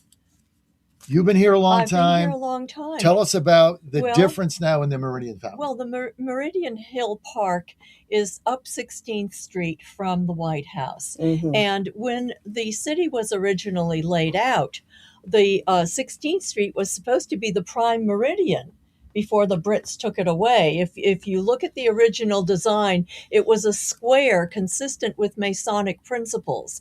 And Meridian Hill Park is just a couple of miles up the road from the White House. It's a gorgeous park.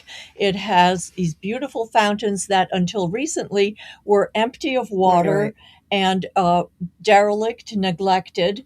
And President Trump has cleaned up this park, has restored the fountains in Meridian Hill Park. And in other parks around the city, we have a lot of beautiful park areas. Every district resident lives within a quarter mile of a park. So we are surrounded by beauty in the capital city. But unfortunately, under previous local administrations and the Democrat administration under Mr. Biden, they were neglected. Disrepair. It was in disrepair. There was trash in the roads. There was trash in these fountains. Now the fountains are working. People are getting back to the parks to enjoy the parks as they should.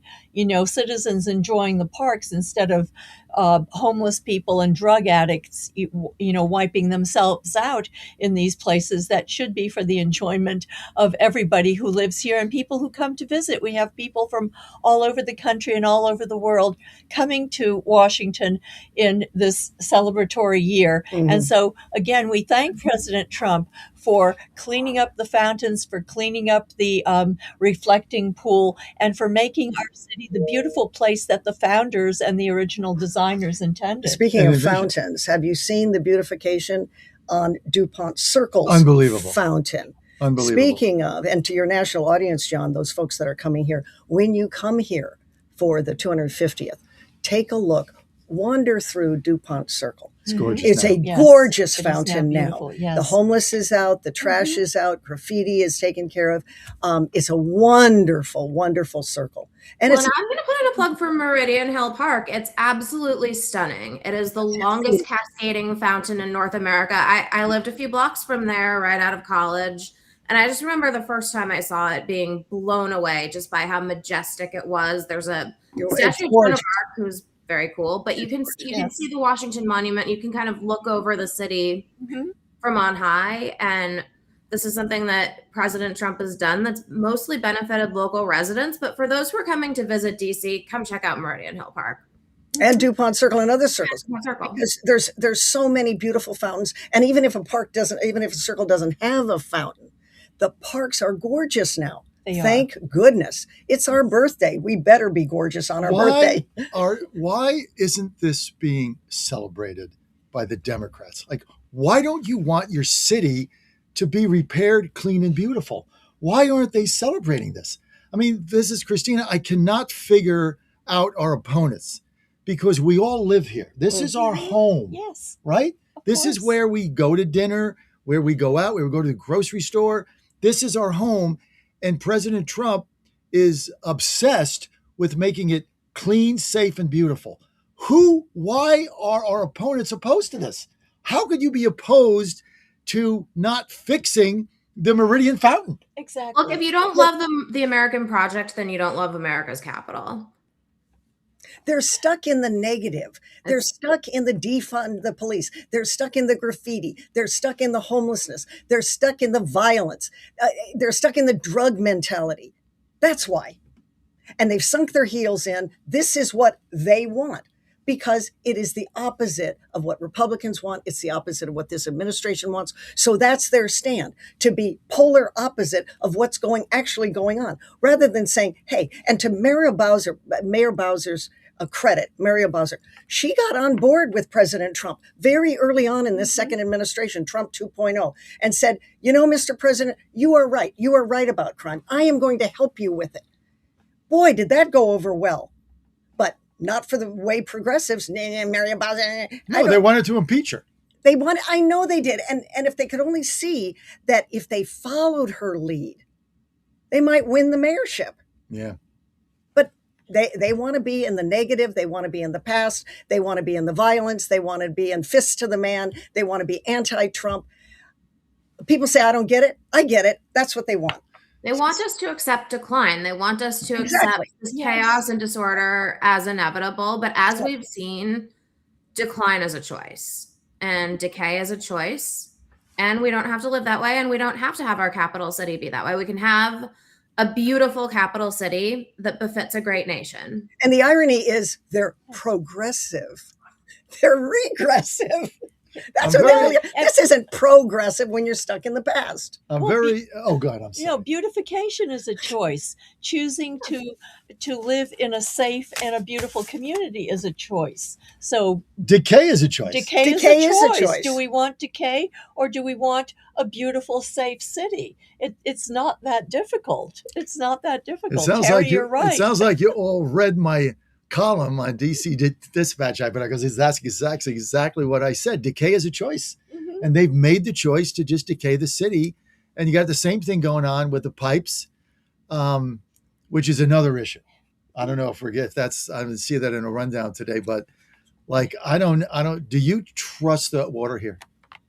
Not really, although in my building, we repiped the building. So I trust that better. I don't trust it. Yeah, I trust that better. Do you trust it? I filter my water.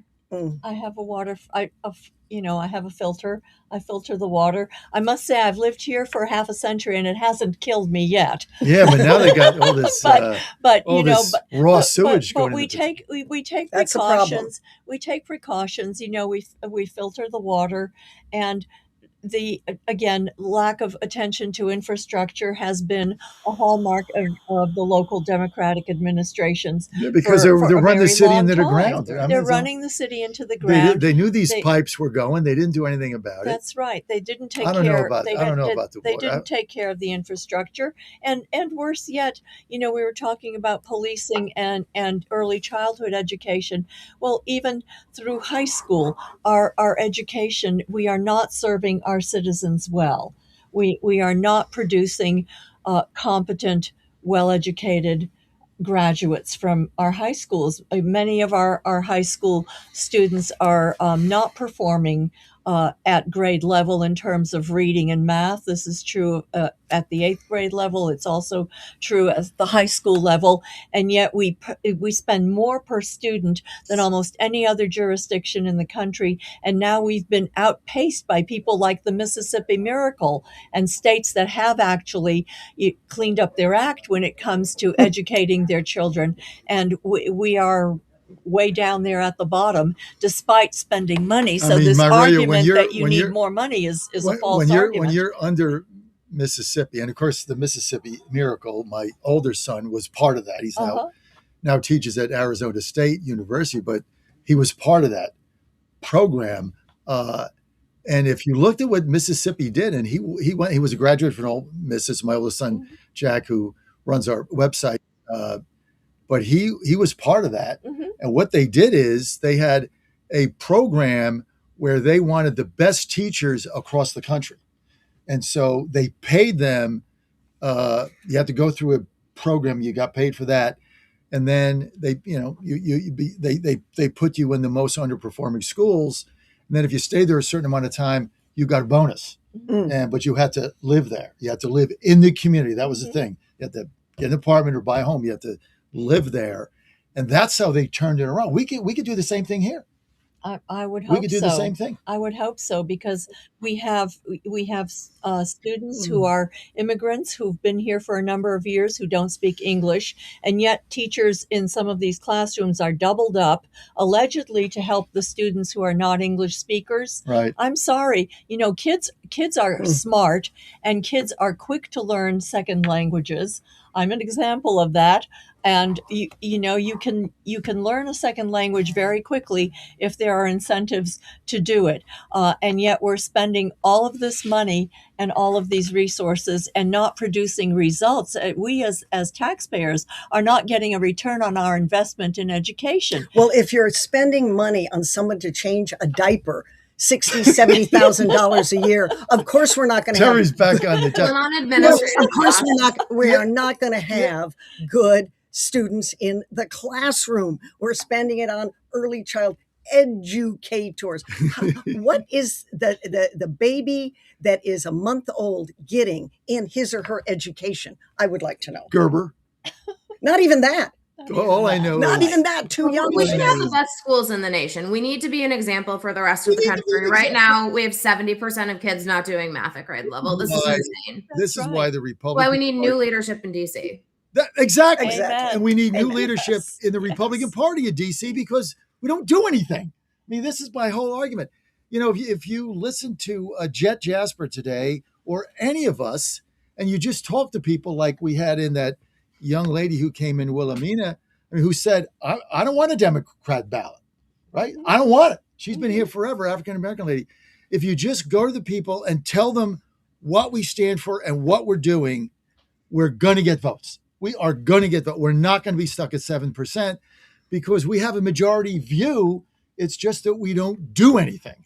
Well, we need to articulate that view and make people know that we stand for a clean, safe city and for quality public education. These are 90% issues. Everybody wants a safe city. Everybody wants their kids to succeed in school. I don't see how people can argue with that. Let's phrase it this way. DC dispatch is not about decline. That's right. How's that for a final statement? That's right. And we're going to sign off here, but for Christina Goodlander, I'm going to end with my favorite saying, and you know what it is. Change is coming. Go to dcdispatch.com, dcdispatch.com. I got another article coming out today. Hope you enjoy DC Dispatch learning about the nation's capital right here in Washington, D.C. I want to thank Christina Goodlander, Vice Chair, DC GOP, Terry Gilbert, longtime radio talk show host and TV host, raising the standard here at the John Fredericks Media Network. I should get her to collaborate with Dan and handle the camera. She's glad to do it. I'm going to give you Dan's number. You just go right to Dan. You guys will figure it out. The less I know, the best. And of course, Maria Pickering, longtime advocate for Republican Party politics and activist here in Washington, D.C., and at-large city council candidate, where she got great media training going on one Zoom call after the other in perpetuity. Great to have you with us. Now we got to go because it's our tradition to have breakfast at I Street Fair. Christina, sorry you can't join us, but we know you'll be there in spirit. For everybody on the John Fredericks Media Network, what's today, Thursday? I'll see you tomorrow, live from the bus in Morgantown, across the street from Kendrick Family Ballpark, where the Mountaineers home regionals, greatest thing to hit